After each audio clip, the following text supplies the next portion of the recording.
Uh-oh, did everyone have a busy weekend? Are we headed for a slow Monday? I don't like this chat business I'm seeing. Welcome to the show. It's the Steel Toe Morning Show. I'm Aaron, that's Johnny. I'm disheveled. Yeah. You guys better wake up, man. I got a good show planned for today. It's going to be a lot of fun. But I'm like that sports team that plays down to its level of competition. Mm-hmm. If I see an unbusy chat and I'm like, it's not going to be that. They're not going to want to miss today's show. Bubba reminded me to continually show you No, this photo. I am not. You have the pass. I'm not using the N-word. He's giving you the thumbs up. No, he's only half black. I don't even know how much authority he has to give that pass. Well, either way, you have it. I don't think that's how it works. I don't know. Really don't. I don't have it. I don't have to worry about it. I don't have that power. It's still, now we're back to that time. Oh, by the way, mods, you're going to have to be busy today because I screwed up. And when we went live during the anniversary show on my phone, I guess your phone automatically has reviewed comments on.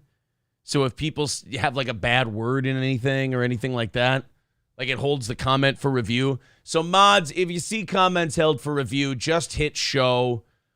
So that I don't have to. Yeah, see, that's gonna bug the shit out of me. That's really gonna annoy me. I wonder if I can turn that off. You should be able to. In any way, customization, man. Oh, how about man? Oh, can't. Nope. Don't want to exit the stream. Yeah, I don't think. Stream settings. Nope, not there. Shit. Oh well. We'll make do. Just mods, don't hold any of those comments or anything. Just show them all. You go live from your phone, it screws up a lot of stuff. But, oh well. No, fuck you, dude. That is not what I said. Not in the least. So everybody wake up. I see the chats firing up a little bit here today. We do have a lot of fun stuff to talk about. We did have the anniversary show on Saturday, so I want to see a much busier chat. I want to see a lot of people in here. I want to see, like, last Monday's show, actually the whole week, record numbers, really awesome, in the 3,000s for the morning shows now. So, everything's going well. I'm a momentum guy. If that momentum keeps going, I'm happy. If it doesn't, and we're still higher than we used to be, but not as high as we were last week, I'm going to freak the fuck out. It's just how I'm built. It's how I've always been built. Johnny, good morning. Good morning to you. And yes, Balls Deep is right. Keep hitting the like button. That is big for this show. I hate to be algorithm guy, but I am a whore for big numbers. So make sure you're hitting the like. Do you think it survived the weekend, or do you think I'm going to have to reset it? Make your prediction. Reset it is my guess. Yep, you nailed it. All right, we got to reset my little sound. Here you go, guys. Hit the subscribe button, smash that like button, and click the bell to get notifications. So weird. I know. It's nothing you can do. Hulkamasha Baby says, is Aaron bloated on this fine Monday? I thought today was going to be a heavy hangover bloating day from the anniversary show. There was an incident about 10 minutes before the show started. There will be no bloating issues. So I'm lucky I came in a touch late. Water can escape a body many ways. That's what I will say. Through the rectum. Water damn near killed him. Water can escape a body in many ways. And I am a waterless son of a bitch. You know, technically, if you have a really watery one out, that almost makes your rectum a cloaca. Oh, really? Yeah. I have a cloaca. Yeah, multi-purpose orifice. There you go. Good old JR says, like button has been smashed. And Stephen King, no, you misunderstood. Do not hit the dislike button. Go for the like button. Don't make me play it again. Hit the subscribe button, smash that like button, and click the bell to get notifications. All right, so we had a great anniversary show. Did you have fun? I had a blast. I just I feel like I'm getting too old because I was like tired by the end of it. Yeah. Well, I mean, shit, I only left at like 12:30, and I was ready for bed. Although I don't know, what time did we start the bags tournament? By the time I was done with the bags tournament, I was like, sweating and shaking like a dog shitting peach seeds. Why? Because of just the standing and the throwing the bags. Oh, that's right. And I was on an incline. Some asshole made Johnny play bags. So he's got a cane, he's got a little walker thing. It was horrible. And then he had to throw, and they lost their first game. It was a double elimination tournament. And I just went to him. I'm like, do you want me to just tell them that somebody's playing for you next game? And he's like, yeah. Yeah. Let's just Chillstrom jumped in for me. Yeah, Chillstrom jumped in. Then he got the shit kicked out of him. And then that hilarious joke that your partner had didn't seem so funny when he lost out in 2 games. But it was a lot of fun. And then there was the comedy show, which we'll just have to... it's just... That comedy show after that tournament is so weird. Yeah, it's just strange and clunky, and you can tell we forced a group of people to come in and sit down and stop talking when they were having a great... Out. Yeah, because we were all just chilling anyway. Right. And it just could have kept going that way. I feel like comedy shows should just be them. Like, if we do those right, comedy shows. We do a comedy show. Maybe we bring people out that we haven't seen before, whatever, but we do that as a straight up thing once in a while. Yeah, that's its own deal. And then these events are events. Yes. The anniversary party should just be a flat out party. Hey, guys, you know how we've been drinking and bullshitting for the last 5 hours? Yeah. You guys want to stop doing that and shut up and listen to us drunkenly try to stumble through stand-up comedy sets? No, we don't. Well, it's planned that way. Sorry. Pip says, we have to hit the like button. Yeah, you know what? I'm mandating it. I'm mandating a like button hit. Hit the subscribe button, smash that like button, and click the bell to get notifications. Technically, we want you to smash it. Yeah, we're being technical. Smashing the like button. Smash. Far more important. Well, good morning, everyone. I hope it's going well. It's starting to get to be that time in the year where it's feeling early again. Yeah. It used to be like 6 o'clock. The sun's out. We're ready to go. Yeah, you're like, I'm late on the day. Now you're getting up and it's fucking dark out. And you're like, why am I not still in bed? We're getting back to that point where like doing radio and doing streaming and everything else, I've learned that the darker it gets early, the longer it takes for people to arrive and watch the show. Like, there's just something about it being light out that people are like, oh shit, you know what? I better get up. I better get going. And then as the days get shorter, people go, fuck that, I'm sleeping in. Yeah. To hell with it. 5 more goddamn minutes. So we do more of this bullshit for the first 10 minutes or so. Easy. Aaron's period pill says, I will touch the like button when I get my wrench. You know what? I really am that big of a whore. There you go. Simple enough. I mean, we'll never regret that decision. No. Coltrane says, I'm up at the same time, 3:50 a.m. every day, so it doesn't make a difference to me. What do you have to do that early? Yeah, are you one of those people who gets up that early so you can tell people you get up that early, or do you legit have shit to do? Like, you got, cows to fuck and fields to fuck. Is it? Or, I mean... Do you fuck them? I don't know. I've never been a farmer. For all I know, you fuck them. I mean... Hey, sounds good to me. Dude, seriously, I saw a thing about a veterinarian thing. You can get, your arm up to your elbow in there. I mean... That's what you do. They shove, they put a big plastic sleeve on. Yeah. And by the way, the big plastic sleeve, I don't know how much that protects you. You're still in a cow's asshole or vagina or wherever the fuck you are. You're still... One entire limb. Yeah, you're elbow deep in another animal. I don't know how much that sheet of plastic is helping. And I worry, what if you accidentally bump, the G-spot or whatever, and then, a convulsion, then snap your arm. You make the cow come? Yeah. Break your arm like a twig. You milk the cow's prostate and it just shoots jizz everywhere. This is why people should show up early. Yeah, this is why you show up early, for the riffing. We're not into the stories yet. Oh, by the way, if we hit the goal today, I have a gift. Uh-oh. It's your weekly gift. Oh, yay. Yeah. Okay. He's yelling at multiple people now. Oh, great. We have DSP in overtime today if we hit it. By the way, to hit that overtime, 365, you guys were very generous during the Yew Neek interview yesterday, and we accidentally did a public members-only stream. Yeah, I know. After the stream was over, I turned it to members only. So if you're a member, you can watch the special Sunday podcast if you'd like to. $365 away from our goal today. There is the PayPal link in the chat if you feel like chipping in to the show. Super chats and memberships count. It is the 8th. We're getting close to that 1 day a month we have where everybody renews their membership at the same time. Yeah. And the whole goal is basically hit by membership renewals. So who knows? Maybe that ends up being today. But 365 is the goal. If you guys want to help chip in, of course, there is the PayPal link in the chat.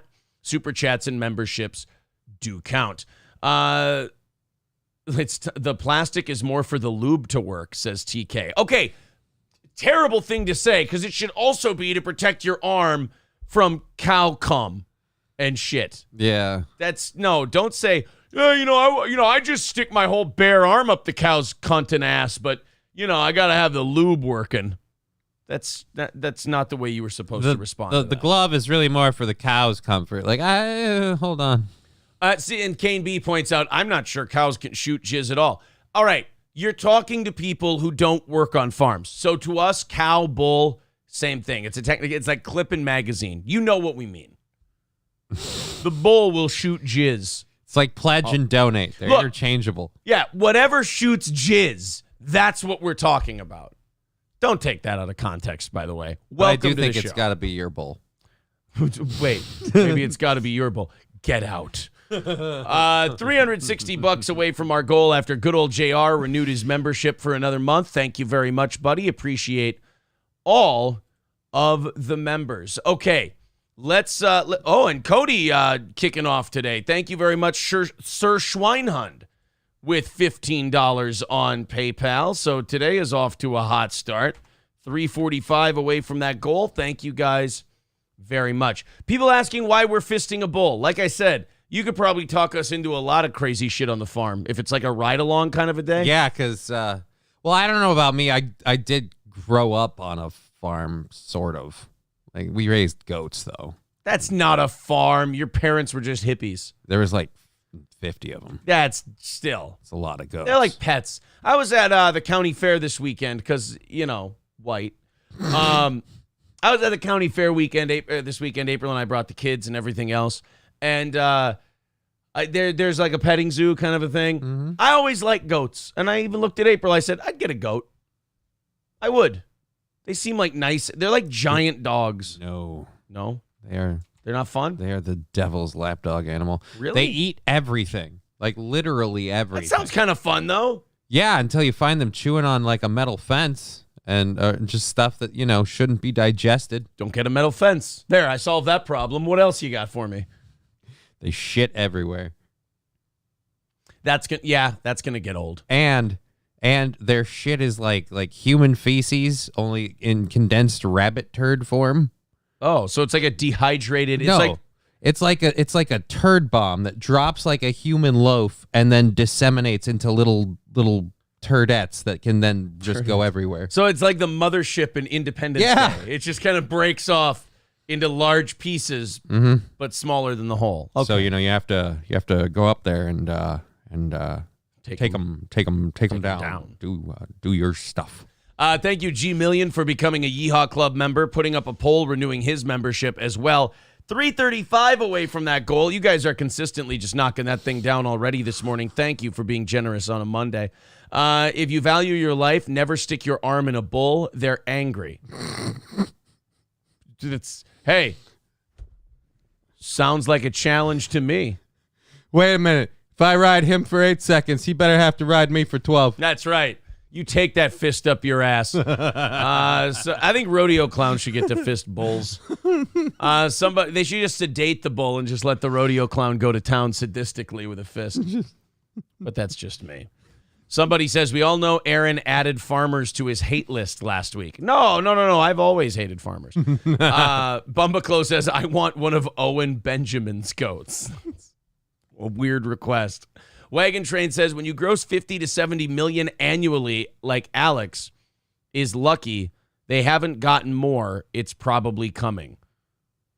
I think you meant to say that differently, or I read it wrong. One of the two. Either way, it's early in the morning. We're all forgiven. Veldrain says, get a fainting goat. Every time it does something bad, you can yell at it, and it will stop what it's doing. Yeah, it'll just pass out and fall over. Wagon Train, thank you for subbing, by the way, as well. That's very nice of you, sir. All right, let's get on to talking about some things. I think we've caught up with the first set of donations. Hey, guys, what the fuck are we doing? Curly, don't be... I'm going to have to start taking away people's wrenches here. Why are we deleting nice comments from new listeners? Curly, undo what the fuck you just did.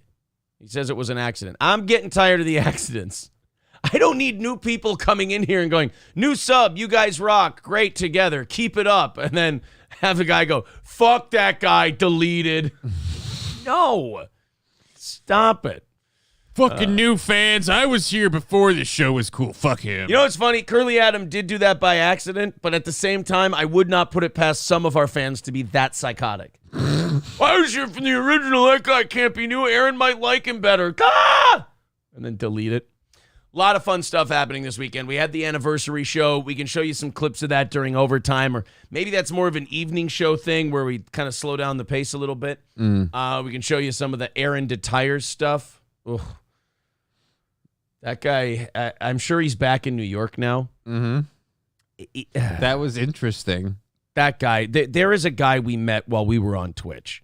We found his channel. He's a guy in New York who, should we show people? I think I'm logged into April's account on this computer. Should we show people Aaron Detires on Twitch? Twitch.tv/Aaron Detires. I should have brought my camera in here. I recorded like the whole comedy show. Okay, this... Oh, boy. Oh, God, this is from...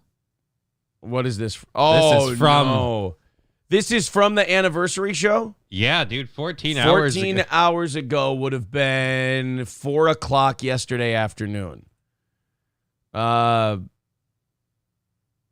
none of this is the... He didn't do any streaming, though, at the anniversary show. Well, 2 days ago. I don't know when... Do we want to show people him at our show, or do we want to show him, or do we want to show people him under his deck? Under his deck, I think. Oh, there we go. Then, oh God, yeah, before he shaved. We want to show this one. All right, guys, this is a guy named Aaron Detires. He's a guy we met while we were on Twitch back in the Twitch days. He literally goes underneath his deck with a bottle of vodka and pineapple juice. And he drinks and smokes and just talks under his deck. He doesn't have a plan. Like, he doesn't have show prep. Have stories. Yeah, he doesn't have stories. He just goes under there, drinks a lot, reads his chat. And talks to the people that are there. That's it. That's all he does. And he's got 10.4 thousand followers. Which is like around where we were at. Yeah. When we were kicked off. Well... we also did help that in a lot of ways, because then we found him and then we showed it. And then a lot of our viewers were like, dude, this guy's hilarious. That is true. Curly Adam with a $10 super chat says, I'll pay for mistakes. You don't have to do that, but thank you. 3:30 away from the goal today. I mean, really, if you're going to fully pay, it'd be about 20.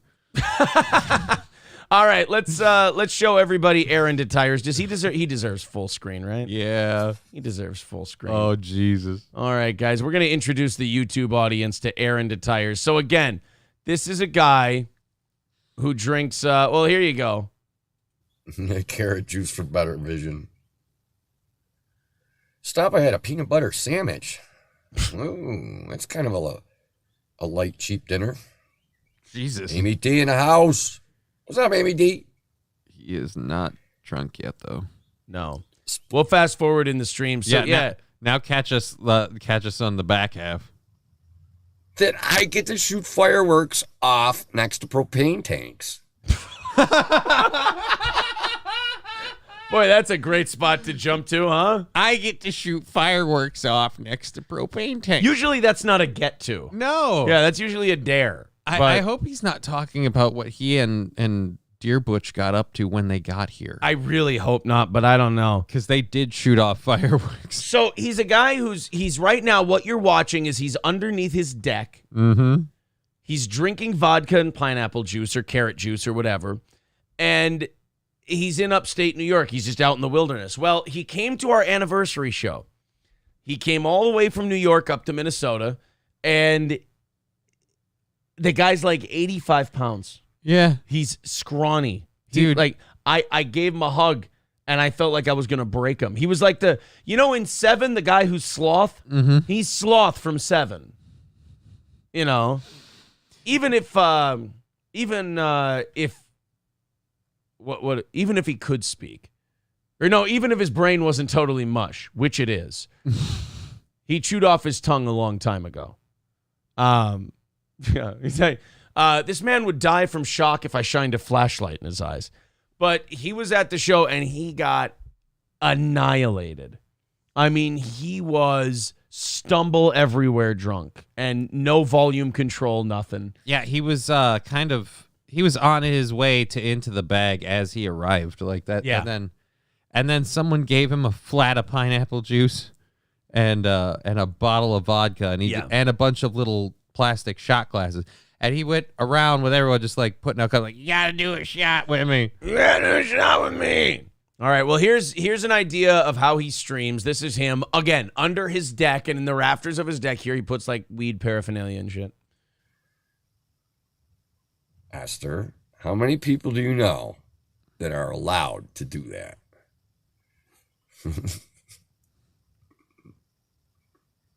This He's got his cigarette. Are those the ones he rolls or? No, he switched to Pall Malls for a little bit. Slid in. I'm not scrolling for you, Carpenter, but fucking welcome. Oh, he sleeps out here too. Oh, really? Yeah. Check on the road rash. All right. He got some road rash. All right, let's fast forward. And I've snowshoed a couple of times. I really don't care for that. I can drive a snowmobile. Good boy. I didn't do no doggy sledding shit. But I wouldn't want to spend winter in Alaska. I want to spend winter in Florida and summer in Alaska. See? But I'll tidy it up. I don't think he's that drunk in this one. No, he's actually really restrained. Yeah, this is not tame I'm as sorry, shit. guys. This is not good. This is not good Aaron Detires stuff, guys. Let's go find a good one. Out of juice. Out of juice could be good. 12 days ago. Somebody's getting laid tonight. Oh, that's a big right, piece here we of go. paraphernalia. One more. Uh-oh. Fire. Can we do this? Can we show this? I have no idea. I mean, technically, Twitch is... Oh, he's rolling his own cigarettes, too. Which might be it once every 6 months or something. He's not. No, you know what? Yeah, he's not lit. very shit-faced in these. I'm sorry, guys. We got to know him as someone who we were like, dude, someone needs to go out and check on that guy. Yeah. Like, you'd be worried that he'd fall asleep with a cigarette lit in his hand and burn his whole porch down. Hey, Raz of Chess, god damn it, I'm fucking taking mod wrenches away. I just am. Quit deleting new listeners' shit. I'm not kidding. This wagon train is trying to be extremely helpful, and you guys are fucking with them. So knock it off. So, Raz, I love you, buddy. You're still one of my favorite guys. I got to start making examples.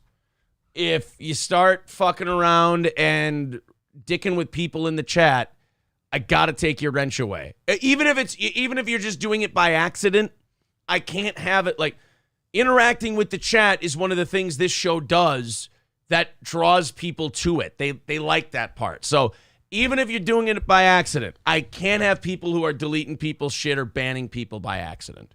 So don't be hostile to that guy. He's very cool. He put shit in the chat.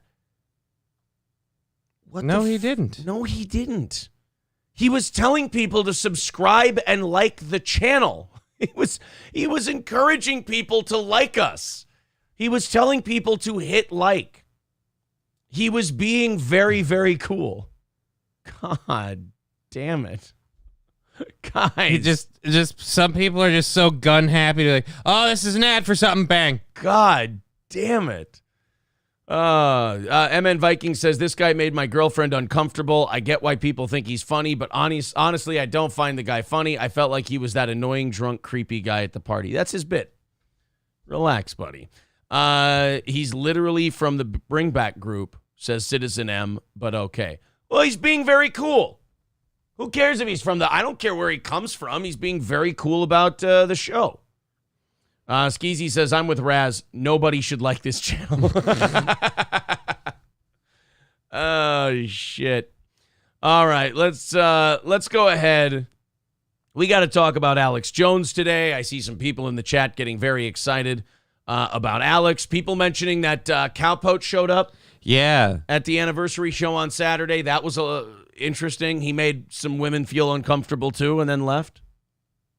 Yeah, I don't know what it is with the people orbiting the show, but apparently a lot of the people we bring to our show for a laugh really make women feel uncomfortable. I can't imagine why we're getting this 90-10 male to female split in our audience. Yeah, and it's almost like we have this thing where we're misogynistic or something. Yeah. It's odd. Rads of Chad says, well, fuck me, my bad. Looked like a giant ad and shit.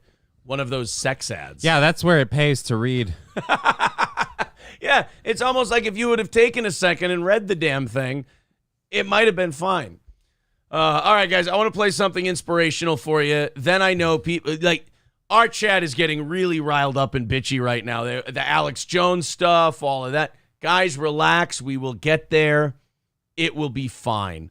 I got fucking Jake Hudson coming in. Check your Twitter. Make sure you see your Twitter. What did you get fucked? Do you think that the thing that Jake Hudson tweeted, do you think that it's worth checking my Twitter for, or am I just going to get mad? It's just going to be, hey, he linked our show and he said we're on the air or something. I think I'm just going to get mad. Let's see. Yeah. He put up the show. Okay. You tweeted at us. Now, see, I was really excited. We've got a lot of fun stuff to talk about. Now I feel like that prison guard in Con Air. You see, this shit just puts me in a foul mood. Oh, people saying, Gordy already on it. He says, let's ban Jake. Perhaps.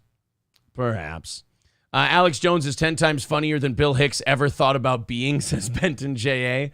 Michael B. says, this show is on when I get ready for work, and when I get home from work, I'm going to the pet store to buy a king cobra and really piss it off. I don't know what the fuck's going on today. Yeah, I have no idea how that...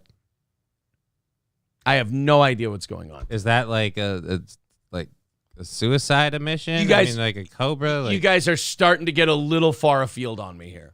John Satara says the Inflation Reduction Act on the list today. I mean, we've been talking about it for a while. It finally passed, so I don't know, probably not. The only thing I have to say about it is they're unleashing like 88,000 IRS agents on middle-class people and small business owners, so that should be a lot of fun, taxing the rich and whatnot. Yeah, because, we got to make them pay their fair share. Right. So that, I mean, it's bullshit, but I always felt you get what you vote for. I always felt weird with that. Like, yeah, we got to make them pay their fair share. You realize you guys are the rich people. Like, yeah. We got to make the wealthy pay the fair share. All right, let me check your net worth there. $40 million. Wow, you've done that on a $200,000 a year salary. That's impressive. Wow. It's almost like you could see the future when it came to the stock market. Weird. It's almost like you get information. It's almost like you knew what things would be good to get in on early. It's almost like you get information and then you get to vote on it before any of us know that it's out there. God, you guys are good. Thank you to Citizen M for joining the Yeehaw Club. Very nice of you, sir. 325 away from our goal today. Great work. Colonel Billington says, boo-hoo, won't somebody think of the small business owners? I mean, seeing as they provide about 85% of the jobs in this country, they're relatively important. We kind of need them to operate well. That's all. No Morio says, good morning, all. Time to fist the cows and milk the bulls. See, now the chat's getting good. Yeah. We're fisting cows and fucking bulls and all kinds of shit. Tigger next door says, nobody is making sense today, so I'll join in. I listen to the show whenever I want because I love racism. No, don't say that to the new people. They're not. Actually, they might stick around more now. Plus, technically, we got a card. We got a pass. His name is Bubba. No, tell Bubba. There was a guy. I gotta find Bubba. There was a guy at the anniversary show who's half black and half Asian, and he told me I have an N-word pass, and I'm not accepting it. I'm not going to fall for no banana and no tailpipe. Be careful. It's a trap. I am not using an N-word pass. He shouted before I left at 12:30. He shouted in front of everybody, "Make him say it!" And he went hard R and everything. It was jarring to hear. Mm-hmm. Jarring to hear.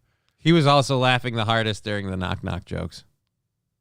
And started trying to contribute. I don't know what knock-knock jokes you are talking about. There were no knock-knock jokes. I'll have to show you on the tape. No knock-knock jokes. I didn't tell any as Adolf Hitler. Bumbaclo says, Bubba the cum sponge. Actually, he was... Guys, you can't write "we want Hitler" in the chat. That's not... Jesus Christ. Oh, God, that part was... That is remarkably out of context. Remarkably out of context. Oh. Jesus Christ, man. All right. People want Alex Jones. We'll get to Alex Jones. All right, I wanted to post this inspirational message to you. Then we can get to Alex Jones. Ladies and gentlemen, an inspirational message from Chad McGee to start today's show.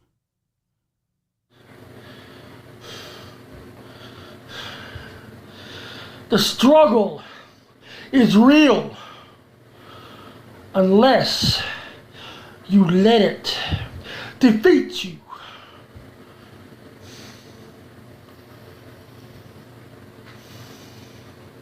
Choose wisely.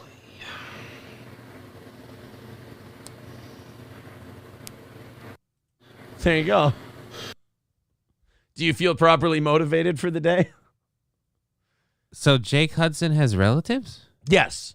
That's actually Jake Hudson's uncle.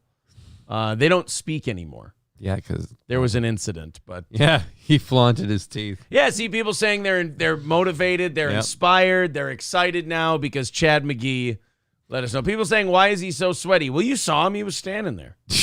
He was breathing. Yeah, takes a lot of work. Why is he so sweaty?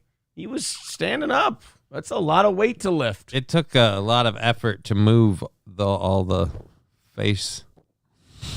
Raymond Smith says, well, now I feel I can take on the world. That's right. That's right. Now I feel like I need to see a dentist. Is what I feel. That was the motivation for most That people. was the motivation. All right, when we left you guys on Friday, why is my dick hard? Jesus. Waking up is a struggle. That's Stavros in 5 years. Oh, this is all just getting very, very mean. Jake, I'm doing a show. Nobody gives a fuck. See now, Raz, where were you on that one?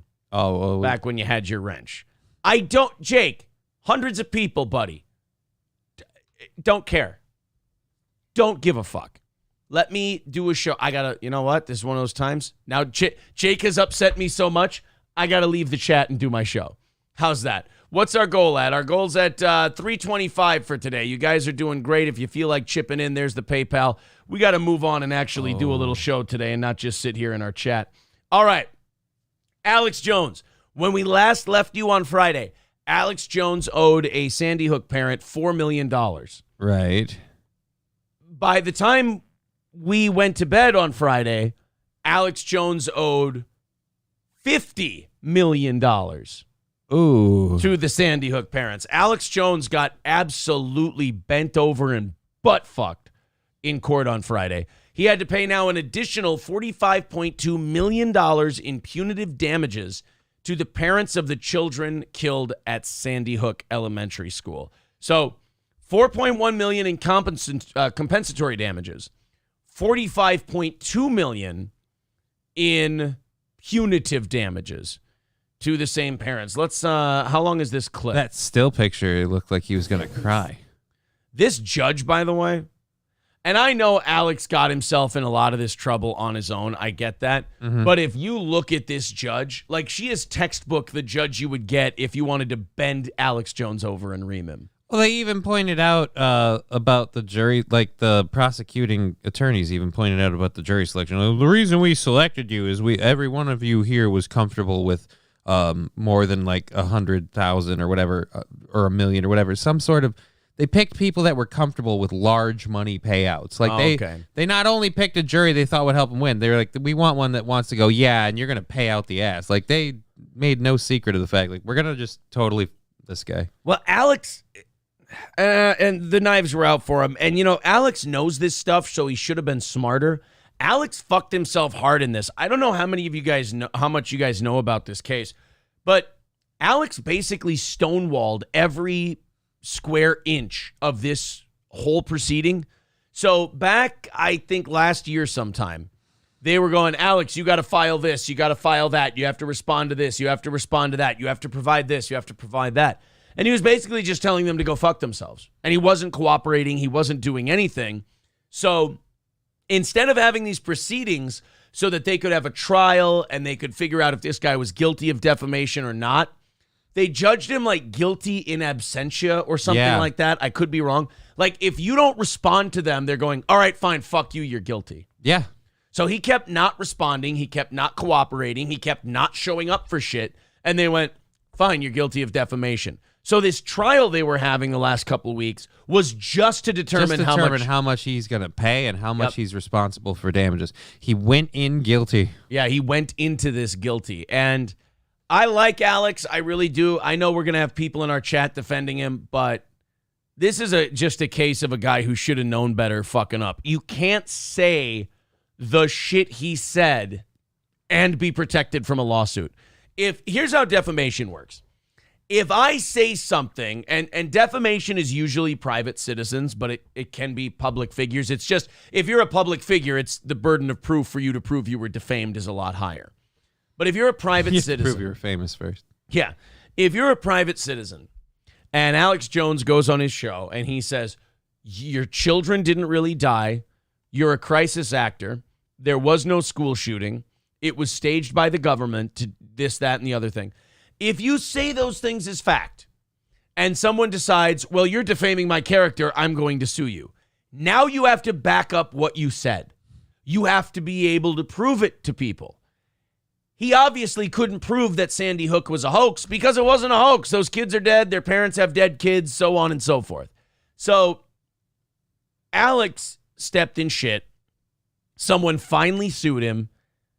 And then this is where I have a hard time feeling sorry for Alex. I mean, yes, the knives are out for him. I think his lawyers were paid off because who sends your opposition 2 years of your text messages? And then refuses to claim it as proprietary information. I mean, his lawyers are either the worst lawyers ever or they got taken care of. One of the two. Because now the January... They better hope it's the second one. Yeah, because who's going to want to work with a lawyer who throws all your shit out there? Yeah. Nobody.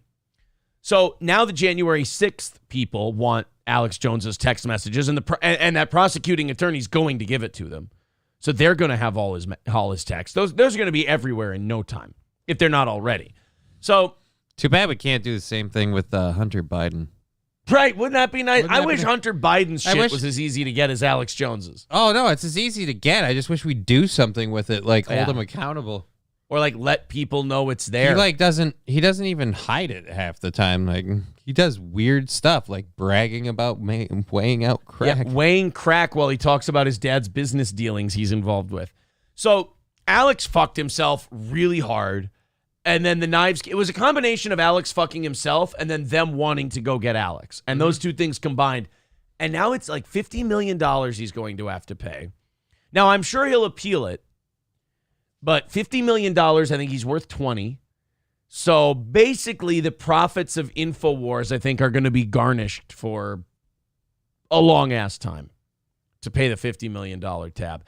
But this is the lawyer, and this lawyer, by the way, the judge.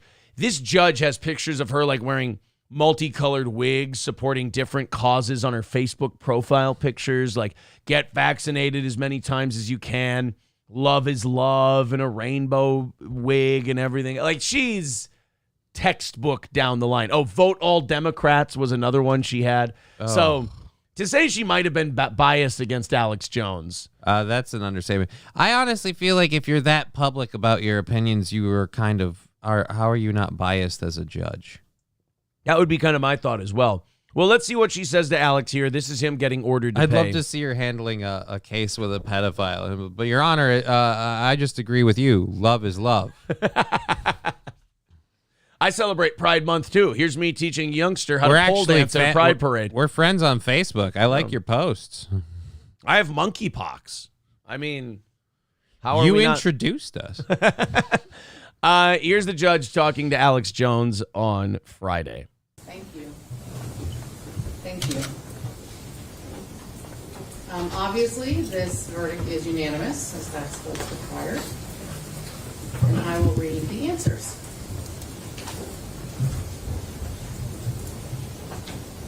I'm just going to make sure everything's filled out properly first.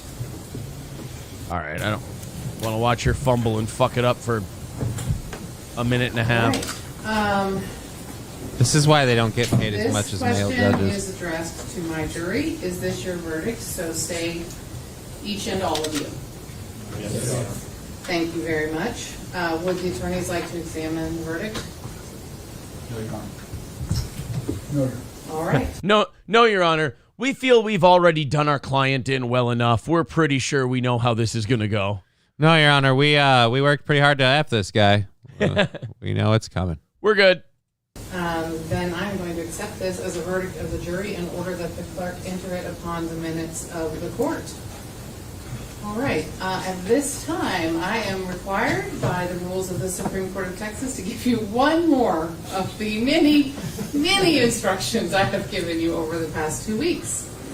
I will release you, and then Ms. Matichik still has some now excused. Thank you so much. Yeah. Who handles the actual punishment part? Her or does the jury award? Discuss or not discuss these matters, whether any of the standards for jury conduct, deliberations within. Yeah, so that literally she was just giving the instructions to the jury. Who gives a fuck? Way to go, Not the Bee.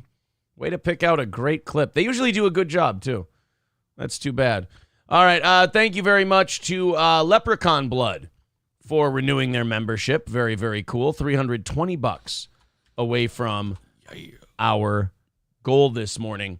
Let's go to Grand Obson. He says, stop chewing gum. Yeah, did you see the clip where he showed the judge the inside of his mouth?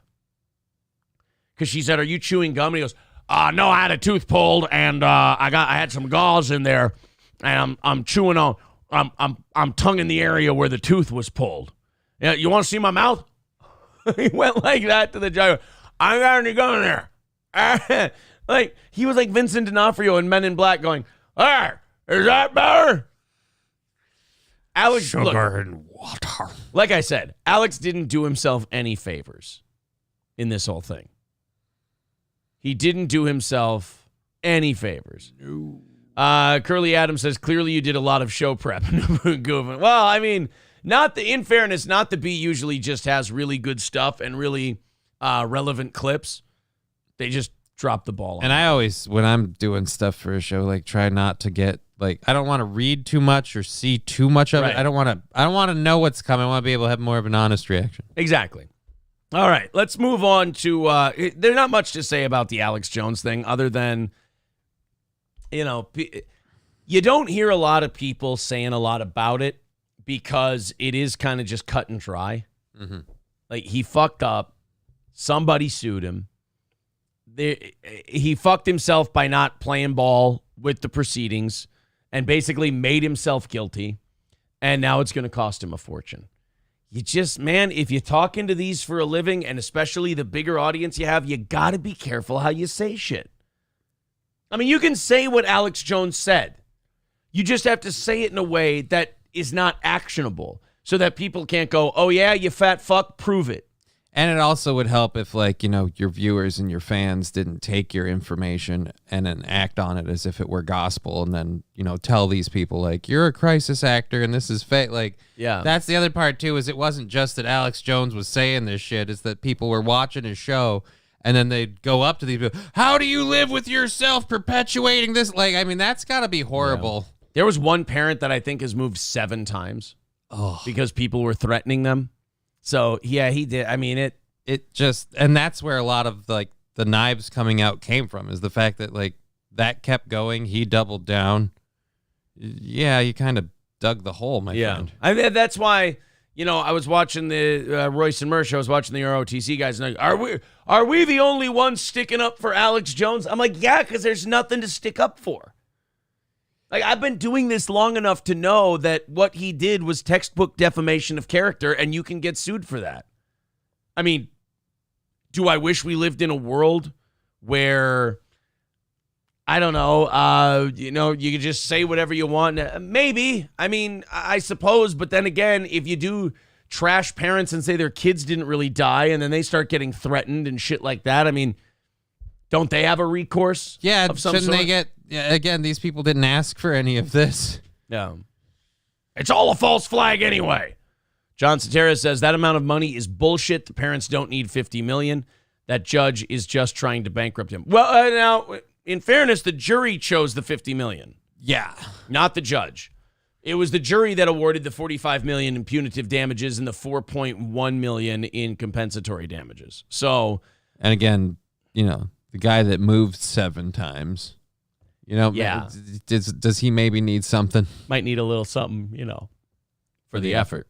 Hulkamasha Baby says, allegedly, one word could have saved $50 million. Or like, in my opinion, or there's so many different ways to skirt defamation laws.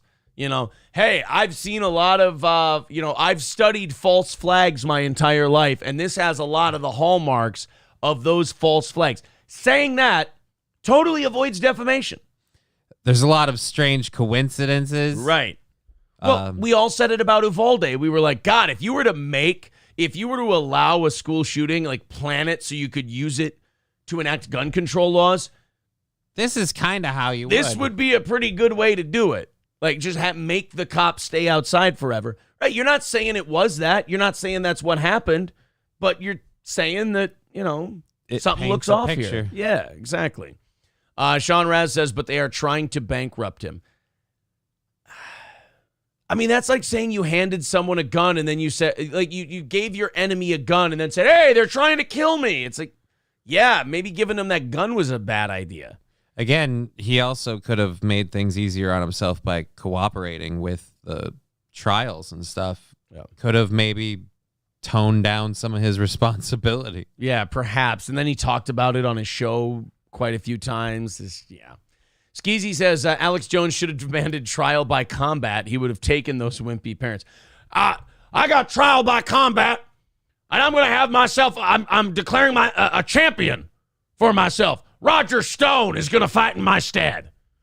I want a trial by combat. Who are you going to get? Rosie O'Donnell? I didn't think so. Bumbaclo says nobody knows anything about Sandy Hook. It's mysterious. I feel like we know quite a bit about is there even a town Sandy Hook called Sandy Hook?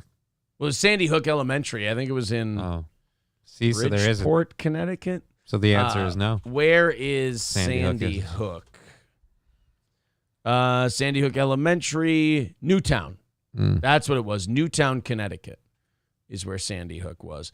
Thank you very much to Andrew Epperson for the $5 super chat. He says it'll be closer to $8 million with the statutory damage limits on punitive damages in Texas. Okay, that's interesting. See, I didn't know that. That's information that's good to know. That doesn't look as good in headlines, though. No, that doesn't. You don't click on that as much. You don't get a gotcha line for, and we're getting $8 million out of it. Yeah, exactly. Pop a few more alpha brains and bone broths and forget about it. You'll get that $50 million in no time. Our goal today is $315 after Andrew just chipped in $5. Thank you very much, buddy. There's the PayPal link in the chat. Go ahead and click that and chip into the show if you feel like supporting what we do here. If we hit that $315, we do a half hour of overtime, and we have lots of overtime material for you today. Metalithic says the problem is the Compulsive Liar Employment Agency. Compulsive liars are some of the highest paid people in the world. Yeah, Alex Jones makes a lot of money. politicians, lawyers. That is kind of ballsy, isn't it? Like lawyers trying other people for defamation or perjury. Yeah. Like, wow, you're trying people for lying? That seems a little iffy. Fuck you, dude says, I was at the rifle qualification range during boot camp when Sandy Hook happened. Thank you.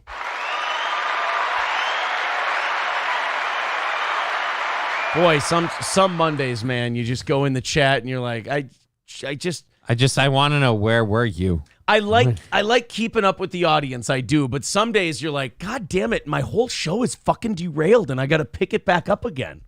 Jesus. Let's talk about Brittany Griner. We didn't get to this on Friday's show. Brittany Griner has been sentenced to 9 years in a Russian prison. Yep. Light sentence. Yeah. The WNBA player who, guys, it's hard for me to feel sorry for people like this. It's kind of like when I was a little kid, there was that guy who went to Singapore and got caned for doing graffiti. They cane people for doing graffiti in Singapore. Mm-hmm. Like, that's what they do. Don't fuck around over there.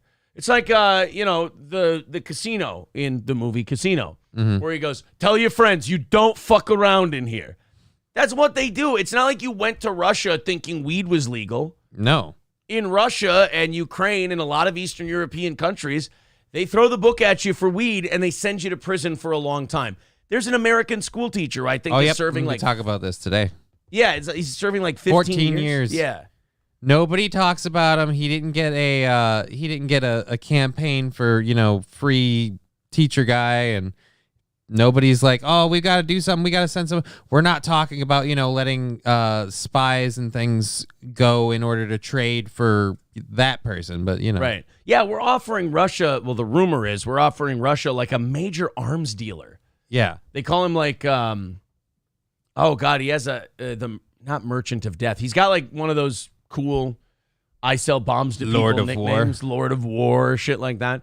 And the rumor is we're offering Russia him for a fucking girls basketball player who broke the rules, knew she was breaking the rules, and is paying the price for it. And I'm sorry, there is something but to... she's LGBTQ and a person of color. I believe I already said female basketball player. But she's a BIPOC. It's like a unicorn. Well, I mean, in Russia. But yeah. Black Russian. Also, yeah, she's a Black Russian. With the Brittany Griner thing, though, it's like, yeah, part of it is the fact that it's the irony that she shit on this country so hard. Talked about how terrible and racist and evil this country was. Didn't want the national anthem played at any games. There is an irony. There is a satisfaction in the fact that she's now begging the United States government to help her. Yeah, I mean, I don't know. I don't know if you've heard what you said, but we don't do that for people. I mean, you haven't had to hear the national anthem for a while. That's pretty nice, right? Yeah. First of all, Americans, stop fucking going to Russia anyway. I mean, forget, don't even just not go to Russia with weed on you. Just don't go to Russia. What's the point? Traveling is for people who live in shitholes and want to go somewhere better. Americans do this thing where they go to shitholes because they're like, I want to go on vacation in a shithole. Stop. You have some of the greatest places in the world to visit right in the country you live in. Stop trying to get a tag in your passport so you can brag to your friends that you know more shit. Oh, wow. They don't have indoor plumbing. It's so quaint. Oh, man, aren't I? This makes me qualified to talk about world events more than other people. Oh, really? Because you brought some weed to Russia? Now you're going to have some stuff to talk about. You're going to be in a hard labor camp for a while. I mean, that's going to give you a vacation story. Isn't that what this whole thing is about? Getting stories to tell people from your vacation. And a unofficial prostate exam every Monday. The key word there is unofficial. That's the part that kind of makes It's also not voluntary. No. It's just, and it's Very not forced. It's not on your time either. It's completely at their convenience. So Brittany Griner's going away for 9 years unless we hand them over a warlord beforehand. Oh, but by the way, if we hand over the warlord, we still aren't going to do dick for the teacher. Yeah, right? The teacher is still fucked. Fuck that guy. The teacher doing 14 years for bringing weed into Russia, he's still staying there. Meanwhile, the international arms trafficker is going to get to go free, and the basketball player gets to come home. But I mean, we need it because, dude, the WNBA, it's... Matt Melt says she plays in a Russian basketball league, so it's not like she didn't already know the laws. Is that what she was doing? She was playing in a league? She plays in a Russian basketball league. That's why she's over there all the time. Which is why you got to follow the fucking rules. Yeah, which is why I think either A, she did just harmlessly, innocently forget. Right. And put it in there. Or B, the other thing I might think, she's gotten away with it enough times that she figured, they're not going to bust me for a vape pen. Maybe, yeah. Well, hey, I'm glad we gave Ukraine $100 billion so Russia could lock up our athletes for 9 years and nothing could change. It's nice. Matt Melt says she plays in a... Oh, that's the one I just did. I'm sorry. QG says, at least Russia does prison right. Hard labor camps. It's good to take the positives out of these things. J-Dub Production says, the Warlord and the Barbarian... Mr. Fuji, too? No. I mean, that's ridiculous. If we give them the Warlord, that's a lot. But giving them the Warlord and the Barbarian, you don't get Mr. Fuji along with that, too. No. Absolutely not. Maybe Meng and Haiku. Haku, not haiku. That's a poem. Andrew says, Lifetime presents the Brittany Griner story. I'm waiting to hear that. Yeah, I'm sure they'll make one. Curly Adams says she's gotten away with this for years, until we started a proxy war with Russia. Weird. It's exactly like you said. She's done it before plenty of times. And then the Russians said, they are cutting off all of our oil and gas for invading Ukraine. Arrest black lady basketball player. She always has weed on her. She's an absolute fiend. Oh, God. They're incredibly basic. Their people cannot resist. Oh, no. Russia gets really fucking based about it. They're like, that those people, it is like moth to flame, the weed. I'd be willing to bet 1 month's rubles that it is watermelon flavored. You better be careful, though. I see in the movies that it makes them strong as a jungle cat, and it also makes them voracious for white woman. This is what I see in the literature. So make sure you don't give her too much now, all right? Measure the amount.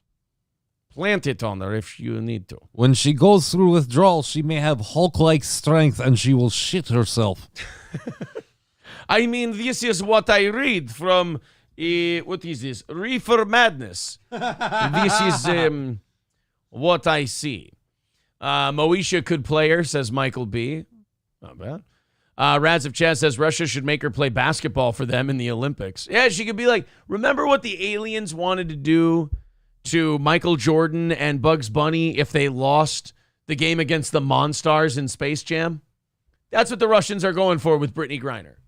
You'll be paid to lose to all the customers. Yeah, I remember that scene. Nah. What's up, Doc? It's a really weird version of that. Yeah, Brittany Griner in Space Jam. It's co-starring Cheech and Chong and the Trailer Park Boys. It's going to be a lot of fun.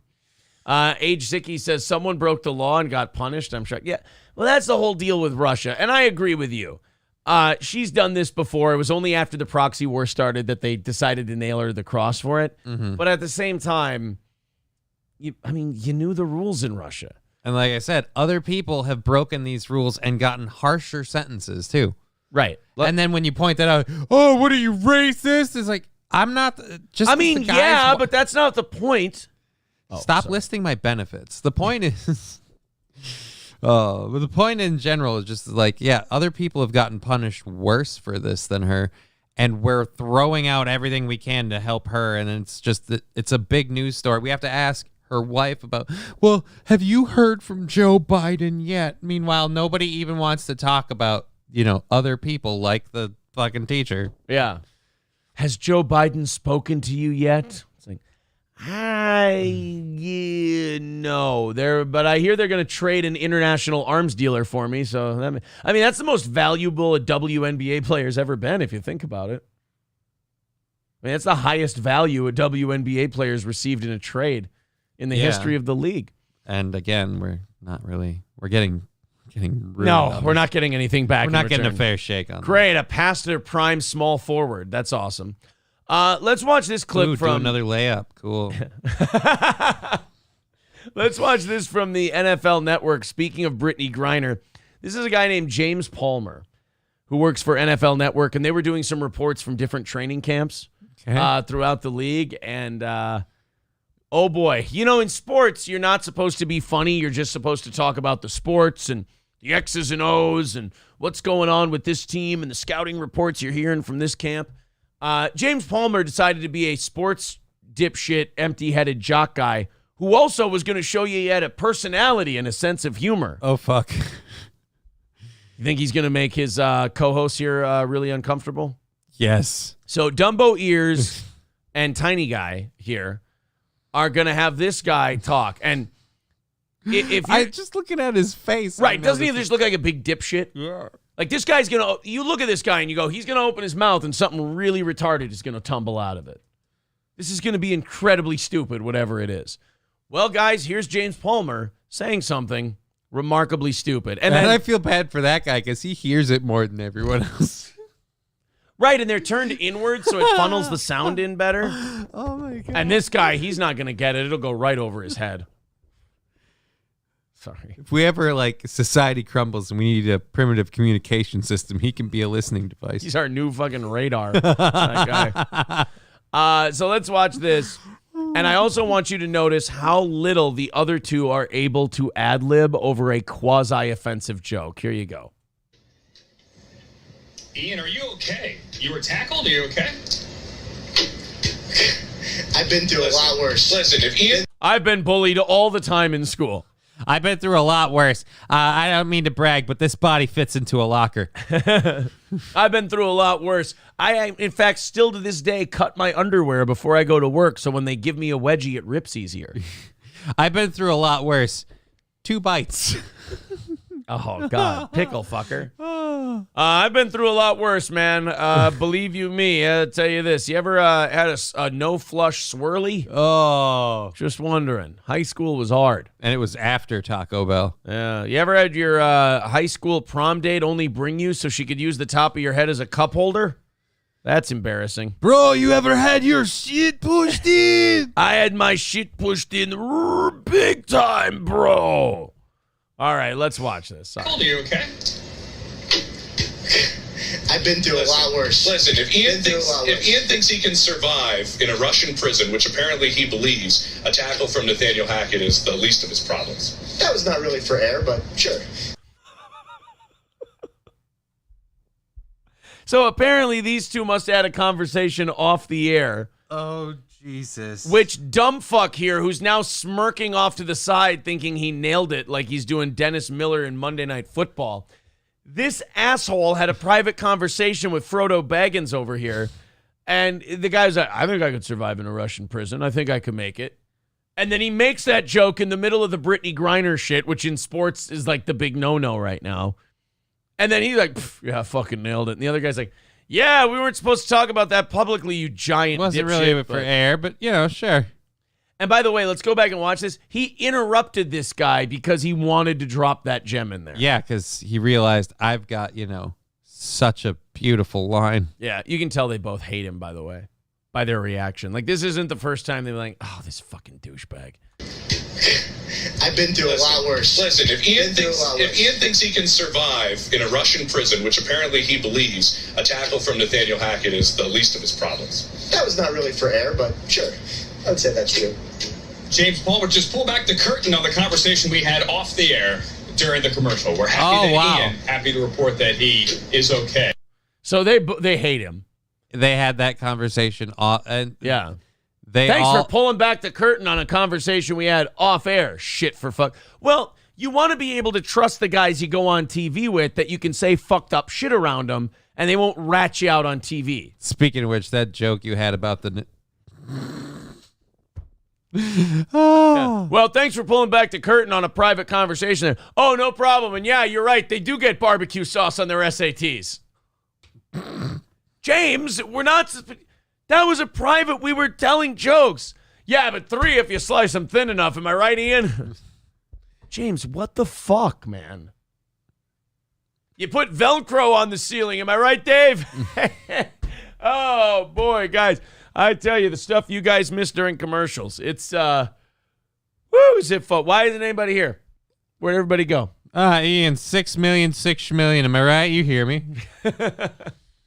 I don't know. I think Ian. I think Ears and Schnoz committee over here might be members of the tribe. I'm not really sure. I don't get it. You're in a profession where you could very easily be wearing a headset. Just cover them bitches up. Right. I mean, just say you prefer just headphones. lock them down. Right. I want to watch one more time. Watch this asshole make a face like he just fucking nailed it. Like, I can see that desk promotion coming pretty soon. I think they're going to be giving me my own show because I'm showing my pizzazz. I've been through a lot worse. Listen, if Ian thinks he can survive in a Russian prison, which apparently he believes, a tackle from Nathaniel Hackett is the least of his problems. That was not really for air, but sure. I would say that's true. They hate this guy. You can tell by the response that they're like, this piece of shit. He was probably being really good before this for like 2 weeks. They hadn't had an incident. So they're like, okay, maybe this shit with James is over now. And then you just go, this motherfucker. God, what's the dude who does Family Guy now? Not Seth Green. Seth MacFarlane? Seth MacFarlane. Yeah, he looks like idiot Seth MacFarlane. James Paul, just pull back the curtain on the conversation we had off the air during the commercial. We're happy to report that he... Off the air, that he enunciates. Off the air. Right, fucker? I hope these two somehow team up and beat the shit out of that guy. Bumbaclo says he can hear the bugs in the grass 10 miles away. He really does have giant ears. That is a large-eared gentleman. There's no doubt about it. Ian is the best of those three. Fuck those squares. Yeah, is that Ian Rappaport? I think I follow him on Twitter. He's really good with football news and shit. Not very good with standing next to co-hosts and not feeling awkward. I worry about him in a strong wind. He flies away like a kite sometimes. Like, you ever drop something out of your car and then a wind gust takes off? You got to chase it across the parking lot. Yeah. They got to do that with Ian all the time. They just got to chase him down like, we're going to get you, Ian. I'm sorry. Sorry, pal. Let's do a little catch up here. Stoney's Bar in downtown Rockville. Of course, thank you to Stoney's and everyone who came out to our anniversary show on Saturday. It was a lot of fun. Of course, Stoney's has live music every weekend, like this weekend. They'll have live music for you. And that Stoney's Garage is very cool, man. They've made that up really nice. Yeah, that place is awesome. Yeah, so check out Stoney's Bar in Rockville when you get a chance. Music every weekend, bike night on Thursdays. It's Stoney's Bar in Rockville. And Midland Armory in Foley, midlandarmory.com.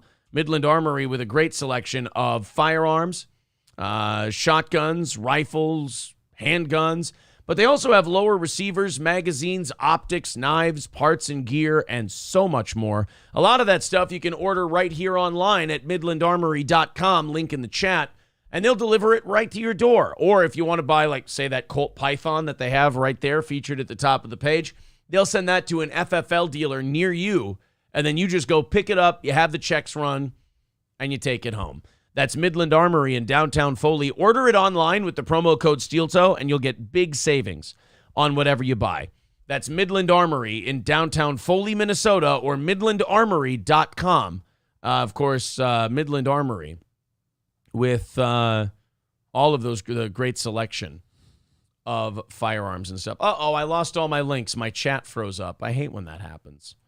I'll have to hit the old refresh button. There we go. Thank you, Lemmy, for the links.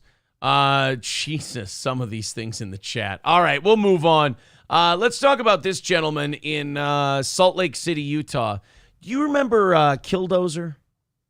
Yes, the guy that had, like a bank foreclosed on him or something? Yeah, he was having some kind of issue with the banks and the authorities, so one day he just decided, fuck it, and built this giant, like, slow-moving tank object. Out of a bulldozer? Out of a bulldozer, and he just started running over cars and like swiping vehicles and shit like that. Like, it was a nightmare thing. They've made documentaries about it. Well, another guy decided in Salt Lake City, Utah, that he would steal an excavator and just start digging. These diggers, am I right? Jesus Christ. Police say he drove off with a large piece of construction equipment and then started digging holes. That left behind a huge mess. No, he didn't have a point.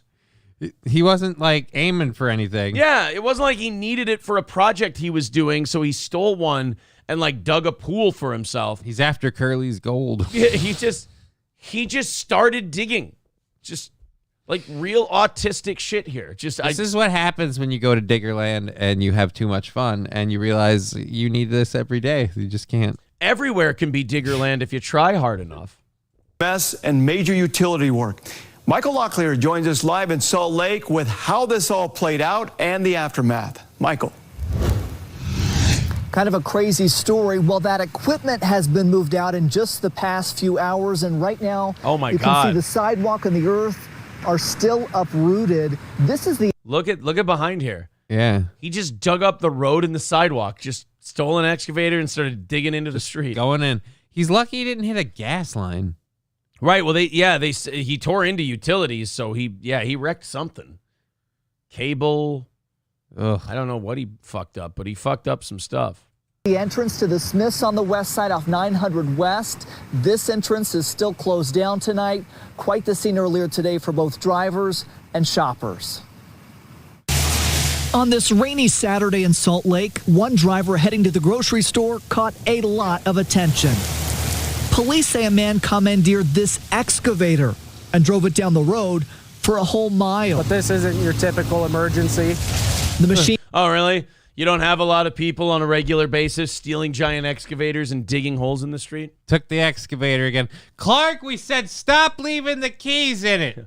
God damn it. What did I tell you? The phone lines are over there. What did I tell you? Hey, guys, we checked with the phone company. They've never heard of you. Hey, I got a hell of a gas leak over here, and I would really appreciate it if you guys stopped busting my chuck. Came from a construction site 6 blocks away. That's wild, man. Drivers. Wow, glad we talked to that guy. Black man on the street. That's wild. Okay. Hey, this guy stole an excavator and started digging in the street. That's wild, man. Cut. We got it. We're good. Thank you, sir. That was brilliant. Could you give us one more of those? Sir, gas is still over $4 a gallon. That's wild, man. Make it a t-shirt. Watch the slow trek at just a few miles an hour. I just find it really insane that somebody was able to drive away with it. The man's. Could we find more useless witnesses for this? I just can't believe that it's a digger on tracks and it goes from one place to another. I can't believe that he did that. Wow, thank you. Yes, you, sir. What would you like to say? That's wild, man. Wow, we are really getting great insight from the community on this today. Sir, any insights into this case? Yeah, man, you ever notice hot dogs come in packages of like 10, but then hot dog buns come in packages of 12? Sir, stick to the story. This is serious journalism. You ever notice it's good food and not good food? Just starts doing Gallagher bits. Final destination, the edge of the Smiths parking lot off 900 West, near 800 South. Several 911 callers said that the suspect was inside the excavator just randomly digging up the ground.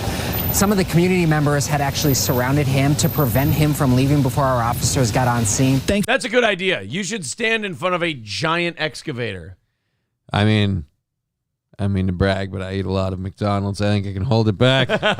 I mean, a guy who's willing to steal an excavator, drive it a mile, and start digging in a parking lot certainly doesn't want to endanger you at all. Yeah, murder's just a bridge too far. Thankfully, no crashes, no one hurt.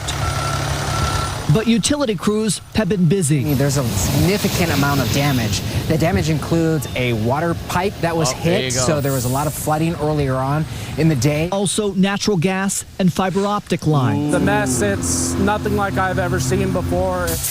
Police say they booked the driver into jail on 2 felony charges. And he was heard as saying, I'd rather dig a hole and bury myself than pay that $50 million. Alex Jones is just digging a grave for himself and to lay in it. I wonder if he's going to dig his way out of prison. Yeah. It turns out his favorite pastime was emptying his wall into the yard. Theft and criminal mischief. A dramatic conclusion after a mile-long ride in a stolen excavator. It was someone that was just supposed to jump in there not know what he's doing in a dig like that? Unbelievable.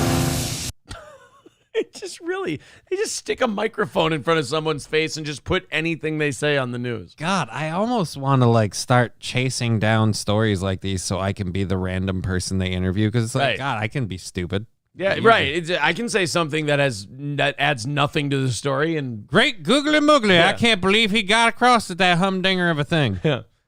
Wow, that is a great, just get over enthusiastic. Like, hey, a guy stole an excavator and he drove it and he dug a hole. What do you think about that, sir? Holy crap, that's amazing. And just have that air on the news. All I said. Wow, that's unbelievable. Look at that big black arm. One big question tonight is why. Police tell us they're still investigating the motive behind all of this. Does a guy who's willing to steal an excavator and start digging holes in a grocery store parking lot need a Does he know? motive? Yeah. I don't know.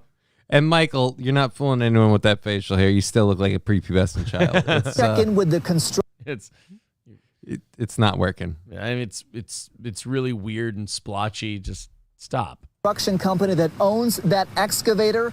The superintendent, I should say, tells me it looks as though the man jammed the wrong key into the ignition and that somehow hotwired it. Live in Wow, what an awesome excavator you have. You can jam the wrong key in it and somehow cause it to start still. How could this even have happened? I don't know. Apparently, he just fucked the ignition into operation. And it just fired up, and he started digging shit up. And, well, we're going to maybe talk to the manufacturer about that one. That seems a little unsafe. What did he do? Well, he found a twig, ironically, and he just kept stabbing the ignition with it, and the damn thing fired right up. It was very odd. He pissed inside of it, and all of a sudden, fires up. Bumbaclo says, shame on a digger who tried to run game on a digger. Old dirty digger, live and uncut. Thank you very much to Ice Gutierrez, says with $5, says, I love how the God of War developers treated DSP like a lab rat at the GDC. Phil should also avoid playing on VR chat with 11-year-olds. Okay. If we get to overtime today, we're going to do some DSP stuff, but as of right now, that makes no fucking sense. Thank you for the $5, Ice Gutierrez. I appreciate it, sir. Thank you. 310 away from our goal today. There's the link to PayPal in the chat. All these diggers thinking me crazy. My digger, my digger. My digger, my digger, my motherfucking digger. Yeah, people are saying the witnesses, the news witnesses might as well have said, Billy likes to drink soda. Gravy Show says, is this Killdozer's son? That was my immediate thought. Is this a revenge? Revenge of hijacking? Killdozer. Yeah, revenge of Killdozer. Let's see, hotwired it by shoving the wrong key in it. What a secure system you guys have there. They have dummy keys. Anything will work. Dummy keys because it's for dummies, says Michael B. Oh, really? I didn't get that. Grave diggers, grave diggers. Most kids have universal keys that work for all machines. Oh, that sounds incredibly safe. I guess they've never had to deal with a psychopath wanting to just steal one randomly. I mean, what are the odds some nutball is going to be like, yeah, I'm just going to take this and start making holes. Jive Turkey with $10 on PayPal. Thank you very much, Thank you, Jive Turkey. We're an even $300 away from our goal today. You know, there was a controversy. Jive Turkey, Aaron Detires said that Jive Turkey was more attractive than April, which obviously I disagreed with. Yeah, but you're required to. We were watching that. Thank you. We were watching that yesterday. April and I were, and you could tell April was a little white girl upset. That you could tell she believed that she's much more attractive than Jive Turkey. And Aaron Detires saying that April obviously was very upset by it. By the way, I'm throwing my own shit into that. I have no idea how April feels. But I have a feeling I'll know in the chat in a second. Dude, she was super jelly. Aaron's period pill becoming a member for his 3rd month. Thank you very much, buddy. $2.95. She was super jelly because she knew it was true. Because, I mean, you could tell she was even looking at Jive Turkey. Well, and you can't blame her. Jive Turkey's got one of those, like, personalities. It's very magnetic. You know, she's very positive and uplifting. It's just fun to be around. And so, you know, I don't want to speak out of class, but I think your lady was giving her a little bit of the old lustful eye. April was being really weird because, like, she's way too aggressive sexually, and she was saying about Jive Turkey, she's like, Aaron, do you think she could take a fist in the shitter? And I'm like, April, that's a little, like, that's a little heavy, April. That's, I mean, no offense, but I think that's way too much. Yeah. You don't say things like, can I put a fist in her shitter? People were making jokes about Jive Turkey, you know, getting it with someone else, and April was all like, dibs! And I was like, whoa. Wow. Yeah, see, that's aggressive. I agree with you. That's way too much. Thank you, Aaron's period pill for the $10 super chat. We take 7 of that. The goal now at $2.90. Thank you guys very much. You've been falling fast as hell. Yeah, you guys have been chipping away at that goal all morning, and we really appreciate it. All small donations, which is awesome. Mindy Lee renewing her Yeehaw Club membership. We're at $2.85. Remember, we have that one day a month where all the memberships just start flooding through. And that typically, we usually have one day where it's nothing but membership renewals, knocking out all the goals for the morning and evening show. So thank you guys very much. 285 away from the goal. If we get that under 200 by 8 o'clock, we are on a strong pace to crush that goal. And remember, any amount we go over, we put towards the next day. Also, 30 minutes of overtime if we hit that goal. And I've got some DSP for overtime today, so I'm very excited about that.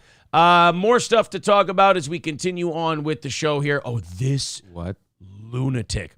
You know how people like who are pro-choice, when they talk about abortion, they're like, oh, it's not the killing babies, but we don't want to kill babies. We just want to give women a choice. Right. Right? Like, that's okay. That's a fair argument. I get that one. There are 1,000% people who are kind of into the killing babies part. And I found one. And she is, look, she's so insane. Some of you are going to try and find her contact information and date her after I show you this. First, thank you to Fauci's Why you got to out me like that? Sorry, buddy. She's not Asian.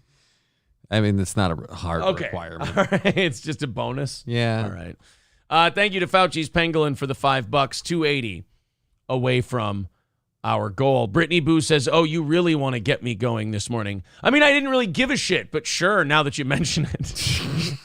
My goal every morning is to get everybody going, but I mean, you specifically. This woman built an abortion altar. An altar. To pray at the abortion? To the abortions. First of all, Gravy Show says, I watched your interview with Yew Neek last night. Good stuff. Yeah, we had Yew Neek on last night, so if you want to watch that interview, it is up. We went live with that yesterday. We're going to have Cog from Backward Internet on the show tomorrow at noon. He got so sloppy over the course of that interview. I don't know what it is about Yew Neek, man, but he, like, when he takes his first sip of booze, you got to hit the stopwatch. Because, I guess that was a watch. This is a stop. You get the idea. Yeah. How's that sound go? That's a good stopwatch sound. That's like an old school 50s, like stopwatch. But you got to hit the stopwatch as soon as Kyle takes a drink because it's countdown to Slurrsville. The guy just does not hold it well. And I love him. It was a great interview. Yeah, no, he was awesome. He was awesome. He was really cool. He talked about everything. You know, one thing about the Yew Neek interview that the audience wasn't buying, they were not buying that the mother-in-law stuff was a bit. They were not buying that all of that stuff was a gag. And I tried to push back on him a little bit, and I said, now, are you working yourself into a shoot here a little bit? Are you sure that he's like, no, it's all a bit. It's all a bit. And the last 5 minutes of that interview, like Bumbaclo says, he's slurring pretty bad. And I think it was Bumbaclo who was writing in the chat. He's like, Aaron is trying so hard to wrap this interview up. And I was, well, because I was done. I had a list of things I wanted to talk to him about. I had a show to do at 7. So I was done, so fuck this guy. I was trying to kind of wrap it up, and I liked that he was enjoying himself so much that he wanted to keep talking. Mm-hmm. I really did like that, but we got our next show started a little bit late. I liked it though. I really liked Kyle. I enjoyed him. It was a great time, and I hope we can do it again. I really do. Ran into Ian Ellis yesterday as well. I hope we can get him on the show. I like his channel. Cog tomorrow. Carl from Who Are These Podcasts. And this morning, April's actually upstairs, and maybe she can give us an update on this if there are any developments today. She's working on booking Jesse Lee Peterson. Of course, this Jesse Lee Peterson. Beta! For 2 weeks from tomorrow. That would be awesome. So I'm very excited. J-Dub says, I have to watch it. I love when Yew Neek starts talking gibberish. So, hey, watch it, like it. That would be cool. And remember, on this video, great for after we're done being live, for it to get out there on YouTube. Hit the subscribe button, smash that like button, and click the bell to get notifications. And thank you guys very much in advance for hitting the like button on this video. All right, let's watch the abortion altar lady. She has dark hair. It's workable. Let me ask you a question. Would you? I mean, she'll kill it, so you don't have to worry about coming in her. Then yeah. Okay, well, there you go. How to build an altar for your mifepristone and misoprostol abortion. This is, do we know her name? Whatever happened we're gonna play to just taking a good quick flight down the stairs. Oh, she privated the video. Not the B. God fucking damn it. You guys got to work on your shit. That's a really boomery thing to have a video on your website and then it goes private. You're supposed to download it. Yeah. And then you can have it. You don't fucking have the video up assuming she probably caught a bunch of shit for it. Yeah. And then, oh, man. Why did you guys do that? What's her name? Do we have a name for her? Laura Clausen? No. That's the person who tweeted about her. Yeah, a little too boomery sometimes, not to be. I like using them. They get great videos and great stories and stuff, but the fact, like, their internet abilities, their internet practices are very boomery. Let's see. Abortion altar. Catholic priest used aborted fetus on altar in appeal for Donald Trump. Well, that's fucked up. We can go with this Spencer Smith guy's version of this video where he reacts to it. The internet kind of eats a dick. No, it's just him reacting. Oh, fuck. Do we have a link to... Oh, no, it's just his shit. Bullshit. Abortion altar. And then I guess we could go by upload date. I'd really like to play this. And woman builds... there we go. Death cult. Oh, there it is. Woman teaches how to build an altar. Oh, here we go. Building an altar for your abortion can be a really cathartic procedure. Can be a really cathartic process. Because... Oh, yeah, dude. I totally would. Oh, you'd fuck her?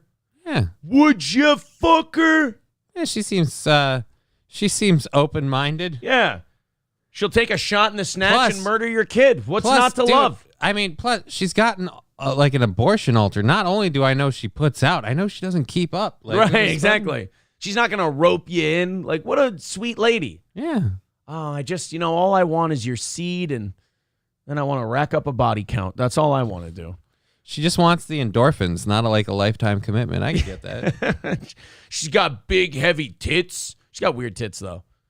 You're too picky. There's too much. There's too much surface area of her tits. She's got like weird long tits.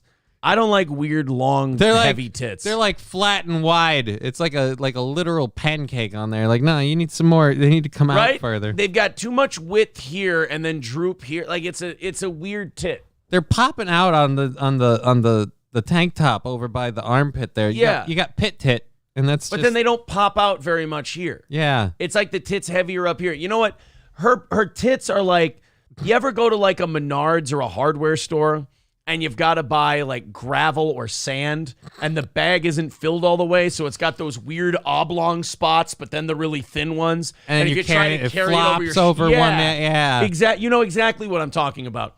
Her tits are like a bag of class 5.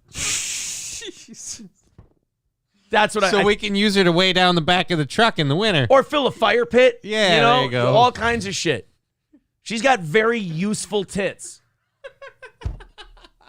She's got utility tits. I mean, it was just like 2 weeks ago, I finally weeded the kids' sandbox for the summer. And afterwards, I dumped There's a segue. I dumped about 5 bags of her tits into the spot afterwards. No wonder we couldn't get him out of there. He loves playing in the sandbox. So Just anyway, a whole bunch of tits. By the way, if you think I'm being too mean to this woman and her body, she built an altar to murder babies, so I think I'm fine.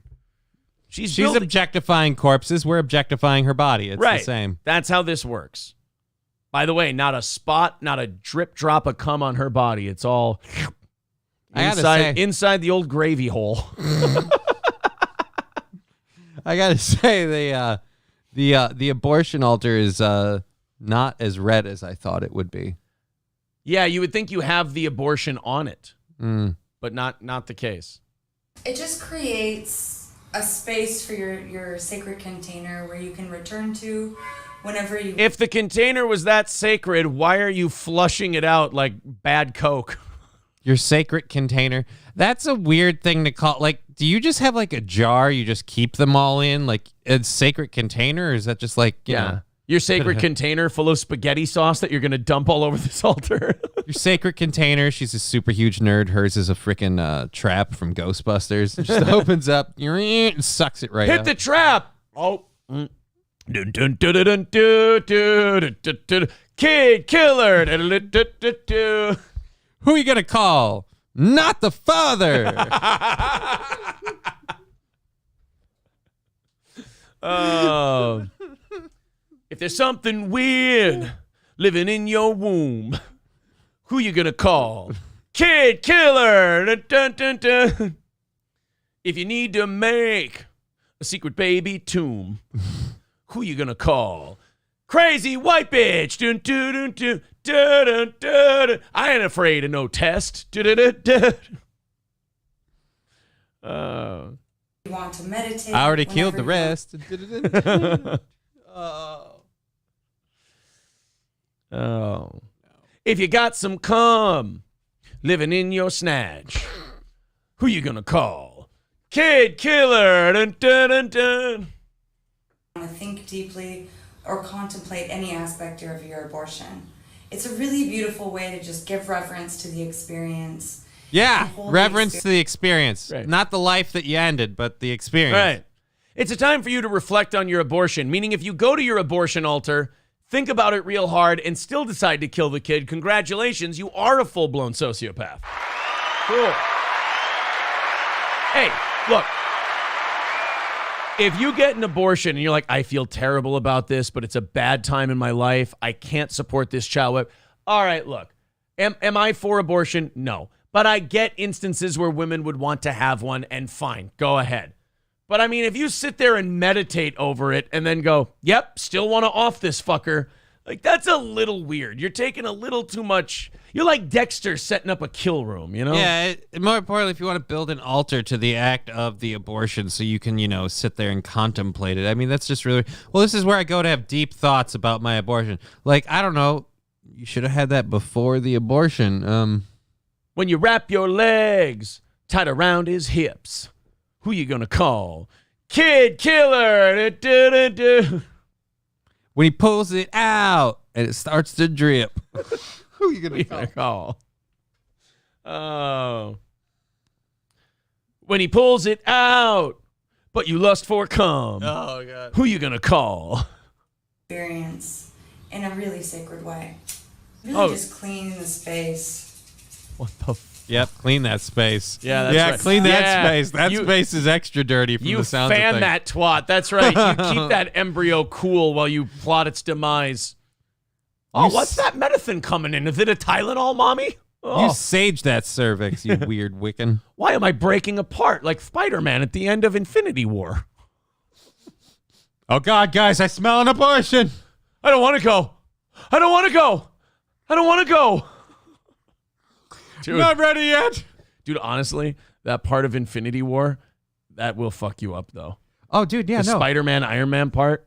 That's the same thing. There's a similar scene in the show we were talking about last week, the Netflix one, Stranger Things. Okay. There's a similar scene in that where there's a character who does a very selfless thing, and like you don't know how it's going to work out for them, and it seems like it's not going to work out good, but then it seems like, oh, we're going to come back from this, and then it turns out they're not, and they're just like, I don't want to go. I don't want to die. I'm not ready. You're just like, no.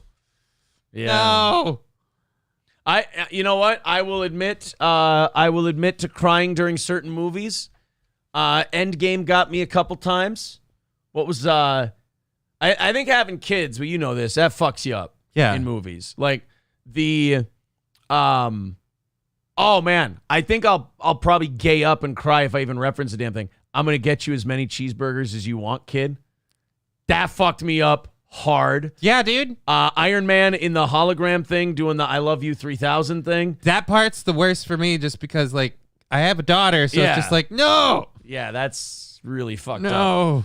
No. Don't worry though, they're making Ironheart really soon, and they're gonna make it a black girl. So they're gonna make the next Iron Man really nice and well. I mean, you set it up for Morgan to totally be the next Iron Man. I mean, but fuck. Why would you bother? I mean, Marvel's done really well with filling quotas and shit. Those movies tend to do so great, so might as well give it a shot. Anyway, back to Abortion Queen over here. I like to always have a candle going on my altar. I'm also Well, at least there's one life that stays living in your abortion altar. At least that candle stays lit, unlike the soul of that child. Be adding an Empress tarot card today. And good. She really just symbolizes feminine fertility and feminine energy. Oh, yeah. The irony. You want feminine fertility. This is an abortion altar. I might remind you, being fertile's part of the problem. So wait a minute. You're going to put the goddess of fertility at your abortion altar. So do you just wipe your ass with that card then when you're done? How do you just have the abortion right on top of the card? Like, how else are we going to figuratively and literally shit on the Empress of Fertility? Look, Is that a fucking Virgin Mary thing she's got up there? It kind of looks like it. Pretty sure she wasn't down. Jesus, this woman. Yeah, because Virgin Mary didn't even get to have the fun part, and she still had the kid. God, white women are just, God, they can fuck up anything and make it lame. I also really like to add the abortion pills themselves to the altar to really bless the pills that we're going to be taking into our bodies during this process. Lord, make me fast and accurate. Remember what I said about these pills. Aim small, miss small. Aim small, miss small. All right, before we do this crack, I just want to pray to the crack and bless these chemicals that we will bring into our body as we chase the dragon. Now, see, like a heroin altar, I understand. You pray that there's no fentanyl in it, you know. Or you pray that there is fentanyl. Or you pray that there is because your family really needs 27 million. Whatever. I don't know. It's up to you. Well, I mean, they weren't getting far with those fake 20s he was making. The printing business wasn't going gangbusters. And all the free convenience store stuff, you thought it would have been fine. Yeah. And before having your abortion, I would even just recommend... She just starts smoking. Condom? She just starts smoking crack. She's like, I recommend you just start hitting the pipe as hard as you can. Before even having your abortion, I just recommend showing this video to the guy you want to sleep with. And don't worry, he'll reconsider. And then, of course, I'm then going to queef on this picture of Christ. I would like to do that. And giving them a nice sage or a nice Palo Santo. You're saging your abortion pills. Wow. To really cleanse the energy and really bless them. Okay, really your intention. Boy, this bitch really wants a dead baby, doesn't she? I mean, you know those things will work whether you bless them or not. You realize in the fine print, those things are temperature sensitive. So you could be, I don't know, taking the efficacy out of the pills. God, man. She is, you know what she is? We have now found the exact polar opposite of the girl you have to sneak the abortion pill and like snacks and food into in order to get her to kill her baby that you put in her. This is now the complete opposite. This is a woman who will be like, we should do this together. You should come over to my abortion altar and the baby you put in me. It's like, dude, I don't want to get my hands that bloody. Are you fucking insane? I have a feeling like not only does she take the pill, she's like also the kind of lady who will also squeeze the cream pie out into a shot glass on the altar. Just like, and there it is. Here's the remaining cream pie. We give it up to the goddess of fertility. Just to make sure all the possible babies are killed, I got like the other half of the mixture here. Meanwhile, the guy who knocked her up saw it and he's like, look, I wanted it gone too, but couldn't we have done this the normal route? We hug, we pretend we wanted it, we break up 3 minutes after the stewed tomato comes out. I mean, the classics. God. What happened to gentlemen? You know, aim out the window and shoot it into the street, gentlemen. Those were the days. When you had your abortion in shame, all the guys knew how to play the game. You didn't construct an altar out of an old A-frame. You're clearly on the second floor. You tell me you can't just fall down some stairs. The girls did themselves up like dolls.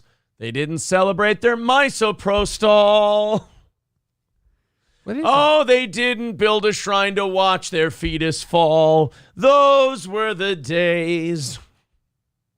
Into the pills before you take them. And place the container of which you plan to put the products of conception.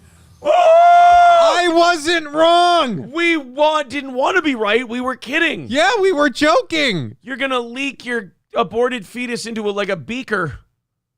And then what, make pancakes?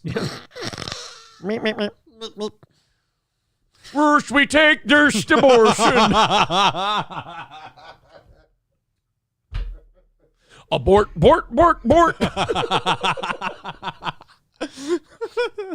Yours today starts the abortion at the altar.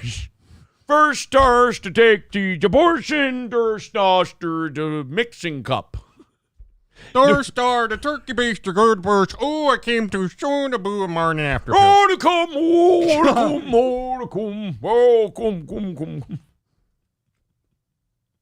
Oh, there's the stewed tomato.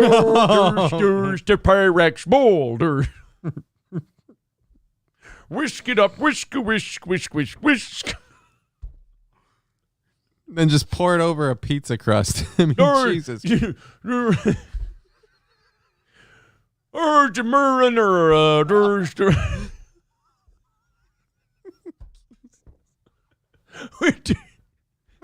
There's we take, there's the abortion, there's we pour, there's the pizza crust. Oh, this clip is going to play at my trial in hell. Hold on, I get to write this down in my notes. Abortion. Altar. Oh. If we don't hit today's goal, I feel like I've worked for free like a slave. Or like that fetus.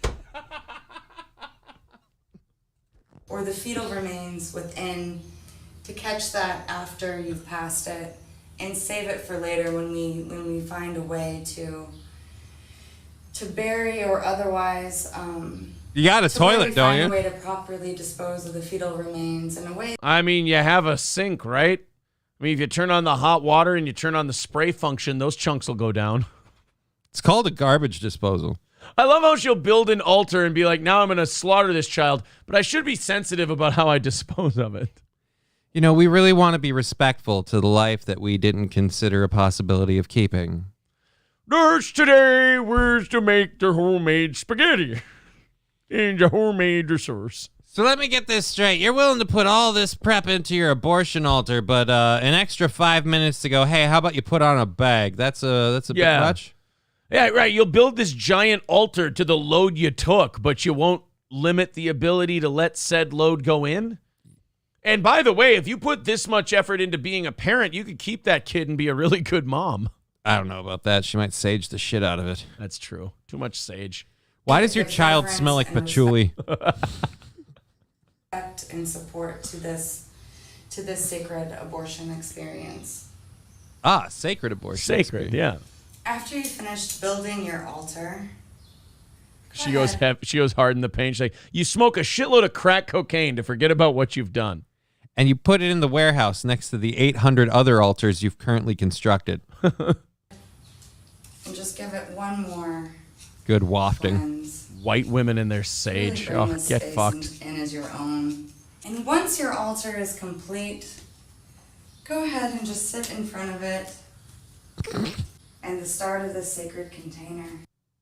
Jesus. Once your altar is complete, go ahead and just bend over and let a whole buttload of dudes just plow you. I mean, really no consequence. Am I right, everybody? God damn, man. That is, that's some heavy shit right there. Oh, boy. I mean, she is either the best of chicks or the very, very worst. Thank you, Fauci's Pangolin, for another $5 super sticker, $2.75 away from today's goal. Thank you very, very much. Cambodian River Pig says, I have found an even better video. No fucking way. Of her? Oh, boy. She should have just had the guys busting her hair instead, says Bumbaclo. I mean, how hard is it, really? I know, really, you're going to build an altar, but, don't get it in my hair. You can wash that, okay? Yeah. It's probably good for it anyway. Someone's saying River Pig is getting kind of weak, and I bet. No, nobody touches the Cambodian River Pig. He says he has a video for us, and he wants us to watch it. Why would you get rid of the Cambodian River Pig for that? He says, no, not her. More crazy women. Well, you could have just said women. Oh, boy. He says, trust me, you will thank me. YouTube. Oh, boy. This might be good. Is this something for today, or is this something I should dedicate more time to? We're going to find out, I guess. 17 minutes long. Hi, friends. In planet Earth.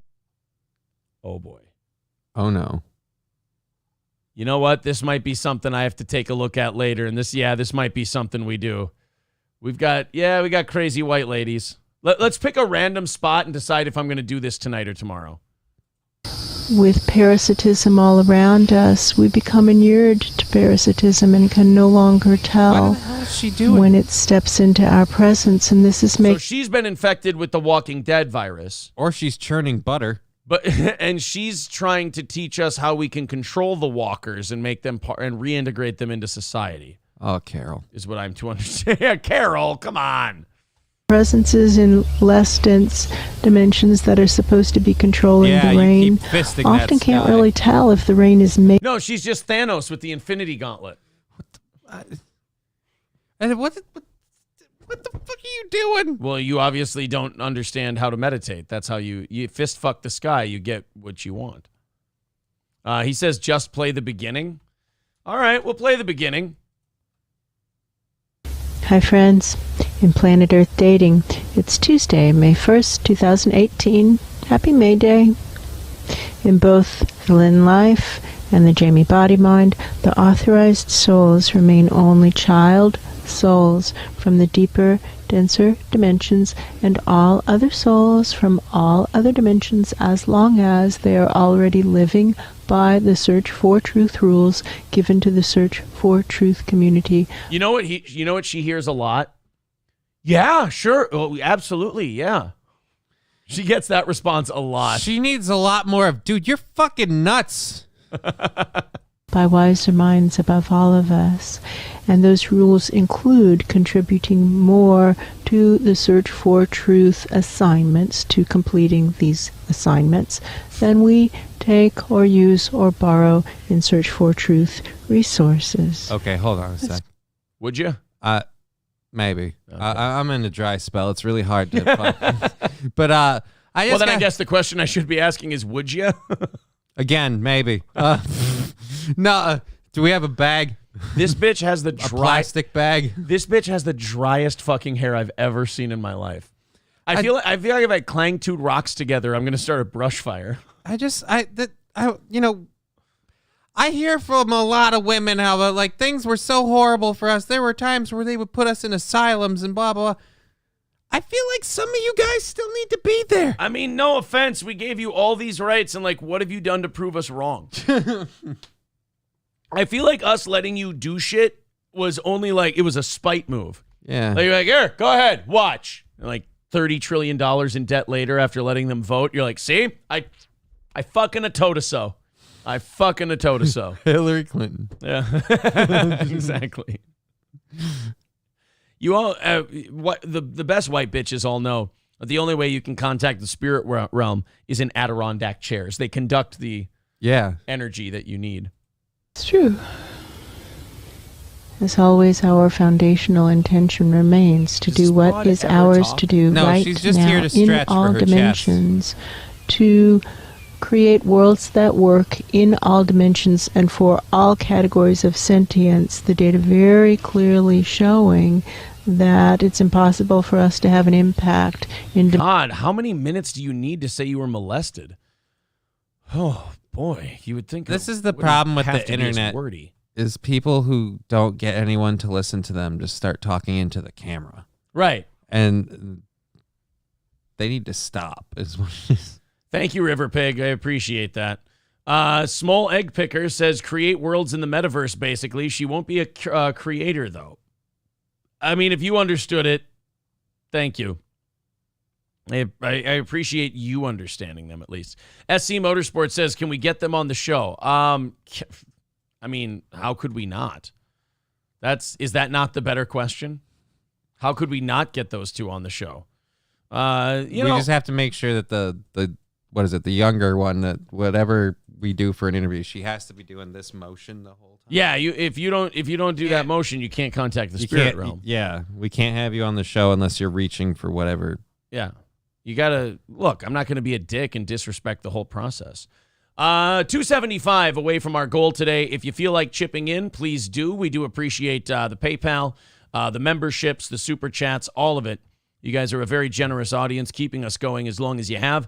Let's knock out that goal today, and we'll give you 30 minutes of overtime. We've got some DSP stuff for overtime, which is always, I mean, it's the easiest fucking like material that we do because it's always gold, and he's always so much fun to laugh at. 275 away from the goal today if you guys feel like chipping in. All right. We watched Abortion Lady. Now let's watch Dick Cheney. Dick Cheney had the fucking balls to call... To shoot another guy in the face? Yeah, he didn't have that kind of... Not that yet. No.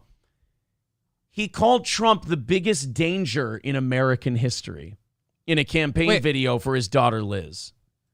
Again, could they not have found someone else to shit on Donald Trump? You mean the guy that, like, orchestrated the Iraq war to make a bunch of money through Halliburton and his privately owned businesses and no-bid contracts?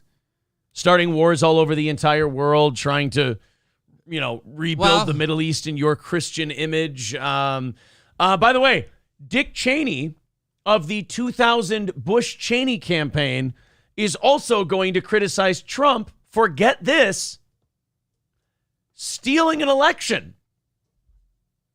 Wait a minute. I could have swore you guys had a whole thing. I mean, what are you mad at Trump for? Not succeeding like you did?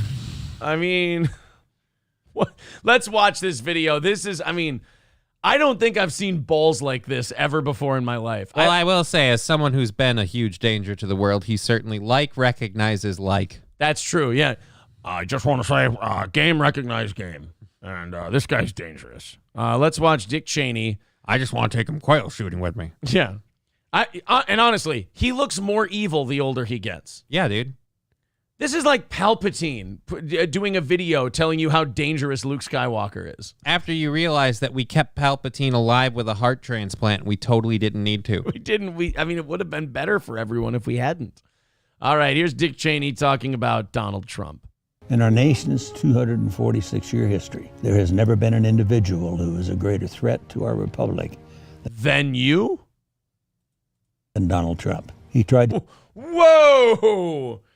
And I should know. before I called him that, I'm pretty sure I was unanimously the guy voted that.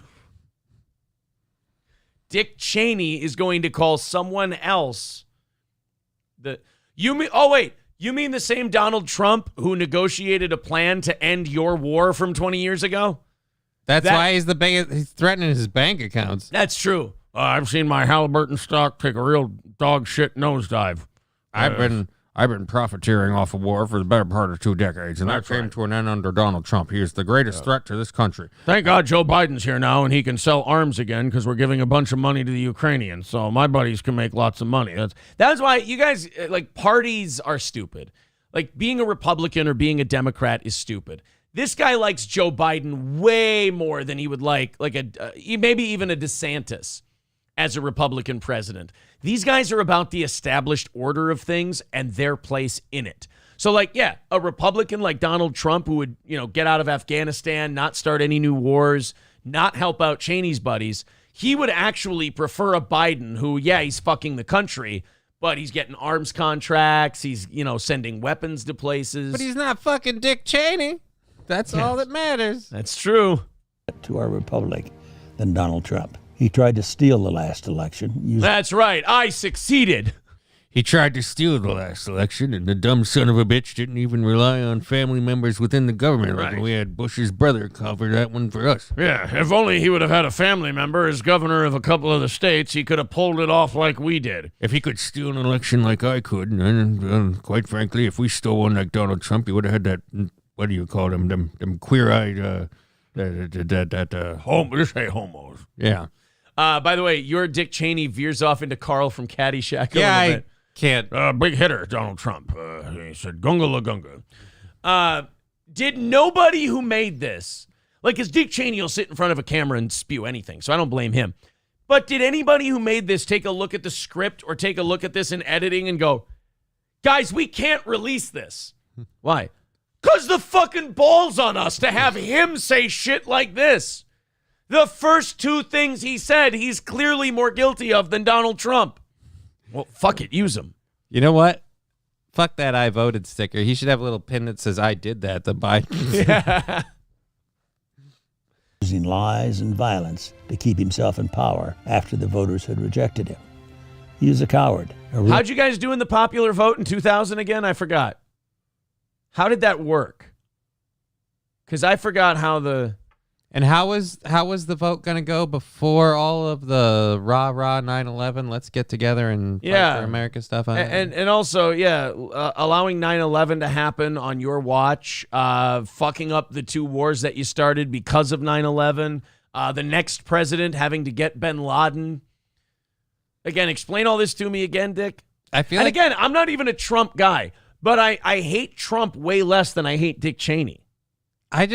Like you said, I don't like the fact that it's this guy giving the message. I mean, the only way that this is even mildly entertaining to me is if we just writ irony on his big white fucking cowboy hat. You know who would be better for this message? Jimmy J.J. Walker. All right? He would be better than Dick Cheney to deliver this message. Richard Rodriguez, who was that, the Night Stalker? He could do it. That'd be fine. A real man wouldn't lie to his supporters. He lost his election, and he... Can we go back and hear that again? A real man wouldn't lie to his supporters. Oh, that's right. We found weapons of mass destruction. In this vial, I have... Saddam Hussein has weapons of mass destruction. It's only a matter of time before he uses it on the United States. A real man wouldn't lie to his supporters. But a total demonic piece of shit would. I'm Dick Cheney, and I approve this message. Actually, you know what? He is telling the truth. A real man wouldn't lie to his supporters. Donald Trump's supporters were the American people. His supporters were all his investors in Halliburton. He didn't lie to them. He never lied to them. We need to go over there and stop this guy. There's a lot of money in it for us. Yeah, you're right. You know what? He's not lying to his supporters. He just lied to the American people. He lost his election, and he lost big. I know it, he knows it, and deep down, I think most Republicans know it. Lynn and I are so proud of Liz for standing up for the truth, doing what's right, honoring her oath to the... And in exchange for that, all of our benefactors have given her a beautiful house, new lands, and a great bank account. It's Liz, we're so proud of you for being such a great American. Liz, we're so proud of you for continuing the family tradition of fucking over the American people to wealth and enrich our own family. She's a goddamn Cheney, unlike my lesbian daughter, who I don't mention very often. Constitution, when so many in our party are too scared to do so. The Constitution. Really, Mr. Patriot Act. We're really going to go with the Constitution. Wiretaps, data collection. I don't think anyone's pissed on civil liberties more or harder than you, sir. I really can't find anyone. Barack Obama was better than you. Donald Trump was better than you. Fuck, Hitler was better than you, and he killed people. Liz is fearless. She never backs down from a fight.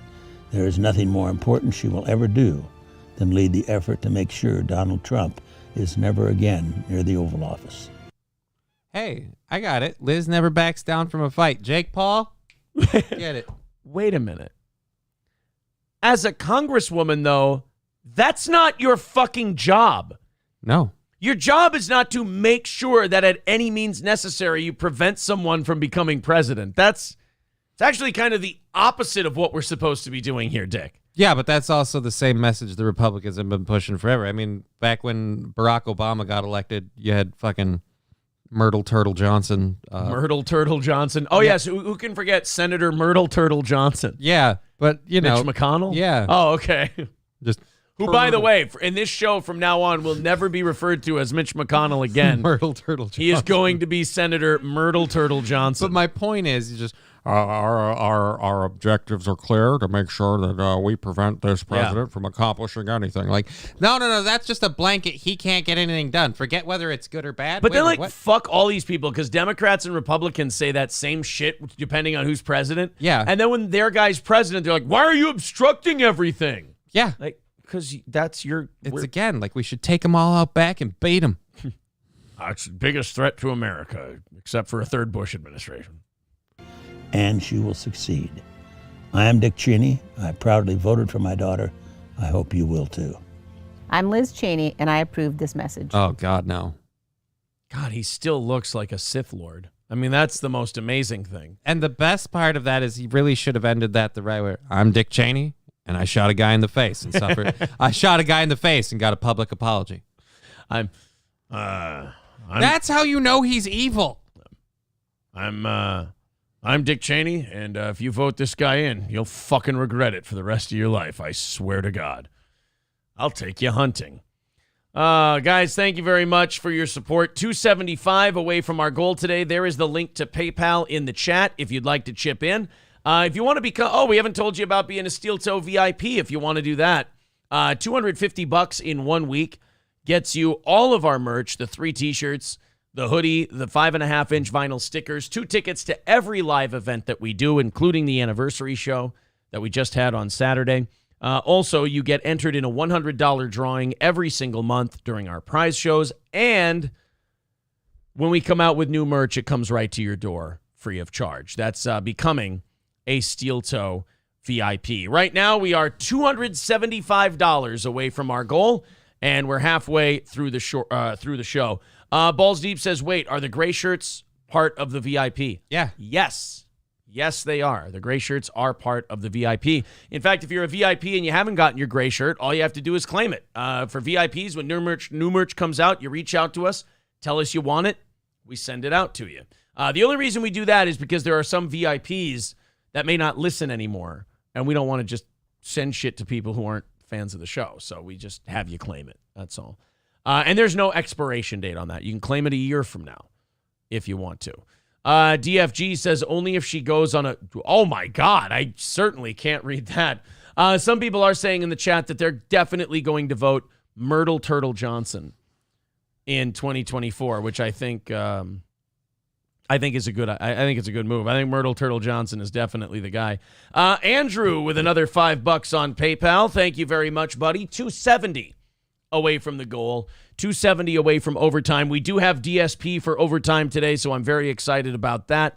And again, yes, DSP band.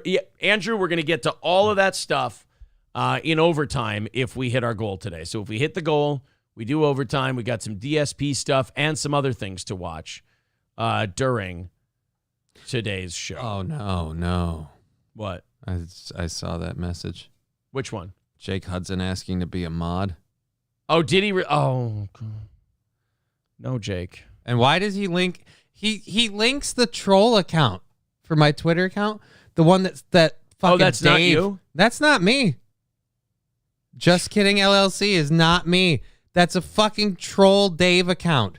Would you tell people what your Twitter handle is? My Twitter handle, I believe, is JK_LOL, but I have to double check. JK_. So he put the wrong one in there. Yeah, I've had Twitter forever, and I never use it. So this was way back before I even did anything.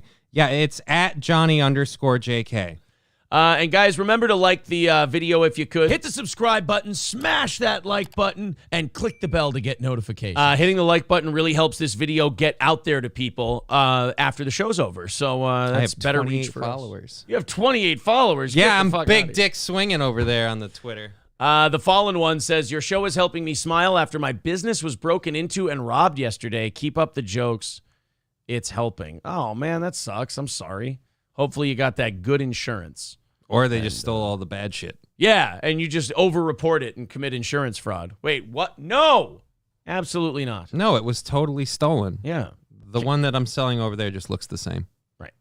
You can have more than one thing in your inventory. Yeah. God. I mean, just because they have the exact same barcode, I mean, coincidence. Yeah. I just suck at inventory, that's all. Myrtle Turtle Trump. Myrtle Turtle Trump. There's Myrtle Turtle Johnson. I like Myrtle Turtle Johnson better. Myrtle Turtle Johnson's the one. I'm here to claim my gray shirt. Do I message April? Yes, you do. That is how you claim your prize. Excuse me.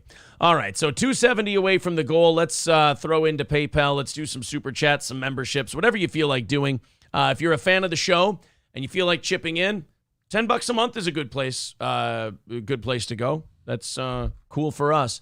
Keeps us going over here, and we really appreciate it. I think I might be running out of fandom for Alex Stein. Okay. I've really liked his stuff. The AOC thing where he called her his favorite big booty Latina right in front of her face was hilarious. Him calling, he did Tucker's line at Dan Crenshaw, calling him Eye Patch McCain. Oh, nice. Right to his face, which was pretty cool. He did this video over the weekend, and I think with some of these guys, when they're on the way up, they're really awesome. And then when they get big, they start to feel expectations, and they kind of get pigeonholed into a character. They try too hard? Yeah, they try too hard. They huff their own farts a little too much, and it gets kind of cringe. I really hope this was just an off day for Alex Stein. But he saw this Vice reporter named Tess Owen at CPAC, the Conservative Political Action Conference. Mm-hmm. It's where a bunch of like super duper Republicans get together and jack each other off and talk about how great the next 4 years are going to be if they win their thing. Well, whatever. Just that politics shit. He went there and just, I know he said he was trolling her. And you know me, I don't give a fuck about stuff like this. The funnier, the better. Mm-hmm. I feel like he was just kind of harassing her.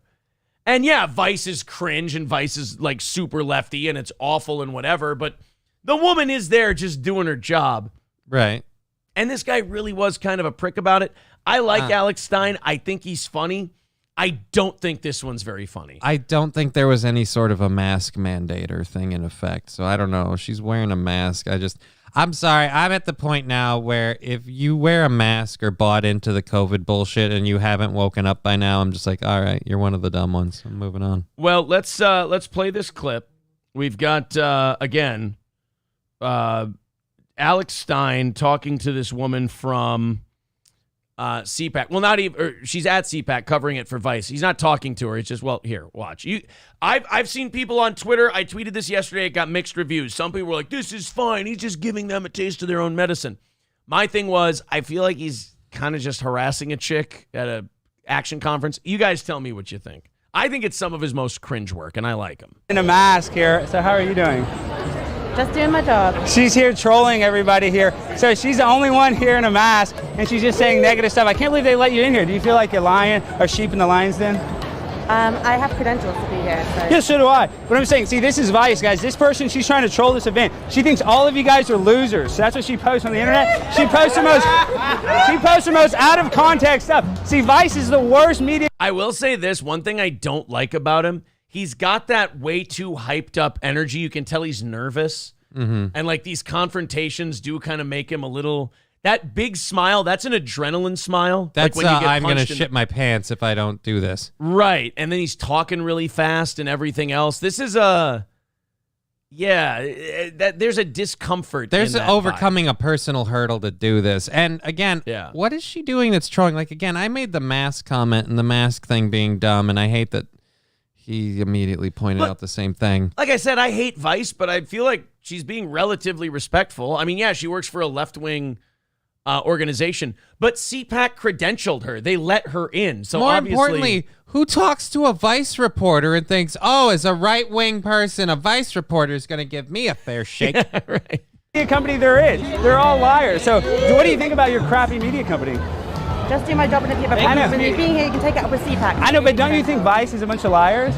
No, I'm very proud. Oh, you're proud of, you know, you guys mainly talk about drugs. Are you a drug addict too? Like all the Vice content you make? Too much, you know. Guys, this is the Vice. Guys, this person, she's a loser right here. She's the only one in a mask. You see this? This is what a loser looks like. She's got her coronavirus. How many vaccines do you have? Are you on your 5th vaccine? It's none of your business. Oh, it's not. I gotta be honest, like that's pretty cringe. She's not doing anything, and he's making himself worse with every moment because she's being remarkably patient with him too. She's just standing there, and again, she points out to him that if he has a problem with her presence, take it up with CPAC. Again, she's a reporter. And again, this hurts. I hate it when I like don't like something someone I like does, but I also like being honest about it. Like, this is try hard. I mean, the mask thing, I hate the mask thing too, but I don't give a shit, right? I don't give a shit enough to. And again, you're haranguing her at an event where she's credentialed to be there. Who's gonna talk to her, thinking that she's not gonna spin their shit? She's not disrupting anything. She's literally not even talking to anyone, and and she's just trying to conveniently walk away. And he's doing that oh, let's get you from this angle. Oh, you can't escape because I'm a fat, sweaty guy making fun of you. You know what he comes off as here? He comes off as, who's the Project Veritas guy? Poor man's James O'Keefe. Like, James O'Keefe does a good job of, investigating shit and getting people to reveal stuff. He's kind of like a poor man's early James O'Keefe. I don't know. He's just coming off like someone who asked her out and she said no, and now he's just being like, you're a huge bitch. Look, you're into women. Yeah, you're a loser. He's got rejected dude energy in this one. No, so why do you want to mandate them if it's none of my business? Are you pro-vaccine mandates? Oh, it's none of my business, but she's pro-vaccine mandates. Guys, you see this? This is what a Vice journalist looks like. She comes here. This is what a Vice journalist looks like in her little mask at the conservative event. Dude, even the people around are turning around and they're looking away and they're like, yeah, no. You got one guy here who's filming. Everyone else is just kind of going. Yeah, but he might be filming for the same reason that we're watching this now. Like, oh, God, this is cringe. I'm going to get some clicks. Yeah. Now she's scared. She's getting attention. I'm getting married in 2 weeks. That's why. Oh, that's great. You're getting married. I wonder how many vaccines he has. Is your husband, is he vaccinated? Is he vaccinated too? Am I the only person who doesn't give a shit if someone's vaccinated? Like, Alex Stein is asking, oh, is he vaccinated? How many vaccines do you have? I know he's doing it ironically, but he still cares whether or not she is. And then you got people on the other side who are like, you're a piece of shit if you're not vaccinated. I must be one of the few people left who doesn't need to score points by pretending to give a shit, and I certainly don't actually give a shit. I don't approve of the vaccines and them pushing the stuff, but if you want to put that shit in your body, that's fine. Yeah. I'll admit I got the first one under what would you call it? Duress. Pressure? Under duress pressure? is a good word. Yeah. But I've never gotten a single booster. I'm not getting any more of the boosters. I'm not getting any more shots. As far as I'm concerned, I got pushed as far as I was willing to, and everyone else can go fuck themselves. But at the same rate, she's there doing a job. You're haranguing her about whether or not she's been vaccinated. And again, as she's walking away, you're like, oh, look, she's a loser.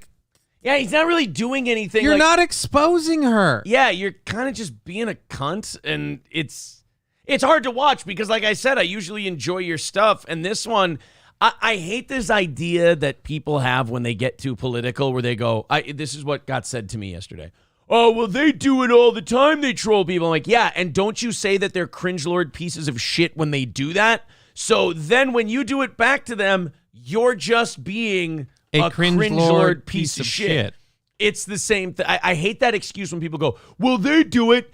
Yeah, and you call them wrong all the time when they do it. So why would you do the wrong thing? Cancel culture is such bullshit, but it's about time they got to taste their own medicine. Like, what? Yeah, that's a thing. I mean, it's stupid. Why don't you put this on your Vice? Why don't you put this on your Vice? See, Vice won't cover Primetime 99 Alex Stein. See, Vice is a liar. Because you're a piece of shit. Yeah, dude, he's huffing his his own They won't cover farts. you because nobody cares about you. That is what happened. You're not to a Alex. story, Alex. They're not there for you, Alex. She's there for the event that you're supposed to be there for. I got to tell you, I think he's huffing his own farts a little too much. He's fallen in love with the likes. I don't know anything about Alex Stein, but I think he's a douchey cringe after seeing this. She's a liar, and then when you call her out, she walks away. She's scared. She's a woman being followed by a bunch of big sweaty men and being yelled at. She's a little scared. She's a woman being followed by a bunch of big sweaty men talking out their ass who refuse to leave her alone or really kind of acknowledge her in any general way. Plus, you're not asking her questions. You're fucking asking her pointed argument talking points. If you did this to my wife, I'd kick the shit out of you. Yeah. If you did this to my wife, I'd have to beat your ass. If I saw you doing this in public, I would have to say something. You know, you're probably right. If these are Republicans. These are supposed to be like traditional men's men, like, gender roles and shit like that. I want a man's man to alpha male the fuck in here and go, hey, stop harassing the lady, you weird fuck. Yeah. And like, just it wouldn't take much with Alex. You grab him by the collar and go, cut the fucking shit. You go, all right. All of a sudden the smile and the laugh would go away and you get, all right, yeah, no, I'm and then that's when you follow him around. Oh, look, the bravado faded really quick. Oh, he's a pussy, everybody. He's a pussy. That's what's inevitable about a guy like this is that when you make that your gimmick, it's going to happen to you at some point and it's going to wreck you. Mm-hmm. Only one in a mask here. She probably has the coronavirus and the viral shedding. You guys see, this is a Vice journalist. It's a lying media company. So do you feel uncomfortable now being here? I don't feel uncomfortable. I'm just here to do my job. Well, I don't want to get viral shedding, but how many vaccines do you have? Do you think Joe Biden's a good president? Does inflation affect you? Do you think the country's doing well? Why are you? Yeah. Oh, look at this! A Vice alert! Vice alert! Yeah, dude. I'm sorry. This is really fucking cringe bad. as shit. Like, what? Honestly, if you tell me this isn't cringe, I'm like, okay, so you're just all right with people being harassed. Like, okay, you can say you don't like Vice. You can say Vice is cringe. You also can not watch Vice. That's I'm also normally fine with people being harassed in public if they've done something. Yeah. I don't usually draw lines of, this is public harassment.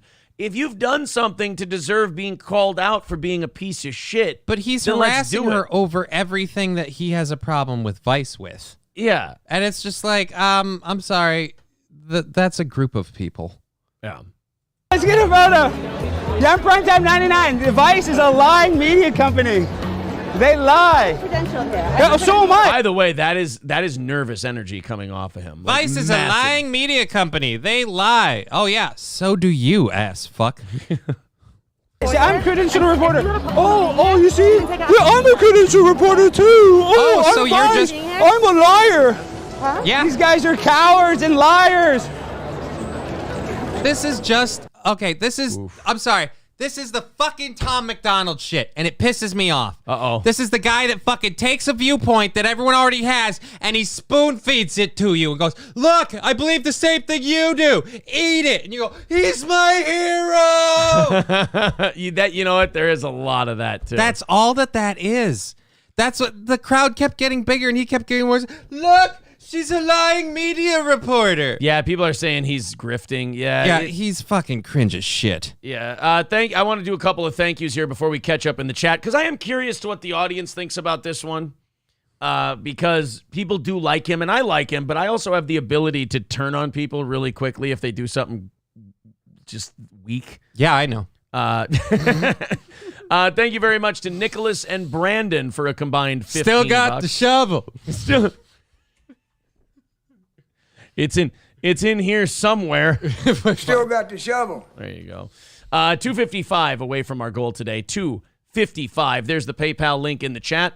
Again, 255 away from the goal. Super chats and memberships count. There's the PayPal link in the chat. 255 away from today's goal. The PayPal link is now pinned to the chat if you'd like to use that. Let's see what the audience thinks about Stein in that video we were watching. Holy shit, there's a lot of people in here. Yeah, Michael B says his first salvo was okay. Just walk away. You had it at that. I'm surprised he doesn't do the cough on her thing. Yeah.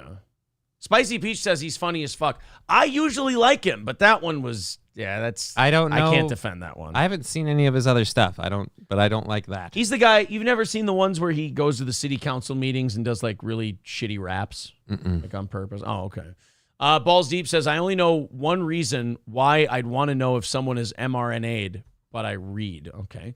Somebody says this dude needs a fist to the face. He's way too energetic. A little bit. No one really cares about who is vaccinated or not. See, I didn't think so either. Yeah. No, but for people asking, he doesn't need permission to broadcast her. They're in public. So you're allowed to film people. My God says she's not disrupting, but that's part of the problem. She shows up to grab footage to cut it up to shit. Well, yeah, doesn't and they he do that on the same side on both sides. Right, they all do that. So, like, just doing it to her, like, why doesn't he go off and do that to Fox or OAN? He doesn't. Michael B says, if I had deal breakers, I would never be back here again. Spicy Peach says, LOL, y'all are hating on him for acting like y'all. Think about that. When have you ever seen me go out in public and harass some lady? Ever. Because I didn't like what she writes. When have I ever done that? Well, I mean, go out. We did it from inside a studio. Yeah. It's more fun that way. Oh. Curly Adams says, I got the vaccine simply because my employer gave us a $700 bonus for getting it. Righteous bucks. Small Egg Picker says, Alex Stein is annoying, to be honest. What a slappable face. He's trying to get punched, I believe. Yeah, Squidfinger's saying he's very Crowderish. I think that's a good way to put it. That would be one way to put it. He's going that direction. She's annoyed, not scared. I could understand if she was a little nervous, though. Once the group started following him around and everybody had their phones out, I feel like maybe then. And that's the other thing, too. She's there. If she's going to talk to people, she's going to talk to people on her terms. And he's immediately just, oh, it's the Vice lady. Yeah. She's Vice. And then you've got literally fucking Uncle Chud motherfuckers coming out. Oh, you guys are the ones ruining America. Yeah, the walkers just kind of shambling towards her. Have you guys seen Pod Awful's coverage of Alex Stein? No, I have not. I would be interested in watching that, though. Riz Digga says, your DSP content is cringe, just like that clip. Well, fair enough then, Riz Digga. Feel free not to watch it when it comes on. 255 away from our goal today. 255 away from our goal. Riz Digga is kind of like MN Vikings. He's one of those guys who really loves the show, but he doesn't want to look like... But he has to hate it somehow? Yeah, he doesn't want to look like, oh, I'm not going to be a simp for the show. He's really insecure in his fandom. So he feels like he has to be like, oh, I'm going to be a tough guy to the show in the chat. It's kind of, I mean, it's a kind of a douchey way to go, but it's what he needs to get through the day. So I'm not. Clips are cringe just like that one, because you follow him around and clearly harass him and make an ass of yourself. I think stating the same point over and over. I think Riz Digga's just trying to get over some shit he's got. What are you going to do? Gravy Show says Pod Awful is a lot gayer than Alex Stein. Look, we could play the find a worse one game all day. Can we? I mean, really, aren't we all kind of doing a variation of the same theme? Like Jesse, Red Bar, this show, ROTC, like all of them. Aren't we all kind of doing the same variation on like the Opie and Anthony show and shit like that? So I can't say, I love it when people like pick sides and they're like, yo, Pod Awful's gay. No Revenge of the Sis is gay. No Red Bar's gay. No this show's gay. No Yew Neek is gay. It's like, guys. None of us are really gay. Except if you mean homosexual, in which case we all are. We're all doing a variation, our own spin on the same genre. Like, we're all doing the same kind of music. We're just playing it differently. So I don't know. I don't feel like you can shit on those guys that hard without kind of shitting on us in a way. I can't really shit on you because literally my show is just a copy of yours. So there you go. And mine's copying somebody else's. I'm not picking sides. Y'all have a different flavor. That's true. We all do a little bit of, but like I said, little different spin on the same kind of theme. Thank you very much to The Mood for a $5 or €5 super chat. Appreciate that. Guys, we are now officially $250 away from our goal today. $250 away from the goal. There we go. It is pinned to the top of the chat. The PayPal link is in the chat. If you'd like to throw in super chats or memberships, that counts as well. And again, we so do appreciate you guys supporting this show the way you do. All right, let's get into the 7 o'clock hour stories. Raleigh's Rednecks and Longnecks, Raleigh'sRednecksandLongnecks.com. Great place to go for delicious pizza, great wings, and to go party on the weekends. Live music every weekend and some big names coming up. Lori Morgan, Bellamy Brothers, Daryl Worley, and many others. Coming up at Raleigh's Rednecks and Longnecks in Sauk Rapids, Raleigh's Rednecks and Longnecks.com. All right, let's go to the next story. Oh, this Ted Cruz thing is pretty good. Ted Cruz was talking to, I don't know if this was an FBI person. Might have been the FBI director. Oh, yeah, Christopher Wray. Ted Cruz was talking to FBI Director Chris Wray. And I did not know this until I watched this clip. Do you remember the Michigan case with the governor, the kidnapping thing, where the FBI agents and the informants planned a kidnapping of the governor together? And then they sold the idea and arrested the people who bought the idea. Right. They basically said, hey, we got this. They were pretending to be with them. And they go, hey, you guys want to kidnap the governor? We've written out this detailed plan on how to do it. And they're like, I mean, I guess if you're doing it, they're like, gotcha, you're under arrest. Well, nobody was convicted. Everybody had to be let go because it was such a pure case of entrapment. But if you really want to be sick about the shit the government does, listen to what happened to the guy who was in charge of that field office. The guy who was in charge of okaying the Whitmer kidnapping thing and framing all those guys and entrapping all those guys. Listen to how he did afterwards.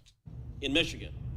That case ended up an absolute debacle where the 4 people who went to trial, 2 of them were acquitted, 2 received mistrials. None of them were convicted on even a single charge, and the basis of the defense was entrapment, that the FBI, that paid enforcements for the FBI, had suggested and had incited the conduct. Let me ask you, how many FBI agents were disciplined or reprimanded after that disastrous case and the misconduct that led to every defendant being acquitted or having a mistrial on every charge? Would you like to guess? I'm going to go with a big spanking 0. You're going to go with 0 FBI agents were... I guess someone got a promotion. Well, have you watched this clip? No. You know what's amazing? Like the FBI and the IRS, people, like everyday Americans act like you're crazy when you say this. They are 1,000%. Like, now, I'm not saying they're my enemy. I'm their enemy. Like, we are the enemy of the IRS and the FBI. They come after us. They target us. Like, and fuck your political beliefs. They'll come at you for any reason. It doesn't matter if you're a Democrat or a Republican. You know, a lot of these people think that it saves them if they agree with the oppressor, if they agree with, you know, this or that, or I like the FBI, I like the IRS. Well, guess what? They're still going to bend you over and fuck you dry. How's that sound? What do you mean you're arresting me? But thin blue line, dude. Thin blue line. Yeah, exactly. Back the blue. Senator, I can't comment on a personnel matter. I can tell you that case, as I understand it, is now pending a retrial, as I understand it. Well, the special agent in charge of that case has now been sent to D.C., to the Washington, D.C. office, and now leads the investigation regarding January 6th. Is that... The guy who framed all those people in Michigan is now, he's the head of the D.C. field office and leading the investigations in January 6th. That's called a promotion.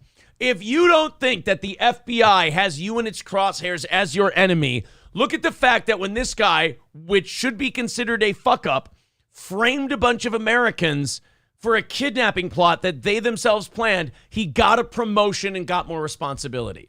And he's now in charge of investigating the citizens responsible for January 6th. Right. Which, by the way, there isn't enough of a stink on that thing. So, yeah, go ahead, throw that guy in there. Yeah. Is that correct? That doesn't sound right to me. That does not sound right. No, it doesn't sound right to me either. It sounds fucked up, as a matter of fact. The name of the individual is Stephen D'Antuono. He was run out of the FBI Detroit field office. And by the way, I will point out that the lead investigator, Special Agent Track, are you aware that he was apparently fired for allegedly beating his wife after coming home from a swingers party, and he'd made multiple derogatory political posts about President Trump showing political bias? Are you aware of that? I am aware of, I think, the incident you're describing and action that was taken about it. To clarify on the first part of your question, Mr. D'Antuono was the special agent in charge of the office, the Detroit field office, and is now the assistant director in charge of the Washington field office. I thought you were... Oh, so the case you didn't know anything about, couldn't specifically about, you just recited the facts to us. Without looking at a single piece of paper, by the way. Just knew it, which, by the way, I wish he wasn't a total evil piece of shit. I would like that kind of competence in my leadership. It's just not in the FBI. Asking about the Can we let him run the DMV, maybe? Maybe that would be helpful. Agent who was responsible for the... So the guy in charge got promoted and is now in charge of the January 6th investigation. The guy in charge of the whole Detroit field office is now in charge of the whole Washington field office. That is astonishing. I mean, thanks for answering the question honestly, I guess. I guess that's what happens when you have nothing to fear and you know that nobody's going to do shit about it. Yeah, but then why did you fucking do your pandery bullshit half-ass, I don't believe so, that doesn't sound right? Yeah, because they thought maybe with one denial he could get away with it. Fuck yeah. You know, you sneak in one quick denial and you're good, but... he told us no, we better give up. We're getting like almost like immune to this. We're getting almost desensitized. Because like we watch that and we go, well, yeah, of course. Of course he got promoted. I mean, in a way, he did do his job. When you do your job well, you get promoted. It's not his fault the prosecutors couldn't come up with convictions for the guys they entrapped. It just shows you that the FBI wanted that done. That guy didn't fuck up. He didn't screw up. He didn't, go off script and ruin everything. He did exactly what they asked him to do. And so he got a nice little promotion. Good for him, that's what I say. Good for the guy who framed a bunch of Americans in a kidnapping plot of the Michigan governor. Good work for you. You kept your nose clean and your mouth shut. We'll reward you for this, Tony. Now you get to run January 6th. Congratulations. You get to pick on more Americans who were in the wrong place at the wrong time. It seems to be your forte, so we're putting you in there. You've got it. $250 away from our goal today. If you guys want to start chipping in and team up and knock this thing down, I think we're in a good spot to do it. We've got about an hour and a half left in the show. If we just have a few people chipping in with a couple of bucks, we're going to knock this thing out in no time. So if you feel like being one of the people to throw in a couple of bucks, we'll knock out that goal. And then if we hit it, we do overtime. And we've got some really cool stuff ready for you in overtime today. An athlete has had a very unfortunate situation during a 400-meter race at the 2022 World Athletics Under-20 Championships. Italy's Alberto Nonino was competing in the event as part of the grueling decathlon in Colombia. While he started well in the middle lane, eagle-eyed viewers noticed he kept reaching down to his genital area. Sports journalist David Sanchez de Castro said Nonino's penis kept falling out during the race. He's got that big dick energy. He's got too big of a cock. It's a drag on him when he runs. Because they wear those little running shorts. I guess under them you're supposed to wear like those constrictive, like performance shorts, those athletic shorts. Oh man. He decided, fuck that, I'll just free ball it, and out came the sausage. See, I wouldn't fix it. I'd just run harder. Because then if anyone else notices, they got to stop running. You just hear a slight slapping sound as someone's passing you. On your left. Proving you're running a sound race with the rhythmic flapping. His cock just slapping against his right thigh over and over every time it hits the ground. Is that a guy running with his cock out?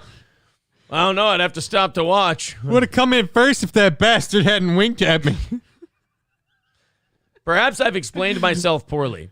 His penis escaped out of the side of his shorts, which he had to hold in because it wasn't allowing him to run properly, which is normal when your dongle is swinging from side to side, the reporter said. Oh, please tell me they're saying that. Please tell me they're saying that in this video.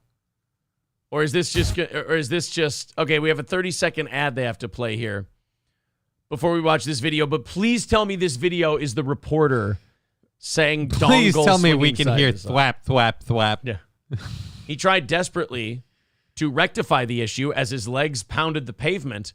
However, it seems like nothing worked. Yeah, sometimes you can't get that big old genie back in its little bottle. Well, I'll tell you this. It wasn't the only thing they wanted to do some pounding. Let me... Tuck it into your waistband, bro. You got a race to win. I don't want to show this because on YouTube because I don't want a guy's dick coming out live on our stream, but where is he? So the final there he is. Where? Right there. I Which think in one? the blue shorts because I think he's holding the side of his pants. Blue shorts there? No, I think it's the one on the inside lane on the back, second to last. Either him or I'm guessing the second to last guy. Okay. He won for these 7 men. And no one's showing much so far. Nonin and when does the guy's dick come out? The Italian in the middle. Yeah, we can't show you guys that. It is the blue. In lane 3. He's overtook Lash now. Dude, he's going pretty well here. He's coming in for the lead. French athlete Blake is going pretty well on the outside. I'm going to show this, but... Look at Bakari there on the inside lane. Keeps tucking. I'm going to have to let it go now. He keeps tucking his dick away. Lane 3 at the moment. I'm sorry, guys. I can't show you this. His dick's coming out. Oh, he's falling behind. Now he's in last place. I think I can put it back on the screen. He's gassed. Stronger. He's in last place now because his dick keeps coming out. All the way to the line. And in the end, it is a French 1-2. Privelige in lane 2.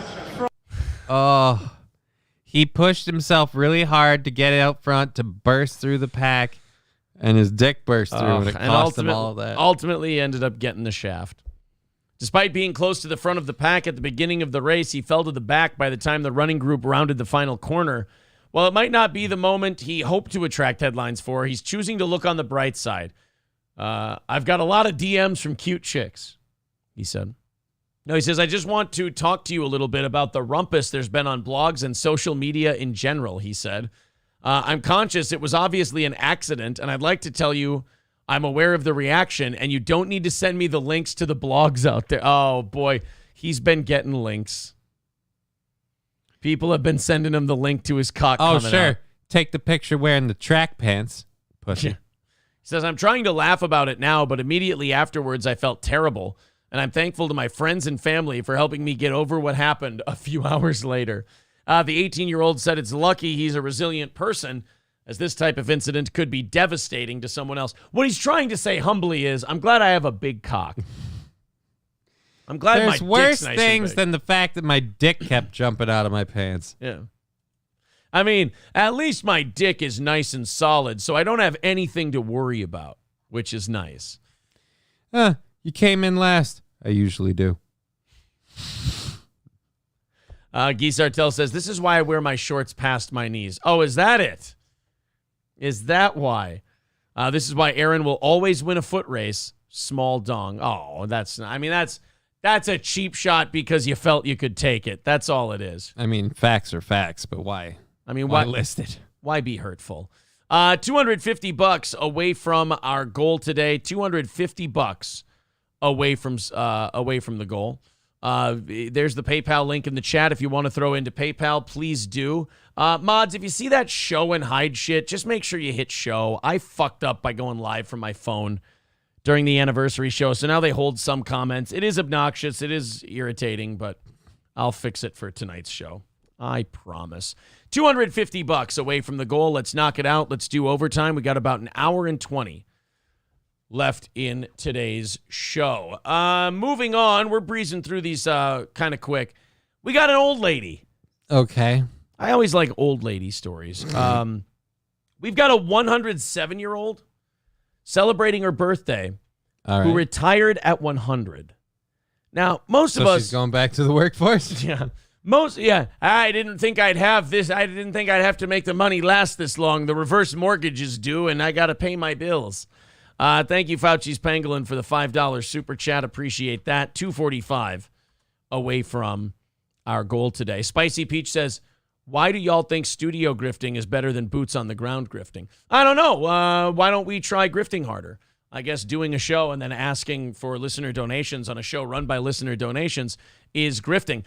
That's funny, Spicy Peach. I always thought grifting was promising that you would create some kind of accomplishment socially for everyone and then saying, if you give us this money, we'll be able to do it. Whereas our show goes, hey, we do a show, takes a certain amount of money to run said show. If you like having it around, here's what we ask for. You can do it or not do it. But if that's a grift, man, hey, I mean, if you want to misunderstand the terms, I can just do this. There you go. Problem solved, Spicy Peach. Now you don't even have to watch it. It's great, buddy. It's great. Go spurge somewhere else. All right, on we go, grifting away and making sure that we don't have to fold up this show and go do something else. You know what's funny about Spicy Peach is that he was actually enjoying the show. Mm-hmm. And he was like commenting and having a good time with us. And then again, like these people with this really bad autism, and this is what you run into on the internet. They just go, I know I love it, but I have to do something to dick with them. It's like, you don't though. Like you don't have to do a thing where you dick with people you like and enjoy listening to. It's not necessary. Peter Pumpkin Eater says, not many people at the party when I drove by.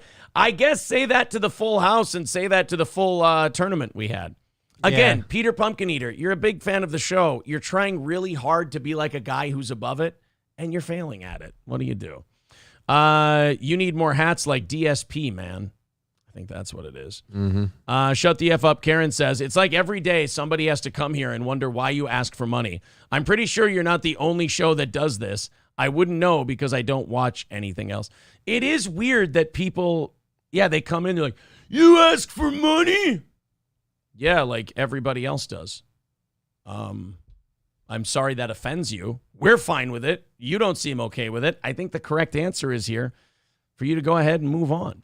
Thank you very much to Dub for $10. He says, salute, best wishes to all. 2A, here to stay. Okay.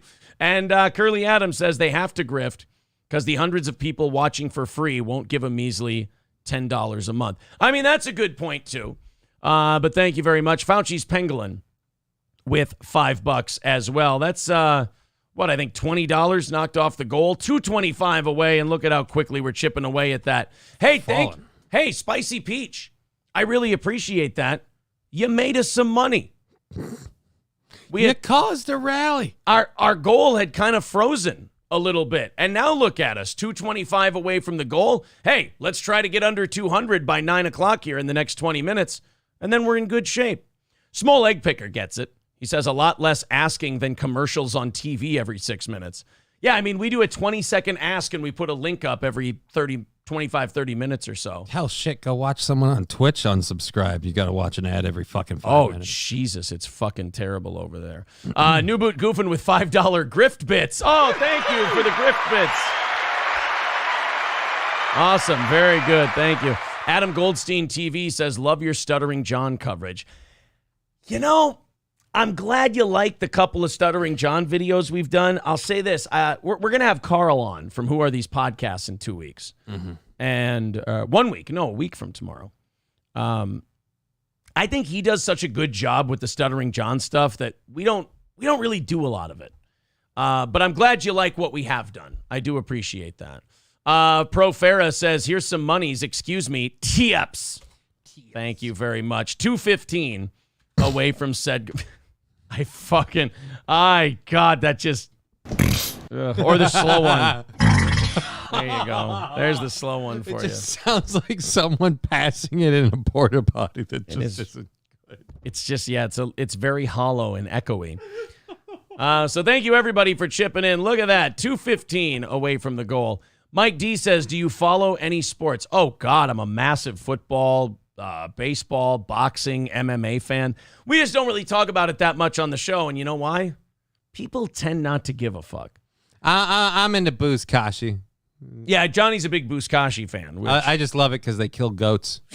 So I don't know. It's if you're looking for sports, my thing is with sports talk, you can find it anywhere. So what the fuck does my opinion matter when it comes? Same thing with politics. Like with politics, it's like every Tom, Dick, and Harry is talking about their political thing. So, I don't know. I say who gives a shit. I just want to make fun of Myrtle Turtle Johnson. Yeah, we got Myrtle Turtle Johnson. We've done our job. Fuzzy with $9.99. Thank you very much. Hot damn, guys. Thank you. Aaron doesn't follow sports. He's gay, says Kent H. That's not true. If he were gay, he'd totally follow like Greco-Roman wrestling. It's like porn to them. Oh, yeah. I'd just slather on oil while I watched it.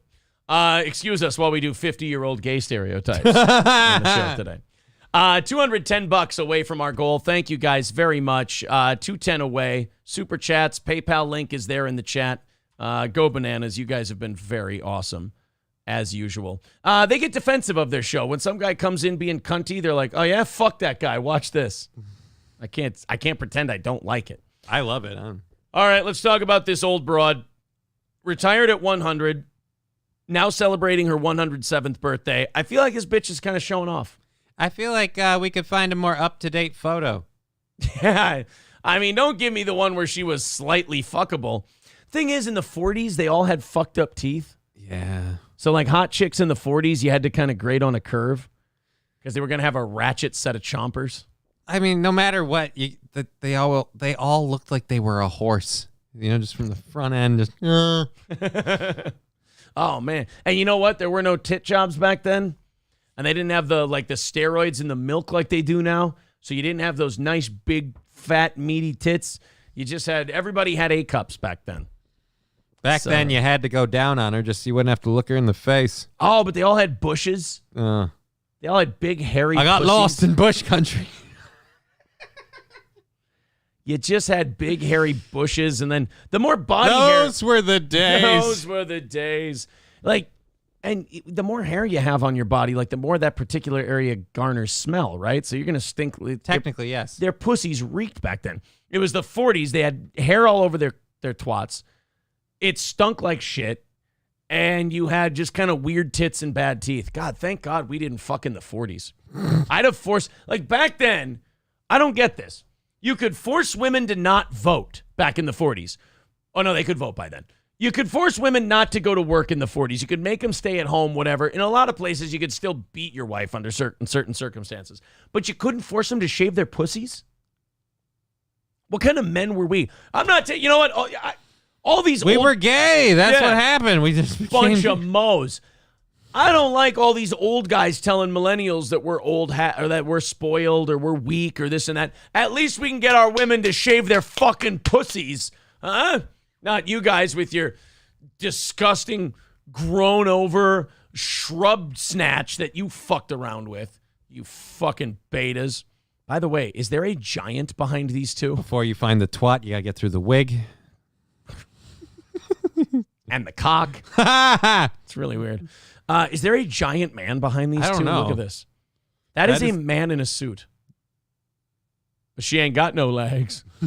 Let's go ahead and meet this 107-year-old goofy. If she doesn't look bitch. exactly like this photo, I'm going to be disappointed. If I don't jerk off by the end of this story, I'm going to be mad.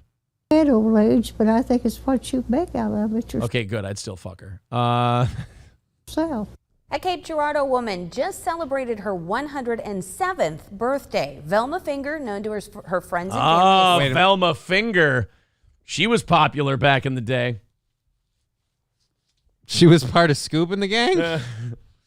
Velma Finger, back in the high school days, she used to go Velma Fingered. She said they'd call me Velma Fist if they knew the truth of it. They'd call me Velma Anal Beads if they really went by my behavior. Benoit balls. They'd call me Velma Finger Cuffs. Oh, Jesus. If they could see in my bedroom. They call me Velma Gangbang. Sorry. Oh, Velma Wet Knuckles. Oh, Velma Cream Pie over here. Sally marked the milestone over the weekend. Sally tells me on the day she was born in nice fucking Joker in Arkham City jaw. 1915, her dad hopped on a horse to go get the doctor to deliver her. Woodrow Wilson was president, and women couldn't even yet vote. Those were the days. So you're saying we had a few things right. Yeah. So you're saying you've been the witness to the complete fall of American greatness. That's wonderful. She's seen a lot of changes in the century plus that she's been alive, including the widespread use of automobiles, electricity, and the computer.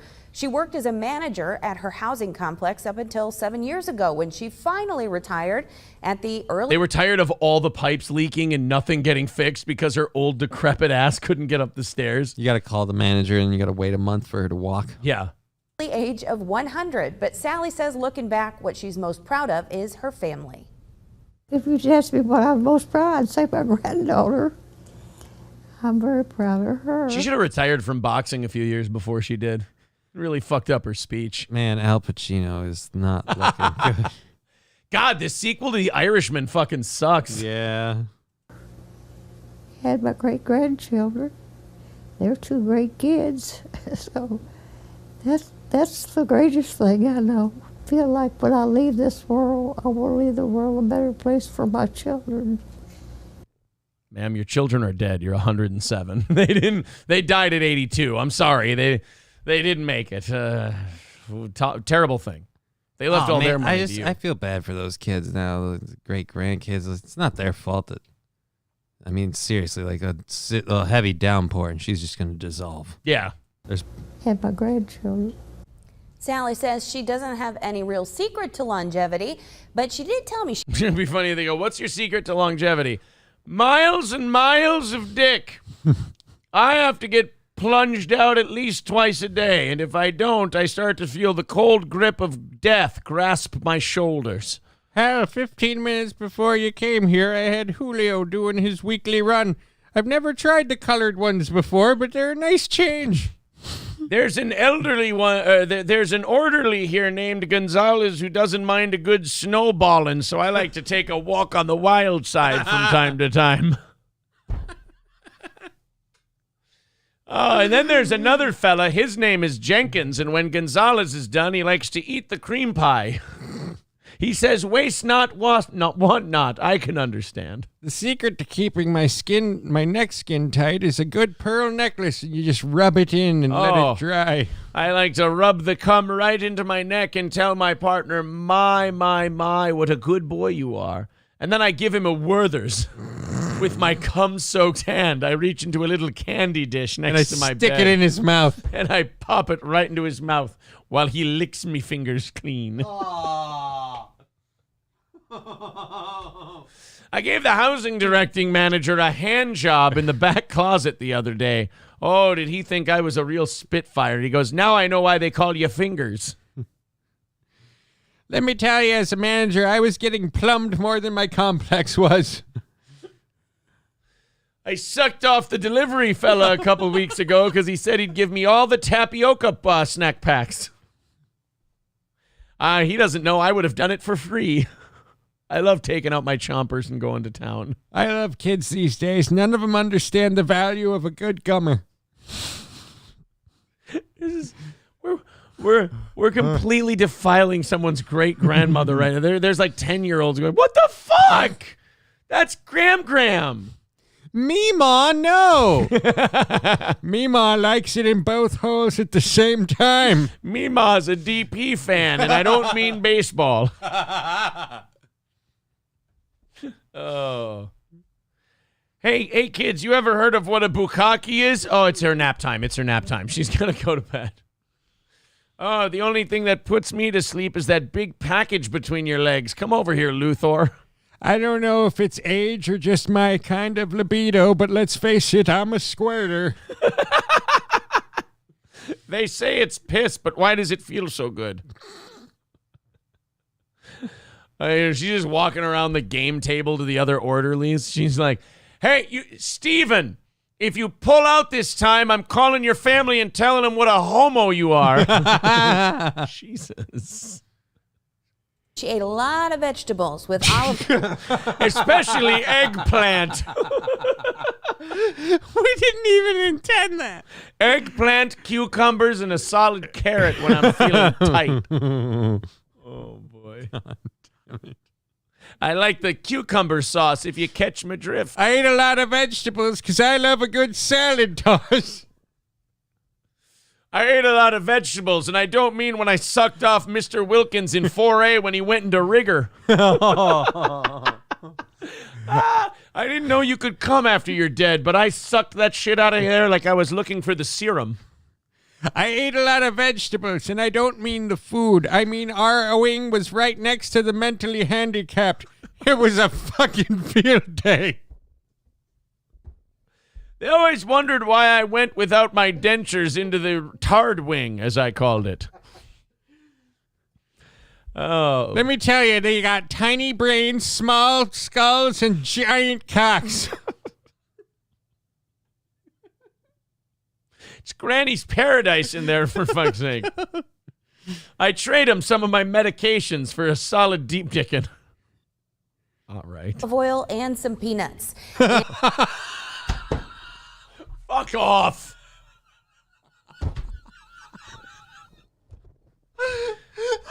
Oh, God. We gon' love them. We gon' suck their dicks off. We gon' love them. We gon' suck their dicks off. Schlong COVID? Women weaken legs. Apparently so. You got me.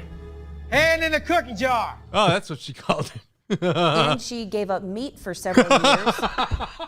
God damn it. I mean, I considered myself more of a pescatarian. I only ate red snapper, if you catch my drift. I mean, I didn't give up meat. I still got a solid protein injection. I didn't totally give up meat. I was still clam bacon. Look, is it meat or not? I don't know. All I know is I love cream of some young guy. Can we play one time without there being a cock reference in this? She says she keeps her mind sharp by doing crossword puzzles and reading. She also credits exercise and her love of the game of golf, walking the course in the fresh open air, for her incredible long life. Bet you ain't got no drive, bitch. She just loves all the balls. Oh, do you want to putt from my rough? Just a wondering. I don't mean to brag, but I like to call my vagina the ladies' tee, if you'd like to hit from it. Fuck me. Pip with $10 says, good show so far, fellas. Yeah, that was before that story. Pro Farah with $5 says, I was the original Golden Girl. No, not the Precious Jewelry or the Spy Group. Yeah, she just got pissed on all the time. $200 away from our goal. Thank you very much for that, you two. We appreciate it. We're almost under 200 by 9 o'clock. Very good, guys. Nice work. Let me check PayPal here, make sure we're caught up on our thank yous. No, we are not.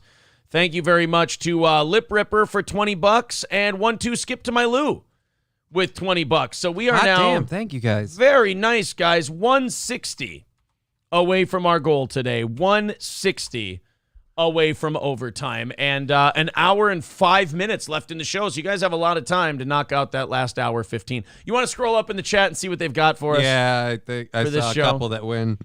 Oh boy. V-Finger. With all that Bush, you would thought she would have done better in Vietnam. Mike D calling her doable. Oh, she knew Scooby and Shaggy. They had to be some women with large breasts. That's just how nature is. Yes, I understand. We're goofing, guy. We're being funny. Hey, why did Kent H's comment, "Oh, Velma Krusty Puss," get deleted? That's a fucking funny line. God damn it, you guys. Quit deleting people's comments. Oh. I don't speak old. I'm so proud of those loads of cum I didn't abort. Got a hell of a body count going the other way, though. Curly Adams says, definitely have to wear goggles if you dick her down just in case she queefs. The dust will blind you. Jesus. Guy Sartell says, ask her about the blacks.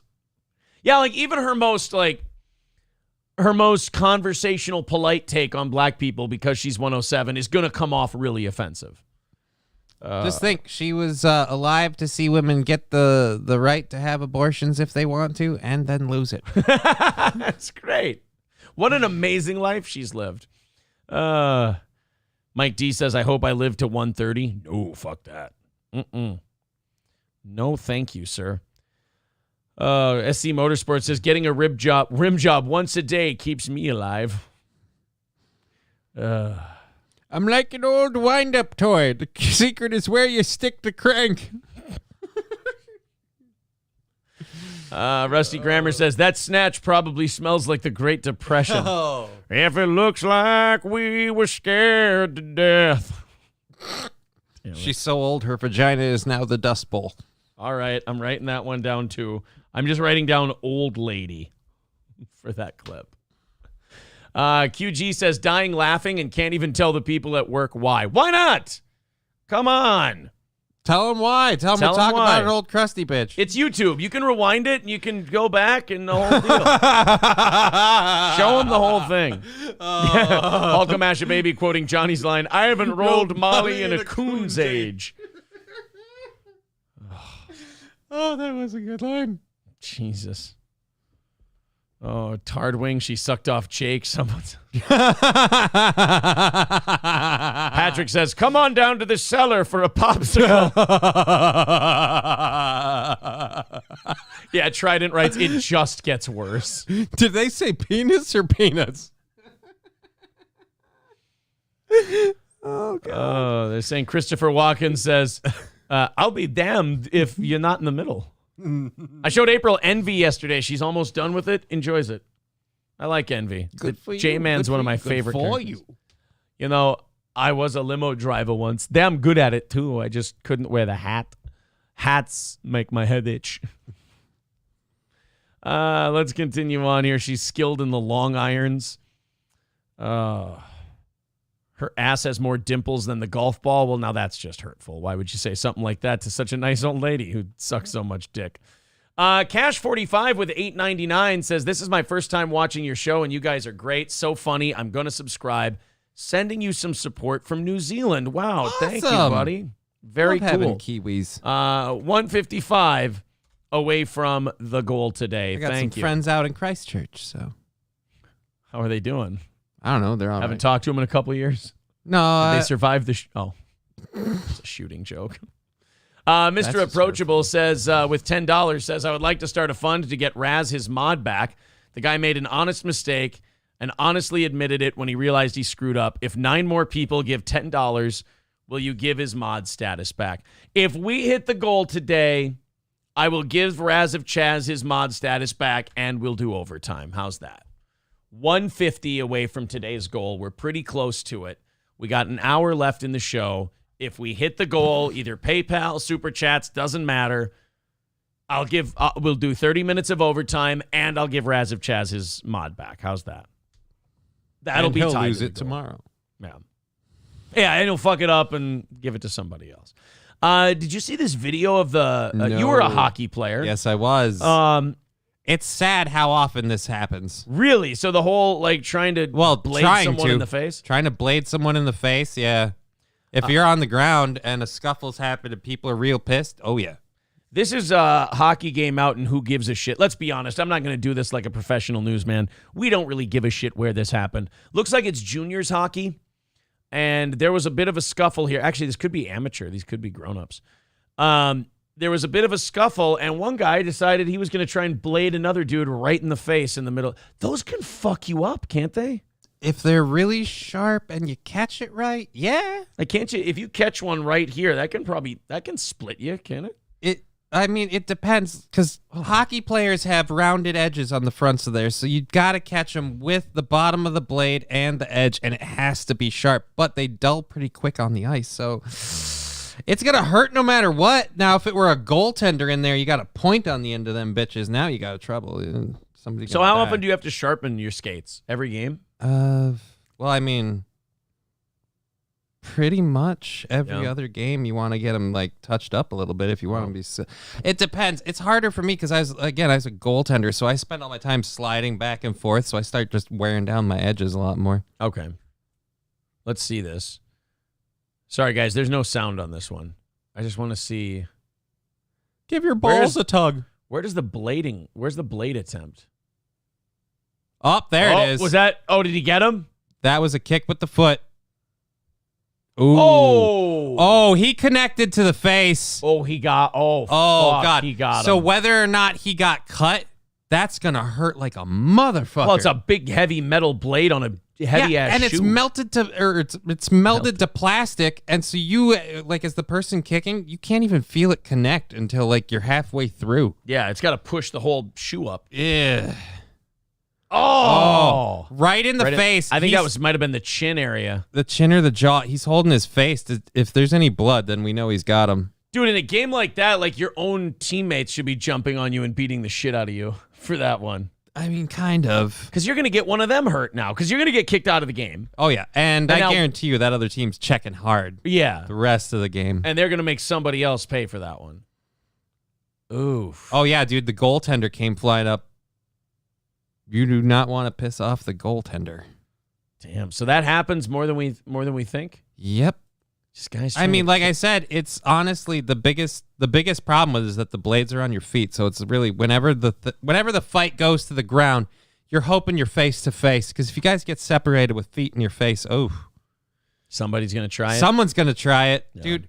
Oh, my dad had a guy who literally like tried to cut a guy with his skate when it was off. Like, just hockey players Jesus are not. Christ. He was French Canadian, but the point is, well, then I understand. But the point is, hockey players are nuts, and they run around with blades on their feet. Thank you very much to Raz of Chaz chipping in $10 to his own cause, but he says, fuck that Raz guy. Yeah, I agree. 140 away from our goal today, so we are inside the 150 mark and an hour away from the end of today's show. So you guys are definitely within swinging distance, if you will, of today's goal. 140 away. PayPal link in the chat. Super chats and memberships count as well. So, God, that's even if that doesn't cut you, that's gonna hurt like bad. A motherfucker. You could break his jaw with it. I thought this story was really funny. I don't know. We're probably not going to spend a lot of time on this, mostly because we have the Lisa. I have a coronavirus parody song that I found yesterday for you. Oh, Jesus. Oh, yeah. When COVID was really big, we loved finding all the terrible COVID parody songs. They were so easy to make fun of, like Hit Me With Your Best Shot, the vaccine parody. That was tragic. I found one yesterday on our Cringe that is without a doubt the funniest COVID parody, and not for the reason that this woman thought it was. I'm very excited to show it to you. It's going to be right after this next one. So I want to cruise through this one. We're going to knock out this goal, and then I've got a coronavirus parody for you. Then in overtime, I've got DSP, I got a movie trailer, and I got a bunch of other leftover stories for you. It's going to be another busy hour and a half if we end up hitting our goal today. First, a French scientist has had to admit that a picture he posted of a dying red star, a red dwarf, was actually a piece of chorizo sausage. Scientists are like, all scientists are autistic as fuck, right? So their idea of a sense of humor is really gay and nerdy, but this one is awesome. So people got pissed off enough to, and he had to come out. Yeah, I admit it was a sausage. I don't know if they got pissed or if they were like really taken in, like, wow, this is amazing, and it just took up. He tweeted it as a joke, and I think it was supposed to be like an insider, like inside his little circle joke. Okay. But it got out and it went viral, and he's like, all right, guys, look. Like, A, before you all look fucking stupid in front of your friends, and B, before people start calling me out that this is fake because they're not fucking stupid, that was a piece of sausage that I put out there. On Sunday, Klein, a director of research. By the by, speaking of Ethan Klein, remind me after this story, he was on Tiger Belly recently. What? He's going to die soon. Really? He's fucking gigantic. Like, uncomfortably gigantic. Oh, God, how? He's literally a round shape. His whole existence is round. How does his wife do any of that? Hopefully she doesn't. On Sunday, he's medicated too, so he might not. I don't know. Sometimes when you're medicated, it's hard to get it up, so who knows what's going on. They make there. drugs for that too, though. Yeah, but when you're fat and you're medicated, oof, that's got to be hard. I mean, the opposite, actually. It's got to not be hard. On Sunday, Let Etienne me Klein. pick up my gut so you can find my dick. Oh, God, you do, too. You got to lift that thing up. On Sunday, Etienne Klein. Ethan Klein is now fatter than Ethan Ralph. Ethan Klein, Ethan Ralph. Ethan Klein is the fattest Ethan at this point. He's fatter than Ethan Suplee. The two Ethans shall never meet, or they'll form a black hole. We got to keep them away from will just pull everything together. From CERN. On Sunday, Etienne Klein, a director of research at the Atomic Energy Commission in France, tweeted out an image of a red cylindrical shape with varying gradations of light and color against a black backdrop. The message he paired with it, translated from French, reads, "Photo of Proxima Centauri, the closest star to the sun, located 4.2 light years away from us. She was taken by the JWST. This level of detail, a new world is revealed every day." And then the picture that came with it was this. Oh my God! And people bought it. Mm-hmm. I mean, to be fair, that is a very Proxima Centauri looking sausage. It was hook, line, and sinker by a lot of people. Now, the James Webb Space Telescope is what he's referencing by JWST. The image that Klein shared was not one of them. About an hour after he sent the tweet, Klein revealed that the image was not a star at all, but a slice of chorizo, a Spanish type of sausage. Well, when it's time for cocktails, Klein tweeted in French, cognitive biases seem to have a field day. Beware, then, of them. According to contemporary cosmology, no object belonging to Spanish charcuterie exists anywhere but on Earth. God, scientists are such fucking dorks. Even when they do a little joke thing, they're still wording it like cunts. It's just so weird.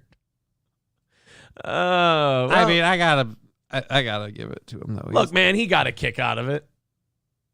He thought it was funny. Yeah, he's poking a little fun at him. And when it comes to dorks, as long as they think it's funny, then fine. Hey, suck my sausage if you don't like it, dude. Yeah. That's an exploding red star. Think I can get that? Oh, you little fucker. There's been a fly in here all morning long. Us fucking crazy. It's been driving us nuts, but we've been super pros and giving you guys 4 best ofs while watching this fly. And he was just on my cup. I'm so pissed I don't have a hat today. That shot that I took right there, that going like that, that's a low percentage shot. I should not have taken that. And now he's gone. The key to killing a fly is patience, and I didn't exhibit enough of it. All right, guys, let's get into the Lisa Gayle. Oh, no, first I wanted to show you Ethan on Tiger Belly. And that, by the way, Tiger Belly, Jesus Christ. Tiger Belly is right. Ethan Klein, Tiger Belly.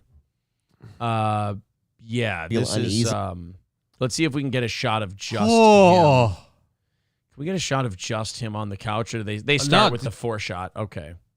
Dude, you don't, dude. I mean, look at that. The bottom left one here. Look at that disgusting guy. Ugh. That is it. Like, he's melting. He's fat melting into the couch. Oh, and this podcast, by the way, was terrible. Like, they just humiliated poor Bobby Lee the entire time. Like, this piece of shit chick that he was with, that he's now broken up with, kick her off your fucking show, Bobby. Have a set of fucking balls. Enough with this manipulative hunk of trash. They go on there, and they were just humiliating him the entire time, telling embarrassing stories about him, and then Ethan going, come on, Bobby, what? Come on, we're just having fun, and this and that. And it's just, they're just making him look like a weak, cucked piece of shit the entire time. I really She's want him to evil. kick her to the curb. Oh, I can't wait. Because then I'm pretty sure her career will dry up as fast as it was, created. No, she's the absolute worst. I hope he kicks her out, but he doesn't have any fucking balls. He doesn't have any balls at all. God damn it, Fauci's pangolin. That is not what we were getting after. But he is, his ass is fused to the cushion. He looks like he should be giving Joe Rogan more health advice. Yeah, this is the same guy who was like, Joe Rogan's talking about health. He didn't get to talk about health. Dude, he's in great shape at like 50 some years old. you're, I think, 36, 37, and you look like you're on your deathbed. Bobby Lee and her were on your Mom's House podcast recently, and it was awkward as fuck. Felt bad for Bobby. Dude, she humiliates him constantly. All the time. She's just, like, teasing Bobby Lee, but, like, in a way where, like, she looks good and he looks like shit. Oh, dude, and I was watching that thing about her. She was the one who started the whole, like, open relationship bullshit, and then she wants to be like, he cheated on me. Right. Yes. Fuck that cunt. Let's just pick a random spot in this podcast. Oh, I would love to. Will you for real? 100%. Are you kidding me? And you'll answer the phone, like you'll answer Dude, texts. I'll promote. And you don't have to even pay me that much. Just give me opening fee. Opening Dude, that would be a blast. What do I have to pay you? Per show. All right, so how many seats is it? I mean, they're different. I don't know. They're all different, you know. God, I hate it when comedians get on podcasts and talk about comedy. Oh, more importantly, they want to talk fucking What happened? I like I that think he's just trying to lift that TV. But and he had so much belief in He himself. did. That's He what I did. really like about it. I got this. I just bought it back for like $250 for everything. No. Yeah. You bought your own shit back? Yeah, but it was still cheaper than the Sure. $3,000 I would have paid. Yeah, that's hilarious. So anyway, Here in Austin's LA. pretty shaking great. his head. Where did it happen? In Hawaii. In LA. What is? All right, I don't care enough. Oh, did you get him? No. Ah, shit. So close. I don't care enough. I mean, no offense to Tom Segura. He's kind of boring. Always has. He's not very interesting. And Bobby Lee and Kalila are interesting, but for the wrong reasons. Gordy says, Daddy got mentioned on Jesse Lee Peterson again. Oh, boy. I got to hear this now. Where? How did Gordy fuck with me on Jesse's show? Hold on. Jesse Lee Peterson. He's live. How long ago was it? Edify one another, but don't let not mention monkey pop today. And that's what I'm pretty sure that's what I heard. That would you be opposed to doing? He said that he was talking about stress out flight attendants. Where are we? How long ago, Gordy? He says that's it. Oh, I'm at the spot. All right, let's go back a little bit. And you were disturbed by that. Order earlier.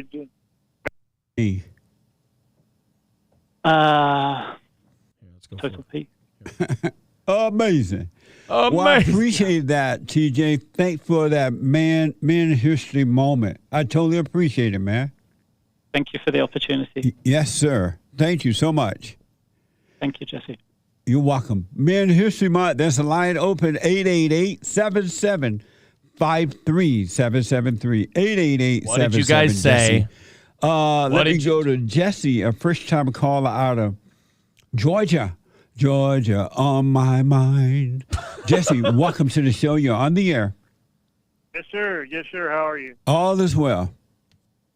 Listen, the news reporter earlier made a remark about when talking about the gays with the monkeypox that he said apparently the gays can't handle the heat either. It seemed a little distasteful, like he was making light of monkeypox.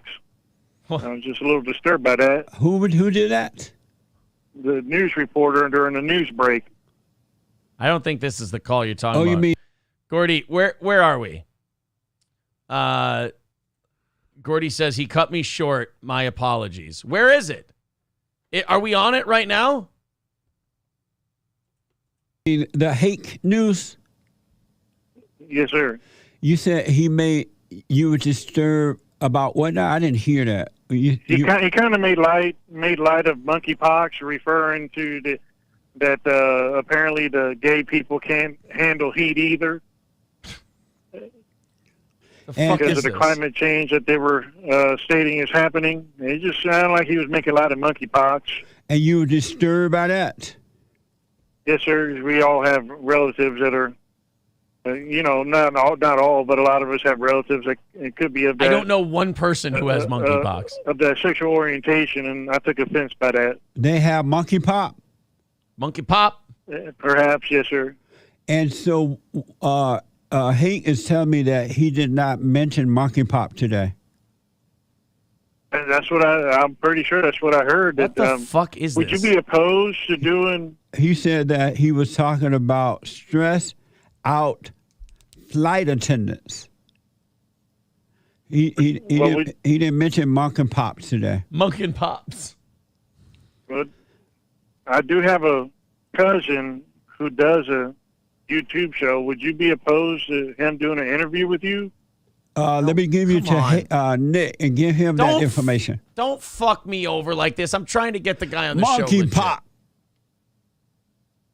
And don't be disturbed by anything anyway.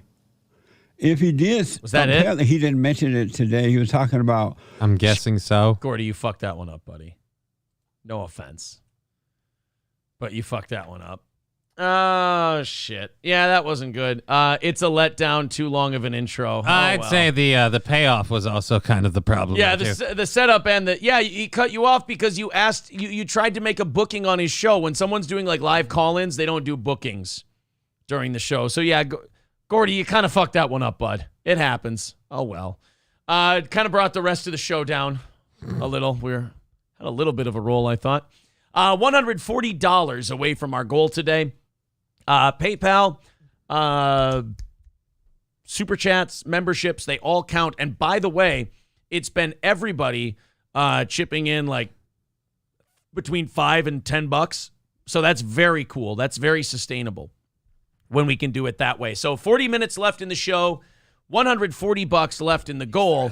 PayPal link in the chat if you'd like to do that. We'd appreciate it. BetUS.com. Use the promo code SteelToe if you sign up at BetUS.com. That's BetUS.com. Promo code SteelToe for a 150% sign-up bonus. There we go. BetUS.com. Promo code SteelToe. If you're going to do sports betting, football's starting up. You got fights and all that all the time every Saturday. If you want to put bets on those, if you want to do prop bets, they go as deep as you want. You can play blackjack on BetUS. They've got an online casino, the whole deal. That's BetUS.com, BetUS.com. Use the promo code SteelToe, and we get a nice little bonus out of it as well. You get 150% of your first sign-up bonus, or of your first bonus in a sign-up bonus. Your first deposit. I can't talk today. Thank you, Curly Adam, with $10 for Raz of Chaz. Appreciate that. We take 70% of that 10 on the Super Chats. 135 away from our goal today. Appreciate it. All right, we got to get to this coronavirus parody song thing that I kind of want to wait for Johnny for this, so I will remind you that Rocca Handling in Sauk Rapids is hiring for field service technicians. Go to roccagrp.com/careers. That's roccagrp.com/careers. The link is in the chat there to work with our friends at Rocca Handling. All right, 135. What was it? 135 away from the goal. Not too much long left in the show. I think we're going to hit this one today. I've got a timestamp for this parody song. What is it, 51 seconds? Oh, boy. You guys want to see her? I mean, it might help you realize what we're dealing with here. Oh, there she is. There's my pretty girl. This is Lisa Gayle. Lisa Gayle has a YouTube channel called Lisa Dupree. 2.09 thousand subscribers, but her coronavirus parody song has 16,000 views. So this one's not doing too bad. That means it's got to be really, really good. So let's wait for Johnny to get back because I don't want him. I don't want my co-host to miss gold. I feel like I should be sharing things like this. Here's Lisa Gayle. It's just titled Coronavirus Parody. So we get to find out as we hit play what song she's parodying. Lady Gaga's mom should have stayed home.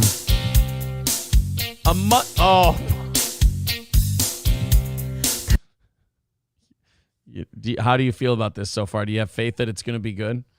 I have faith that I should have bought a gun. Coronavirus. Guess you better slow your bad self down. What? What's wrong with it? What's the horrible song choice? That's you don't think Mustang Sally's good for... Mustang Sally, really? Oh, fucking for coronavirus. I mean, they have the same amount of syllables, right? Mustang Sally, coronavirus. I mean, right away, right off the bat, I mean, your titles are only one syllable off. That doesn't fuck up a song, does it? No, it does. Oh. It does kind of fuck up a song. Oh, sorry. Oh, and there's the whole thing about, again, I don't know, maybe it's my own opinion. Coronavirus was, bullshit, so who cares?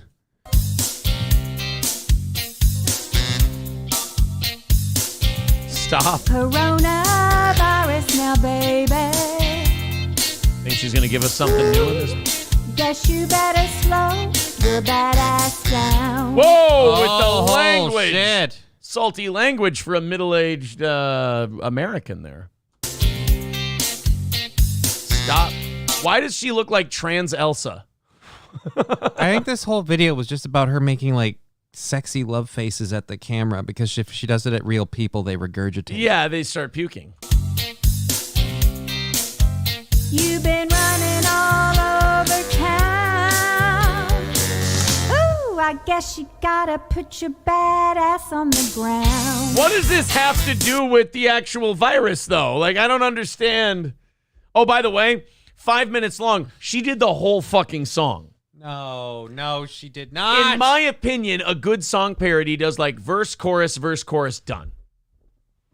That's it. Well, the thing is that's how Weird Al do. It's kind of a misnomer. There's a very, very thin line when it comes to a good song parody. Yeah, did Weird Al do it or not? Yeah, that's pretty much it. There's the line. Well, Remy's pretty good. Remy's good too, yeah. Oh, yeah, I believe you really know how to play that fucking guitar. I'm starting to think she's not really playing that guitar. Does it even have strings? Yes, it does. All you wanna do is spread around CV. Big mistake. Big mistake. All you wanna do is spread around CV. Big mistake. Big mistake. All you wanna do is spread around CV. Big mistake. Big mistake. She's doing hand motions. Because, like, it's a no-no. I don't know why I have such a high tolerance for this shit, but it's I don't fun. know why you do, but apparently I don't, and it's killing me. It's like I'm holding plutonium, and I'm like, my body doesn't react to it, but everyone else is mortified by it. Yeah, we're all slowly dying of poison. What do you think about plutonium? All you want. You don't like that she sings her own background music? Big mistake. Big mistake. One of these early mornings. Ooh, we're gonna be wiping your badass away. What the fuck does this even mean? Okay, lady, you realize how, one, coronavirus isn't going anywhere. It's not spreading around. It is everywhere because we've had it, and it's not a big deal. I won't make you listen to that, but I do want to check out. Oh, God. Oh, God. New recipe. Oh, God. That's from a year ago. So she makes a video like once every 3 months. She covers songs. She covers Adele. Coffee. Okay, here's what I want to see. Coffee or tea and new recipe. And then maybe, oh, God, she loves a good Adele cover. Merry Christmas, darling. Okay, let's watch a little more. Uh-oh. Can you stop shaking your shoulders? You're not attractive. You don't like her shoulder shakes? I don't like her like, ooh, look. But you got to have some pizzazz and stage presence. Also helps to have singing talent. Woo! I mean, it's a stage mic. This is a karaoke mom who had to take it home. Are you? Well, first of all, I am in no position to shit on someone with a karaoke machine. No, but she... It doesn't matter what you choose. You got my heart pounding. I want you around. And let's get a drink or two. I just want to point out there's nobody else in this house. This granny is cruising, hoping you'll give my ass a bruising. Dude. You're so satisfying. You're smooth like butter. Put it in my shit cutter now. All right. I don't really feel any heat from her. I don't want to play any more of her. Good morning, fans. I know I don't look real glamorous this morning, but I've been up. You look the same as you always do. You're fine. I'll be honest, you look as much as you look like you're covered in about 10 pounds of makeup as usual. I'm sorry. The eyelashes and you've got to cover the bags and the dark circles around your eyes, because as soon as the camera turns off, you're just so depressed about where life is and you in it. I'm starting to think those eyelashes might be fake. Oh, really? 30 and went to the gym in Dallas to work out. But anyway, I know how y'all been wanting new recipes, so I decided to Nobody's asking.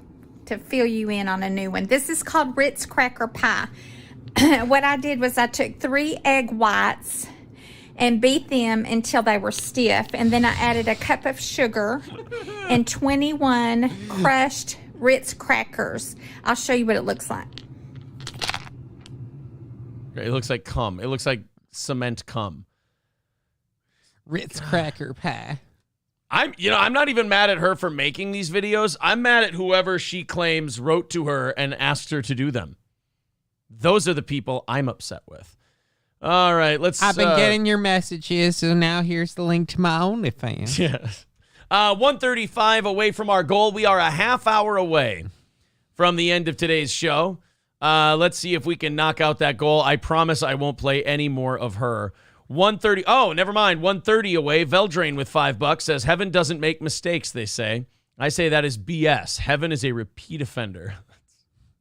So I'm taking it you guys didn't like her very much. Starting to get that vibe. On my OnlyFans, my new recipe is my dust covered. My dust covered love cookie. My dust covered whisker biscuit is my newest item. Whisker biscuit's going to be a new favorite one for me. That I have. Look, lady, I'm just into you for your whisker biscuit. That's all I'm here for. Oh, shit. Whisker biscuit. So 1:30 away from said goal. Matt Brunn says, I get the slight vibe that she's the type that brings guys home from the bar and keeps them locked in her basement. Well, only to stop them from sinning. And leaving. I like how the pillows on her couch look just like her ass probably does. Oh, I mean, guys, I didn't think we needed to get nasty over here. All right, so we knock out that $130 goal. We do 30 minutes of overtime, and Raz of Chaz will get his mod status back. That's the promise today, after he fucked up again. A woman got pulled over in Anchorage, Alaska at 3:43 a.m. Okay. And she decided, in order to get out of her ticket, to show the cop a white privilege card that she had made. So you can buy these. They're like gag gifts. They're like novelty items. It's a white privilege card. She got pulled over, gave it to the officer. The officer is now facing a review. For letting her go? Because he let her go. Oh, my God. That's awesome. Oh, I'm starting to feel like Ethan Klein. They're not really sure what policy he even violated or what disciplinary actions he should face, because the department is treating it as a confidential personnel matter. Well, you didn't have to pick that. Thank you. Now it just looks like you sucked on my wiener and you dropped your cane. No, it just moved over a little. Officer Nicholas Bowe and Charles Worland with the Impaired Driving Enforcement Unit, they did not let a drunk lady go, conducted a traffic stop on July 7th for a car weaving in the lane. Oh, no. They didn't identify the driver, who said she showed a white privilege card during the stop. Bowe and Worland did not immediately respond to a message seeking comment Friday. Days after the traffic stop, Mimi Israela said in a Facebook post that she was pulled over for weaving at 3:43 in the morning while driving to a pizzeria in Anchorage after arriving on an early morning flight from California for Trump's rally. She couldn't post her... Of course, the woman with the white privilege card was there for the Trump rally. Mm-hmm. Makes sense. She couldn't find her driver's license, she wrote in a now-deleted post. What? So she didn't even have her driver's license and they let her go? When I saw my white privilege card, I gave it to him and asked if it was okay. He laughed and called his partner. It's the first time they've seen a white privilege card, she said. The top of the novelty card reads, white privilege card trumps everything. Oh, by the way, she's Filipino. There's another spin on this story. So, weaving in the lane. And cultural appropriation. Weaving in the lane. Not having a driver's license. showing the white privilege card, and they let her go. Yeah, they should have arrested her for an additional charge. She has an illegitimate white privilege card. That is a crime. That obvious theft, right? So now she has to suffer twice as hard. But how about this? Shut the fuck up about it online. You're going to get these cops in trouble, which you did. You got away with it. You won. You got a funny story. You can tell people in private. You don't go. But I want the tweet. You don't go and blab to everyone on Instagram and Twitter. Now, officers observed no signs of impairment and no citations were issued. Guerin added that officers are able to check if a person has a valid license with the help of a computer check, which they did. A video of the encounter apparently taken by her has been reposted on Twitter. 2 officers are seen standing outside her car window. She asks one, "Do you like my white privilege card?" One officer says, "That's hilarious." See, now, in my opinion, no harm, no foul. They looked up whether or not she had a license on their computer. They found her driver's license. She wasn't intoxicated. She was just a shitty driving woman at 3:30 in the morning. Well, just a woman. Okay, fair enough. You're right. I repeat myself. So the cops were not wrong to let her go. No. No harm, no foul. Good. And what does she do? You'll never guess the really funny thing that happened to me. I was in Anchorage. She probably gave out the cops like ID number too, like their badge number. Badge number 367. Let me slide. Oh, you dummy. So now those cops are facing disciplinary review. Although I agree with some of the people in the chat, no harm, no foul. I actually kind of agree with the cops on this one. They should be disciplined. What'd they do? They let her keep her white privilege card. She's Yeah. not white. No, dude, that's a ticketable offense. You're showing a white privilege card? That's like a fake ID in my opinion, okay? You're not white. Yeah. You're Filipino and Pinoy or whatever. You're very clearly not a white lady. We really don't like cultural appropriation around here. Yeah, no.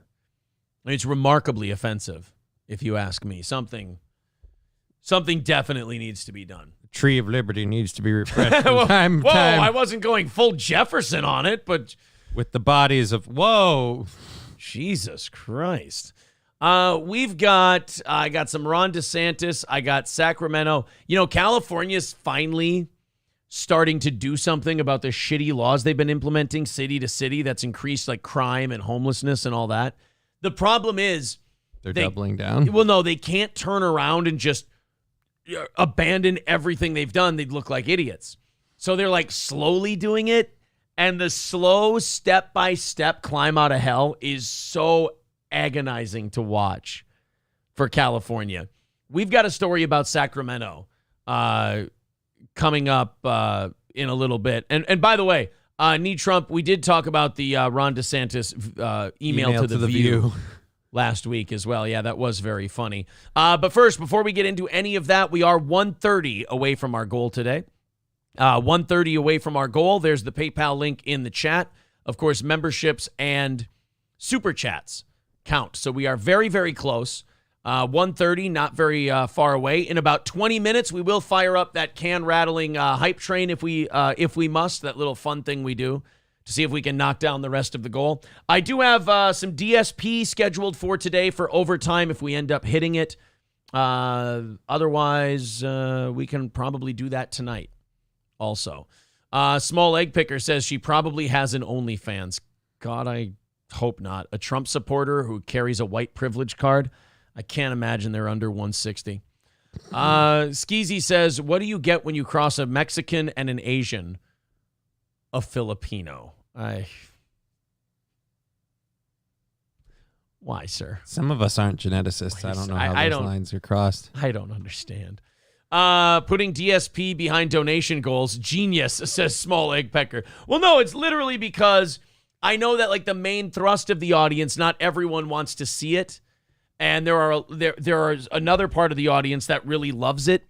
And so it's usually either an evening show thing where there's less people, or it's an overtime thing where the audience goes down. So don't worry, you're getting the fucking clip no matter what. It's just that if it's today, we're going to have to do it for overtime, or we do it tonight. Either way, let's see if we can knock out that 1:30 and do an extra half hour of show this morning. Let's watch Sacramento try to fix the homeless encampment problem that they've created. Now, I have very little faith in the people who started the problem to fix the problem. I do believe that if California wants to fix this shit, they're going to have to swallow their pride and vote for somebody else. Admit that they kind of created this problem with the whole, they're experiencing homelessness. I just want to be nice to these people. Yeah.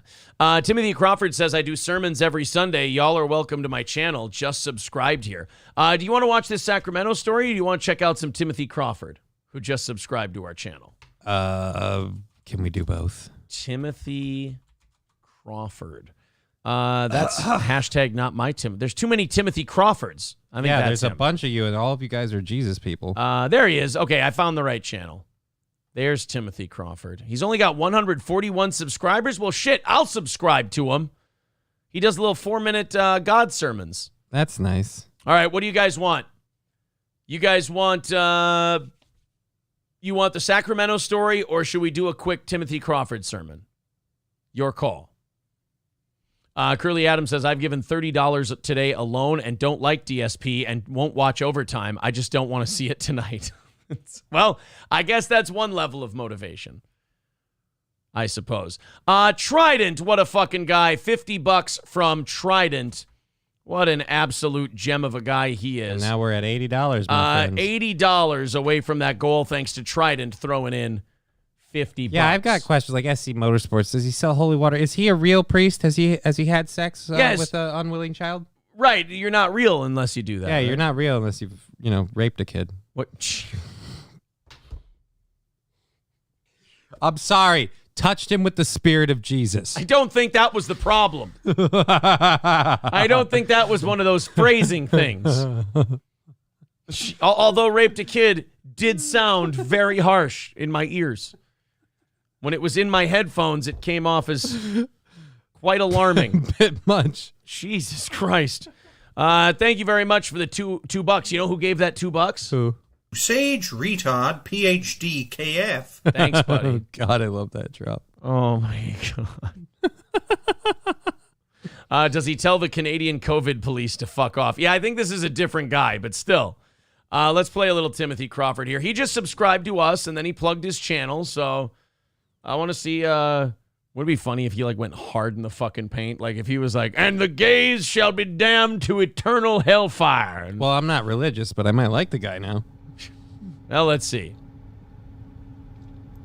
When you believe in God, there's no reason to live in fear. There's no reason to doubt. There's no reason to be afraid at all. Yes, because you have an invisible man who answers all your problems for you. How the fuck, Timothy, if you're still in the chat, how were you able to grab a voice that sounds like it was recorded in the 1920s and were able to broadcast it on your channel? Well, I do say, my dear Magnolia, after we are done with this festival of fertility and freedom. I know so many Christians and so many good, devout people that believe in God, but they doubt. And they live in constant fear, and they keep running to the doctors, and they keep giving them their money. Uh-oh, is he anti-doctor? All you have to do is put all of your faith and your trust and your money in the Almighty God who loves and cares for you. Yes, because God never lets people die. You know, it says in Revelations chapter 21. Oh, we're going to Revelations. Verses 4 through 8. Jump to the end, why don't you? And God shall wipe away all tears from their eyes, and death shall be no more.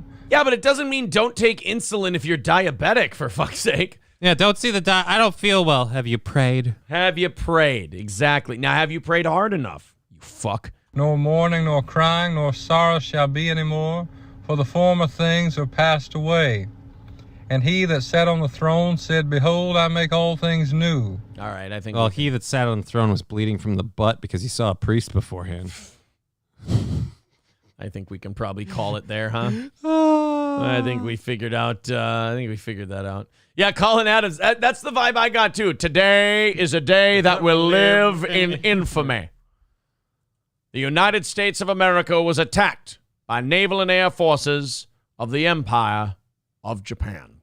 Thank you, Need Trump, for renewing your membership. And Need Trump with $20 says, let's see overtime. That's going to bring us down to $60 away from our goal today. So you guys are going to bring this in for a real nice landing. I say, have you heard the word of the Lord? I say, boy, have you heard the word of Jesus Christ? I say, have you accepted him as your savior, boy?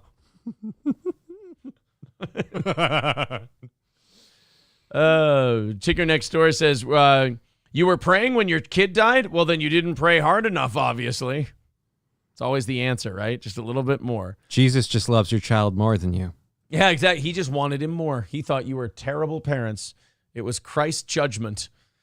Well, anyway, guys. So, yeah, Colin Adams says he's talking to me as I, too, currently am sitting on the throne, and it's a toilet. All right. We got Curly Adam with $10. He says, what do you have against grifting, Ryan G? Oh, is he saying we're grifting? I don't promise you anything but entertainment for hitting our goal.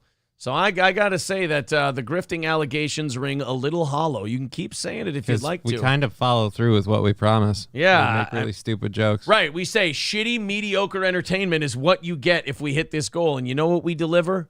Shitty, mediocre entertainment.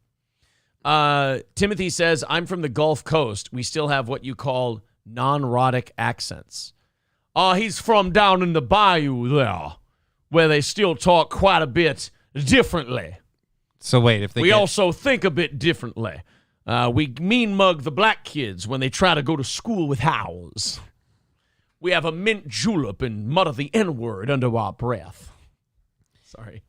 I'm wiping the bayou humidity off my forehead when I do that. Anyway, I'm sure, Mr. Crawford, I'm sure you're a nice man. I'm sure you're a man of God.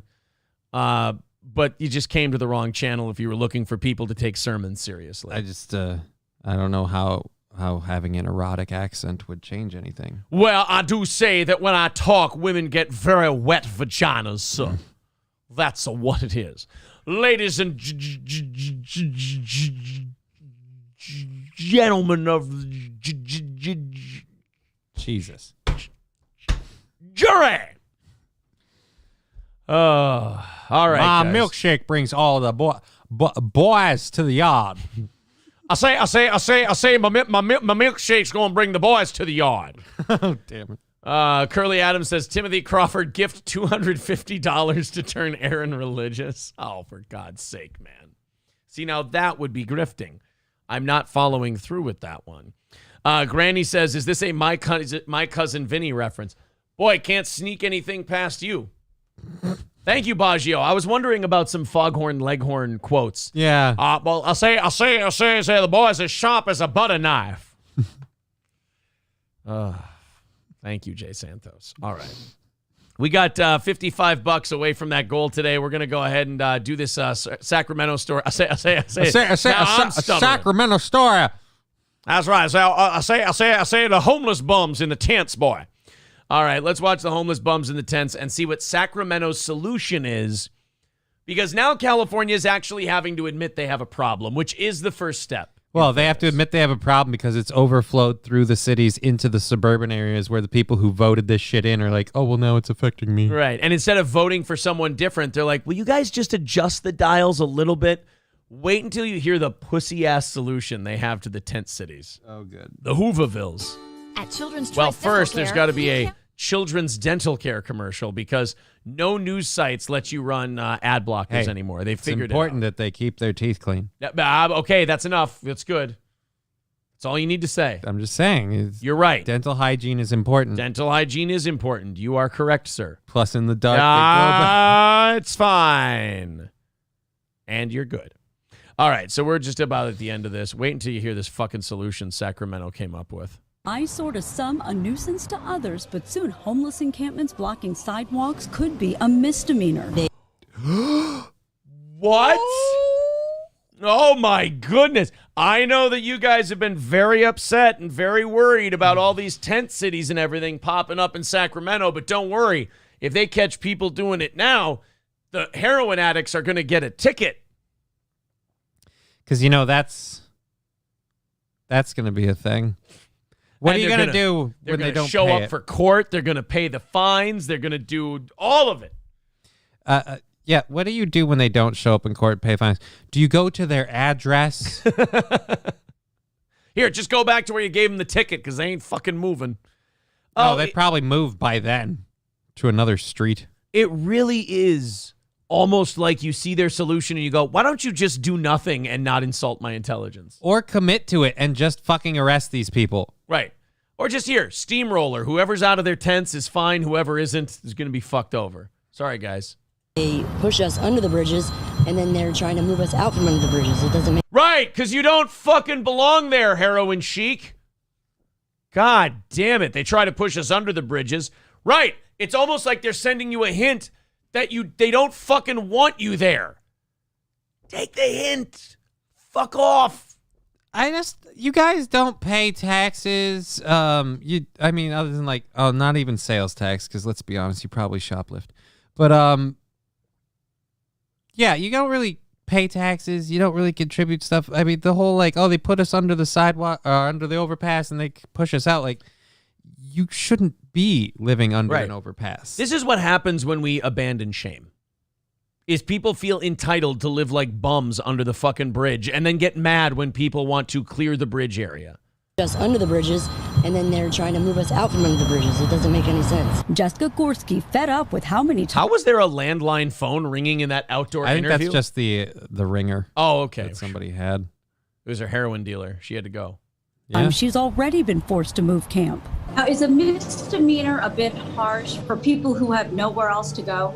I don't think so. Look, what we're asking people to do is just not have barbecues and bikes and trash strewn all over the sidewalk. Sacramento City Council member Jeff Harris introduced the new proposal requiring 4 feet of clearance for pedestrians. Council member Katie Valenzuela says the city has countless success stories getting people into housing, but worries misdemeanors will create barriers to that process. There's a fucking argument about whether or not they should do this. We have success stories. There are hundreds of thousands of homeless people on the streets. We've helped 20. Yeah, right? It's not worth it. I promise you. How many long-term success stories? Maybe a handful. Maybe. I don't need to take those odds. And they're calling it success stories for getting them into housing. These people didn't necessarily get their life together, but they're just in some Section 8 housing that they'll probably get kicked out of for later. Or killed when they trash and do a whole bunch of drugs in it. And lead to jail time. If someone's not going to move for an infraction, they're not going to move for a misdemeanor either, because they're thinking, who cares? What's the point? I don't have anywhere to go. Is this cool? Then how about a felony? How about that? How about we just roust them? How about we just clear out all the tents? We burn the tents and then we clear out. No homeless encampments. It's not allowed. I feel like we've already lost because we're just having the argument. Mm-hmm. The fact that we're debating this proves it's over. And these cities are going to have to collapse. For me, like the ground the line we couldn't pass, and we went just further into hell. It was when we gave up the death penalty. Like, I mean, come on, we just gave it up. Just let really these people addressing the bigger problem at hand, and that is getting people into shelters, getting people resources that they need. No, of course it's not addressing the bigger problem, but it is a management technique until we can stand up enough shelter beds that we have enough options. When people are using public land, for their home, it's like, that's it. There's a purpose that this thing serves, for people to be able to walk. Right, and that's how the majority of people feel. They're like, get these people the fuck out of the street. I gotta walk. Yeah. Like, I got shit to do, and I got some junkie nodding out in the middle of the sidewalk, and I can't step over him, because if I step over him, I'm stepping in his shit that he's sleeping next to. And I just don't understand how you live in a tent city like that and are not getting your life together. Like, we need to get them resources. Like, how can you not find resources? You have nothing better to do all day than find some resources. What exactly is rock bottom, then? Meantime, Marla, The gravel on the honestly, side? you have to have management techniques. Are you happy with the way our city looks? If you wanted to walk your child to school and couldn't get by a homeless encampment and had to walk in the roadway, would you be okay with that? I'm not. Well, then you must be racist. Would you be okay with that? I'm not. Oh, really? Wow. Glad you caught up before the end of the century. That's the other thing. Even the people who have figured it out, you're still like, oh, really? Now it's a problem. 2022, we're finally here because this has been going on for quite some time. Ultimate Overlord says, did I miss the DSP stuff? No. We are $55 away from our goal today. We're doing DSP during overtime. So if we do hit our goal in the next 5 minutes, we do have overtime and we will do the DSP stuff. If we get under 50, typically what we do is we do the overtime, what Mikey called it, on credit. And we just go, hey, in that extra half hour, you guys are going to knock out the rest of it. So we'll do it for you. Baggio says, Philly is worse than this. Philly is way worse than this. But still, I mean, just because that's worse than this doesn't mean that, like, this is not also something that needs to be addressed. Again, the fact that it got to this point means that there's kind of an L that needs to be taken. I just feel like we just, as a society, need to realize that, I'm sorry, but if you're one of these homeless people at a certain point, we should be, I don't know, locking you up or something. And if you can't get your life together from inside a correctional facility, like where we can get you clean, shower, shaven, and keep you off the drugs, then maybe you just stay there. Yeah. It's Mobs to Imaging says this homeless problem is the result of pure, unadulterated greed and capitalism, sadly. Ooh, you'd have to explain yourself on that one because I would disagree. I would say it's a failure of multiple things. I mean, I don't know, greed and capitalism. I think it's more personal. I think most people that are poor, you can look at the decisions they've made. I don't think there's a lot of poor people that have done everything right and then they end up poor and homeless. I think there's a lot of people who end up homeless who get addicted to drugs. They get addicted to alcohol. I don't think you can blame that on capitalism. Also, if you've got a mental defect where you're just fucked from Jump Street, there's no amount of capitalism or greed that's going to help you or hurt you. Ryan Roger Athay says, put all the homeless in one place, then criminalize homelessness. Well, I mean, it would work. By the way, Ryan Roger Athay, I have to talk to you, buddy. I got to talk to you real quick. You don't really think that guy with like 50 views is really even in our league to even be associated with us. I saw your video, and I agree with you. The stats on it, it's like there's levels, and they're not on ours. But you don't really think that this is a competition. I mean, between you and me, Ryan, you've watched the guy, right? It's fucking cringe. Just between you and me. Don't worry. Just us girls. Just us girls spitballing. He's fucking terrible, right? Like, it's not even, it's hilarious how bad not only he is, but how bad his fake sock accounts are at trolling as himself. It's really fucking bad. I just need to know that because I like and respect Ryan Roger Athay. I think he does really good stuff. He deserves more subs and views. In fact, you guys should sub to him. I just need to know that a guy I like and respect has a decent enough head on his shoulders where he's like, yeah, that guy's fucking terrible.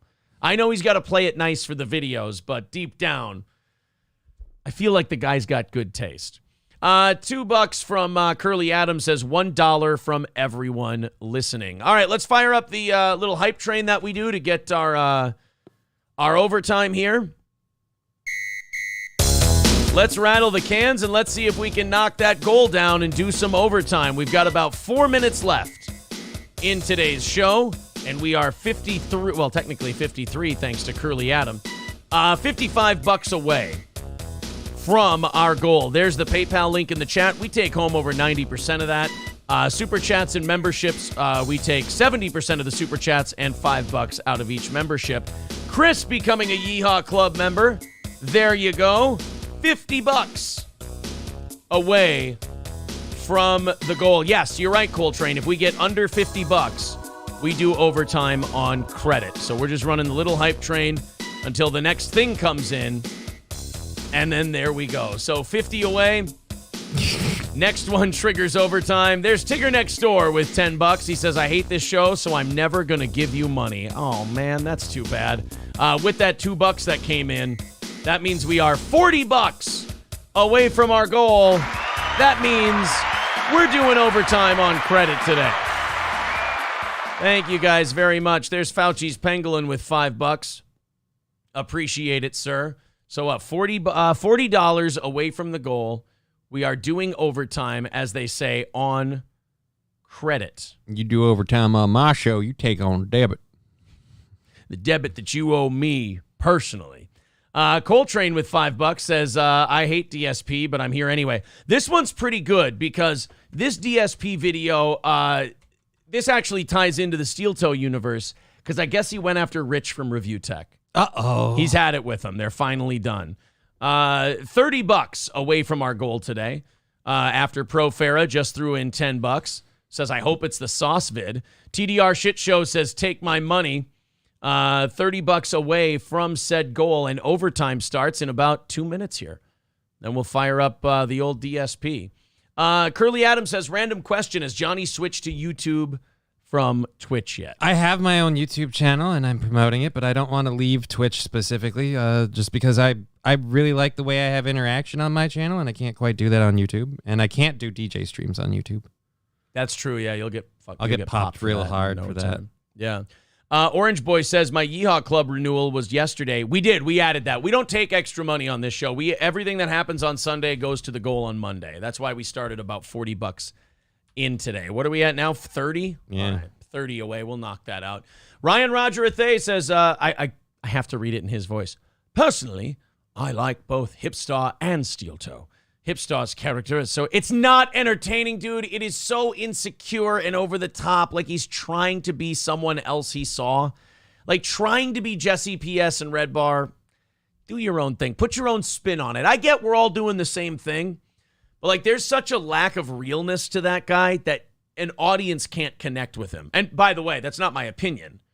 The numbers bear that out. He's just, and you got to have more than one bit. While Steel Toe is like a new age radio show, both channels will grow and prosper, at least in my view. All right, well, Ryan. So long as ours does. Yeah, gentlemen can disagree. I just don't think the guy's on our level. That's all. All right, let's continue on here. Let's get to the DSP stuff. I know you guys want it. And this stuff is, I will say, pretty fucking bad. Thank you very much to Jordan. He says tips and throws in $5. Tips. Samuel with $5 and Trident with $30. Thank you very much, Trident. We appreciate that. And we have hit our goal. We are officially over it, actually, by $5 for tomorrow. So stop giving. No more contributions. You guys are the best. Thank you very much for keeping this show alive the way you have. All right. Kayla, go ahead and drop my PayPal and Venmo in the chat. If you want to keep giving, just throw it to me. Drop in Johnny's shit. Throw Johnny a couple bucks. No. I don't mind. Nah, I'm good. All right, I got 2 videos here. I've got DSP tries it, goes off on viewers for not supporting multiverses, and won't put up with people complaining. This is something I saw in his chat yesterday. I was watching him play a bass fishing game. Mm-hmm. He just doesn't have a sense of humor about people giving him a slight ribbing. Like, if people come here and they go, I hate you, you're grifting, it's like, dude, fuck you, you're banned. All right, that's fine. But, like, if someone comes in here and they're like, Aaron, 52 seconds, or Aaron, your tits, or Aaron, this, we have fun with it. Yeah. It's our listeners giving us a little shit. It's fine. This guy just, aggressive right out of the gate, out of anyone who says, watching bass fishing on a video game is kind of boring. He goes, oh, yeah? Well, why don't you go fucking die then? It's like, whoa, brother. Take it easy. The second clip we have today is DSP demanding an apology from Rich from Review Tech USA and banning Rich from his show. So let's watch. We got a couple clips of our buddy DSP today. Let's check her out. This is, Memology, I believe? Oh, this is his. Everyone, and welcome to a new, fun, and exciting edition of the Level 1 podcast. That's funny. Okay.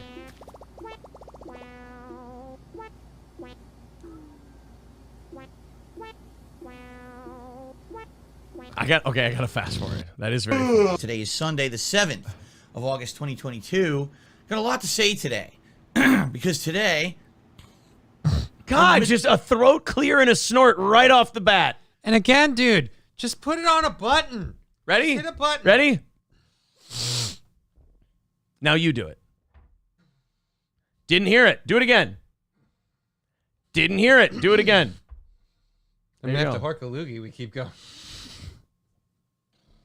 Nothing. You saw my nostrils vibrate even. Nothing happened. All right, so we got a cough and a snort. Now let's get into the content. It's the Evo weekend. A lot of stuff has happened at Evo, and I'll talk a little bit about it this morning. But one of the things that I'd actually like to talk about in depth today is my discussion of netcode in fighting games, which has always been something of a hot topic whenever I play fighting games, and I heavily criticize them. Because you lose. Yeah, right. I've seen this before. So he'll lose in these fighting games, and then it's always, he's like me at 9 years old. The game cheated. It didn't do it right. The controller wasn't working properly. Well, obviously, because of the netcode that they have, it's coming on a slower signal. So my move was first, but it didn't count it. Right. I mean, that's what we all do when we're little kids, and we grow out of that usually by middle school, blaming the game for us losing. Oh, shit. Some of us do. Realize that the camera is massively zoomed in. Like, wait a minute, what? There we Yeah, go. play with it now. Usually, I heavily criticize fighting games for their netcode and performance. And so, with a lot of games getting big announcements at Evo this weekend. I've never heard him complain about those games and netcodes when he wins. Well, because you don't need to. I mean, you won, so who Yeah. cares if it... And that's the other thing, too. So you're telling me these netcodes are always out to get you. Like, they're always set up so you always lose. The netcodes are always against you. Never once do you play an opponent who apparently your internet code is somehow bugging them out, and you just get to beat the piss out of them. Yeah, no, it's always them. They're fucking up. What the fuck? Exactly. That, oh, we're getting rollback netcode. Rollback netcode. Are you excited for the rollback netcode? Well, I am. I'd like to talk a little bit about rollback versus standard delay-based netcode today. Oh, that was an aggressive one. Holy shit. In kind of layman's terms, to try to give you an understanding of why I'm not so sold on rollback netcode being the best, and I think that, sadly, for over a decade, the fighting game community has had the wool pulled over their eyes in regards to netcode, and everyone rejoicing about this is really kind of... He really is this maybe salty on the about wrong losing games. here. In addition, I just want to reiterate, I am looking for animations for the streams. If you haven't noticed, our tip and super chat animations have pretty much been the same since January. If anyone wants to take a stab at an animation, I would absolutely positively appreciate that. Oh, no. Oh, but I see now. If I had as many trolls watching me as he did, I maybe wouldn't ask for something like that. I got a couple ideas. I feel like that could end up backfiring. I feel like there's a Google search I'm making tomorrow on how to make a GIF. Oh, boy. I don't know. So let me know if anyone wants to work on that. Rather than the Skyrim Thanks, ones. Phil. I mean, the Skyrim ones made sense from like January to June, but then we beat Skyrim, and I still had them for another month. It would be great to have something new there, okay? Basically, what I've noticed over the last couple of months is two things that sadly is kind of a negative towards DSP gaming. WWE champion. That was engagement mean. in general, meaning comments. Here we go. Okay, guys, I thought this one was starting off a little slow. Now we're going to get into the yelling at people for his content not being good All right, enough. so 3 minutes in. Wow, he really held himself back. All right, 3 minutes in, he's going to start yelling. Oh, yeah, that's right. This is the beginning of the show. Mm-hmm. So he's starting his show with, let me yell at you guys. For me, like, people engage in your chat. That's how we know we're doing compelling content. Like, when we have to go, oh, shit, let's scroll back up in the chat because we missed so many of them. We know we're doing something. We know something went well. If there's, like, 10 or 15 messages when we're done with a segment, we're like, okay, maybe that one wasn't so hot. But he's going to blame them for not writing more. Meaning comments and likes on the videos are way down. Okay? You probably suck more. Guys, like our video. See, now watch. If people like our show, they're going to hit the like button right now. If they don't, they're going to ignore me and keep watching and go, entertain me, fat man. So hit the like button on this video and subscribe to our channel, please. Maybe you'll get more likes if you throw some more like nerdy shit behind you. I just noticed every video we see, you've got more collectible shit behind you, and you cry poverty. He needs a vacuum now, by the way. He needs a new vacuum, a pet vacuum. It's got to be extra. Bummer, because I'm playing stuff that in a lot of cases is fan favorite stuff. Like right now, the Batman Return to Arkham Asylum playthrough we've been doing for the past couple of weeks. You guys nominated and voted this. The members of the channel nominated and said, we want this as a playthrough. So I gave it to you guys. Oh, wow. But the engagement on the videos is bad. Just being honest, it is. It's very low. You guys want to continue to see me upload videos to YouTube. At this point, since I'm making no money whatsoever on DSP Gaming, and I'm making almost nothing on KO Gaming, which I'm going to talk about in just a moment, I need you to help support everything. I'd be lucky to get a handful of likes and maybe one comment on a video of a Batman playthrough. I don't understand that. People asked for it. I thought people. Then you're not. Then you're not being good. You're not causing You're not them. being entertaining. Right. You need to be entertaining. You can't just play the game and yell at people all the time. You can't just play the game and demand that people do everything you want. You gotta. Like, DSP's got to learn, like, you don't have to be like us and, like, dance for your audience and, like, go above and beyond. Meet them in the middle, Phil. Don't just sit there like a bump on a log playing a game, bitching about it, and then when people don't feel comfortable commenting, yell at them for not commenting. And give them a reason to. I don't know if you've ever realized this, but just because that's what they said they wanted doesn't mean that they're automatically just going to, oh my God, yeah, and throw money at you and be cheering just because you're doing it. You've still got to do a good job, Phil. Be hyped for it and would want to participate in it, and it's like kind of the opposite, all right? Now, again, admittedly, there's not much that I can do in regards to new releases right now. There's nothing out, and the ones that are out are not streamer-friendly. So there's not much that I can do to say, oh, let's reinvigorate the channel with new games. There's no new games. That's a fucking bullshit cheater's attitude. Yeah, because a lot of the games where he's talking about, oh, the streamer content, you turn off the music. Most games released today now have a stream mode button in the settings to automatically take out all copyrighted material. Let me jump forward a little bit because he is being kind of boring in this one, and I'm excited for the Rich one, the Rich saga. I ignored it. I never talked about it. I said, I'm not playing the Yew Neek game. Sadly, now I have to kind of play it a little bit, and I'm going to only play it to the point where it makes sense. No, I'm not going to do clickbait thumbnails. No, I'm not going to be doing clickbait titles. No, I'm not going to Dude, you have to. I'm sorry. I hate this fucking loser's attitude people have because they don't get as many views as they want on YouTube. And they're like, what do you want me to do? Clickbait titles and clickbait thumbnails? Yes, you have to. I'm sorry. You have to adapt with the times. If you want, you can either say that you want to grow your audience and get watched, or you can say you don't want to do clickbait titles and thumbnails. Like, do I think that abortion altar and the old lady bits we did today were the funniest things we did all day? Yes. Do I think those will get more views than the DSP thing we're going to put up? Not a chance. Not a fucking chance. Because it ain't about quality. It's about what people want to click on. That's how they discover your program. So you get them to click, and then they find the fucking quality. Right. But I don't really know if he has that second part down yet. It's true. Yeah, it's kind of hard. I can see why he wouldn't want the He's a game streamer who's been doing this for 10 years and doesn't realize, like, either A, you have your audience that loves you and the games they like watching you play, right, or B, you play the new hit game. It's one of the two. You're doing this weird thing where it's like, I just want to sit at home and play whatever video game I want, and you guys watch, like, and subscribe. I just want you guys to watch me play video games. All right, let's get to the complaining. Tonight, we're going to do another late night stream of multiverses. And I do have something to say about this. Uh-oh. Hey, do you think we're going to do another late night stream of multiverses? He's got something to say about this. Do you think it's positive and encouraging towards his audience? Nope. What do you think he's going to do? I think he's going to berate his audience for not contributing and participating exactly the way he wants. Okay. I've enjoyed playing multiverses. I'm having a great time with multiverses. Last night, I used Bugs Bunny. I think he's a superb character in multiverses. Did you bitch when you lost? I leveled my battle pass up a ridiculous amount, got a bunch of unlocks. We're well on our way to being able to unlock another character in multiverses. Okay? But the support for multiverses has not been good. Here we go. Every time I play the game, I'll play it for an hour and a half. And then all of a sudden, last minute, someone usually will do a big contribution, and we hit like the tier 1 reward goal finally near the end of the stream, and then that's it. It's like people like watching me play it. They show up. The views are decent for a live stream when I play multiverses, but no one seems to be willing to support it. That's not good. More people are actually supporting my old school fighting game streams on Friday nights to multiverses. Then do more of that. I don't know what to tell you. Why? This is kind of one of those things where if you're the audience, you're like, why are you telling us this? This is like a boss bringing you in and berating you for the numbers being like, look, the sales have been down across the whole fucking quarter and it's hurting all of us. So you guys got to start getting your shit together. Oh, so it's like working for Gary. Fine.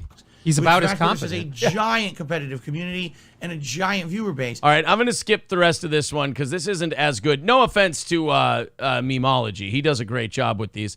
But I'm excited for Snort Burnell's... I did like the sleeping clip he put in the beginning. That was really funny. That was funny. The DSP Rich stuff, I'm very excited to see that. The DSP detractor community has been asking me to do this today. So... I'll do that one. People are saying, yeah, grow the fuck up. Yeah, people aren't clicking like enough, and they're not doing that. It's fine. They don't owe you anything, Right. let alone money. Hey, guys, if you could, hit the subscribe button, smash that like button, and click the bell to get notifications. And if you don't, hey, you don't. We'll work harder to get your like next time. If you don't, you're fucking chud. Like any business, you have to be nice to your customers so they do stuff like, hey, if you didn't click the like button, we'll improve our service so that you click it next time. Yeah, but this entitled fuck thinks that just because he's playing a video game on the internet, we have to support him. I know. He just, like you said, he's a little boy who just wants his dad to watch him play video games. Let's watch this one. This is DSP demanding an apology from Rich. So apparently, Rich from Review Tech watched a documentary on DSP and his alleged WWE mobile gaming problem with the money and everything else. We haven't covered DSP talking about the mobile gaming stuff this last week because we already had a DSP clip up. So I didn't want to do 2 in 1 week. But he's getting really fucking sensitive about it. And I guess Rich from Review Tech went on and watched one of them and streamed it. Phil was not happy. Good. Sounds good to me. Now, one quick thing I want to completely clear the air with and get out of the way. You're gay. That's my guess. I just want to do guesses before we find out. There's a difference between, okay, I watch the video, I believe it or I don't, I make a judgment for myself. Or, oh, I have a following on the internet. All right? I have a ridiculous amount of subscribers and viewers on my channel.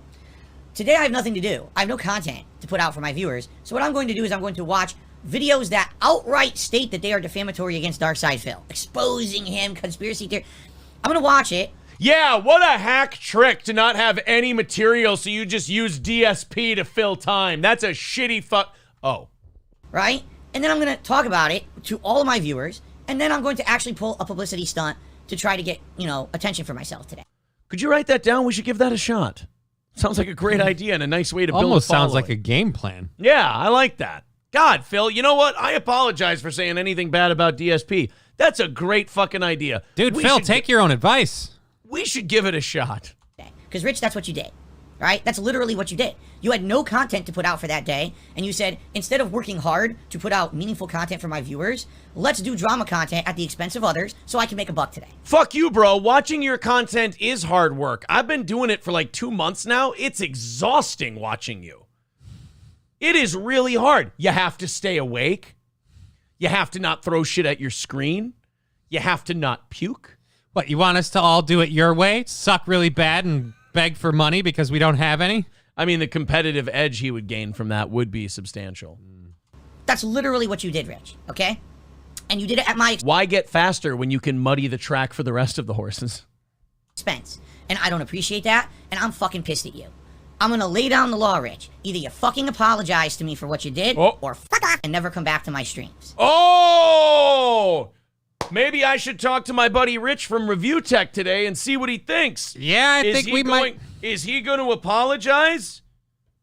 You know what? I'm going to DM Rich right now, and I'm going to see if Rich will call in quick. Let me scroll down here. God, a lot of you fucking DM me now. I got to go try to find my buddy Rich.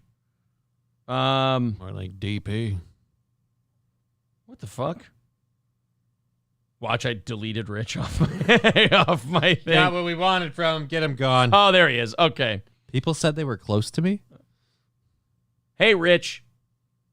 Phil is talking some pretty crazy stuff. I was wondering if you wanted to call in real quick and talk about it before we go off the air in 15 minutes or so. All right. Hugs and kisses.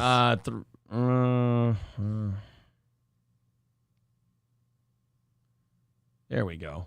I think that's the phone number.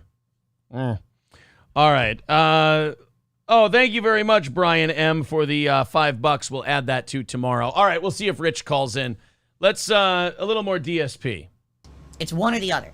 Why am I toxic? More toxic, more toxic. You can't have it both ways. I'm not even saying you have to be a fan or say you believe or disbelieve in what you watch. I don't give a fuck. But you need to apologize to me for trying to fucking get publicity and drama and clickbait views on my fucking behalf. All right? Wait, do we have to apologize now? No. Because I don't think- shamelessly do that. I don't think Rich needs to either, because I'm pretty sure, doesn't he have more followers? A lot more. So, yeah, he's really... I think he has 1 million and DSP has 200,000. Yeah, he's really fucking bending over to fucking make something happen, to gain some fucking notoriety off of fucking... Exactly, Phil. Rich is not using your name to gain more popularity for his channel. That's what we're doing. And you aren't paying enough attention to us. Right. We deserve this treatment. Not Rich. I gave you a $5 super thanks one time. I don't want anything to do with you anymore if this is how you're going to fucking behave. People have been saying it in my chat. It's like bipolar. One day, you're a fan of mine, and you'll throw super chats. The other day, Phil's a fucking terrible person. He's fucking with you. The money is an own. He's fucking with you. You're always wondering, does he like me or does he hate me? Rest assured, he hates you. From the top of your horns to the point of your tail. He fucking hates you, Phil. The other shit is just fucking with you. And, I got to cancel my membership and blah, blah, blah. Fuck off, man. Then don't come back. Because when you do this, you derail my content. Phil, listen. I can't imagine why people aren't hitting like and commenting on his shit as often anymore. It's almost like he's, I don't know, bitchy and unfun. Yeah. Part of the month for me. It just is, all right? The good news is I have some extra money from last week left over to put towards these bills. All right? Yay! The bad news is I don't have enough money to even pay just the bills yet, and I have to raise enough between now and Wednesday to not only pay these bills, but then have money for my day off on Thursday. I've heard this speech before. Is this the speech he gives before he magically has enough money to pay all the bills? Yep. It's interesting. That's really something. Seems like the 2 or 3 months we've been following him now, this is the third time this has happened. And every time... It's almost like he doesn't understand how to budget for upcoming bills so he can pay them. I mean, magically, these bills always end up getting paid, but it's always DEFCON 3 until I'm pretty he does. sure it's his, and this is just my opinion, my experienced opinion from having worked in the business. Pretty sure his bills are covered by his stripper wife. But Jesus Christ, again, man. that's my opinion. I don't know. Allegedly. Allegedly. Fuck. Thursday. So, if you guys like my content, if you support it, and if you are already planning on supporting my stuff this week. Okay, but I don't and I won't. So where does that leave me? See, this is why you're having trouble attracting new viewers and getting reaction, because you keep talking to a small group of people instead of all of us. You're talking to the people who like you and want to support you. What about those of us who just want a good laugh? More You importantly, never talk to us. You're building a large audience that loves to just sit here and watch you struggle. So we're getting what we want. Yeah. I urge you, if you have the choice to control how you contribute, like, today I was either going to renew my membership, or I was going to do a super chat, or I was going to tip Phil, all right? Tip me. The tips are what I can put directly towards my bills for this week. God. The tips are what I need help with right now.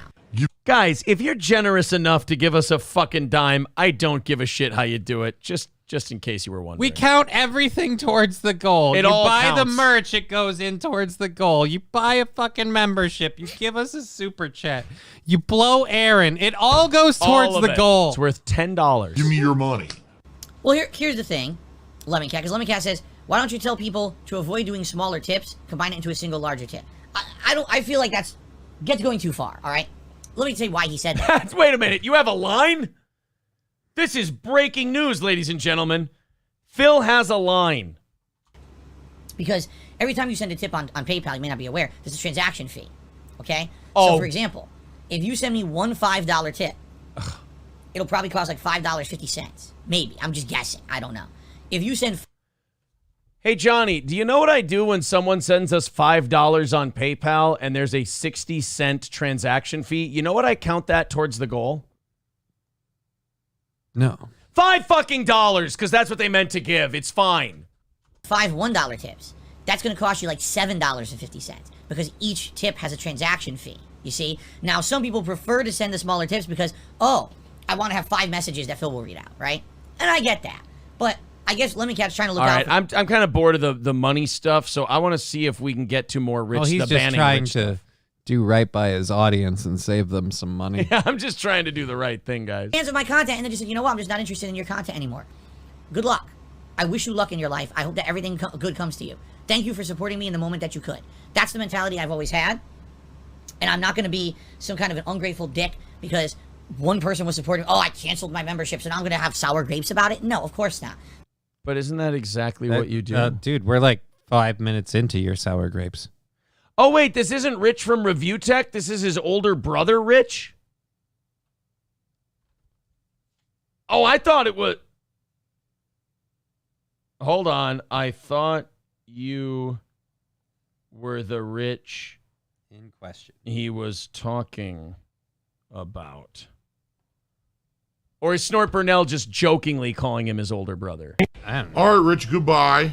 Enjoy your permanent ban and don't come back to my streams. Being a fucking idiot gonna cause problems. All right, goodbye. Here we go. So again, quick reminder, everyone, if you want to see more fun variety on the streams, including fighting games other than Street Fighter, please support Multiverses, all right? This is the first of many nights where support's been slow. I say something about it, usually second half of the stream or the end of the stream someone supports, which is really nice, but it would be nice if people would just support it in general, right? I don't know why people don't seem to like the game that's the hottest fighting game. It has the most... They like the game just fine. They don't like the way you do. I mean, Phil, you have to start realizing what the problem is here. You play all the hottest games. You use all the hottest content. You do all the hottest stuff. But your interaction is slower. I mean, the best gift you do is being someone we troll. All right, so Rich is his older brother, Rich. All right, I understand. Okay, cool. Thank you guys for helping that. Yeah, this guy does not really seem to understand that the problem with the lack of interaction is not the games you're playing. So he switched games up and he realizes the interactions are the same. He does different kind of graphics and stuff and changes the name of his podcast and everything. And he still, for some reason, can't figure out why the interactions are the same. What's the last thing we could go to that maybe would tell us why this is fucked up? Could it be you? I'll just lay it out there. You can decide. Although I think I know what your answer is going to be. Oh, man. I'm getting, in a way, tired of him because I find him interesting as a character study. But in order for a character study... There has to be some sort of evolution. Right, yes, that's exactly what I'm saying. There's no arc to DSP. DSP's arc is it's just a flat line. He literally explains that all the people are watching, the interaction is great, but then there's no comments, there's no likes, there's no tips, no what. Yeah, you just said that people are watching it, that people are there, but they're not contributing. Could we draw a line? Yeah. You know when our goals get hit? You know when our goal gets chipped away at the most? Our goal gets chipped away at the most when people are doing this. Holy shit, I can't believe they said that. Holy fuck, they are really good. Oh, guys, here's $5-10. Oh, that was good. Thanks, guys. You know when we don't get $5-10 and we go, guys, what the fuck is your problem?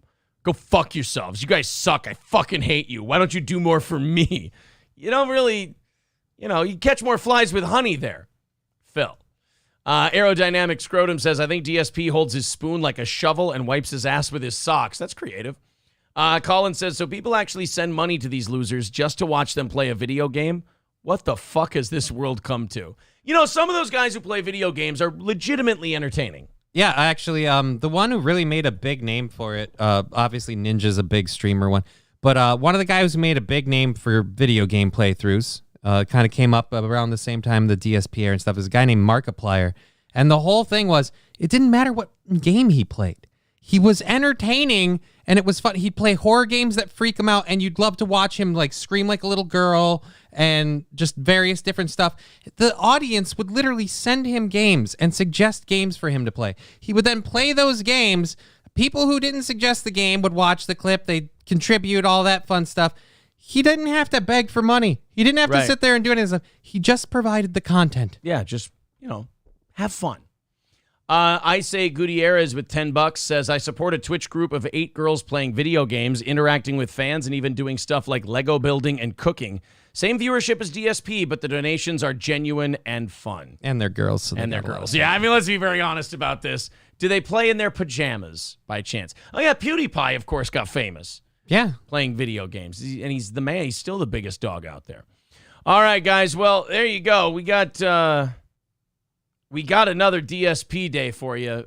We do one a week, but fuck, man. Like I said, the arc it's not arcing. Yeah. It's just staying the same. That's why I'm literally just I'm making a parody character that'll be debuting today. Oh, what's his name? Dark Side Parody. Not really. Kind of like him, low energy and not putting a lot of thought into it. Dude, you gotta go with your source. What am I gonna put a lot of work into this? That's true. Yeah, if you're gonna do a parody of a guy with no energy, you can't really inject. I can't really fucking jump in. And, yeah, no. Small Egg Picker says it peaks every Christmas or so. Always big drama with him. You need to do a character study on Pig Roach. This man exists because the god lost in gambling to the devil. The winner can give the dumbest person the infinite luck. The dumbest is DSP, says Shas Clavia. Cosplaying. Oh, yeah, they're fucking... Oh, they're cosplaying? Oh, fuck. Yeah. Okay, now I see why they're well supported. And by the way... tons of otaku sweating through their pants for them. Yeah, I don't hate on that shit at all. Go get your money, young lady. Hamburger Steak says it's never about the game. It's all about the personality. Yeah, it is. And he's not figuring that part out. I don't think so. We didn't get to hear from Rich today, unfortunately. Curly Adams says, did Raz get his wrench back or not? Yes, he did. I just gave Raz of Chaz his wrench back. You guys hit the goal. You overdid it by $20 for tomorrow, so we'll start in with that. $20 into tomorrow's goal. We also have an evening show, 7 o'clock tonight, Central Time. April and I will be on.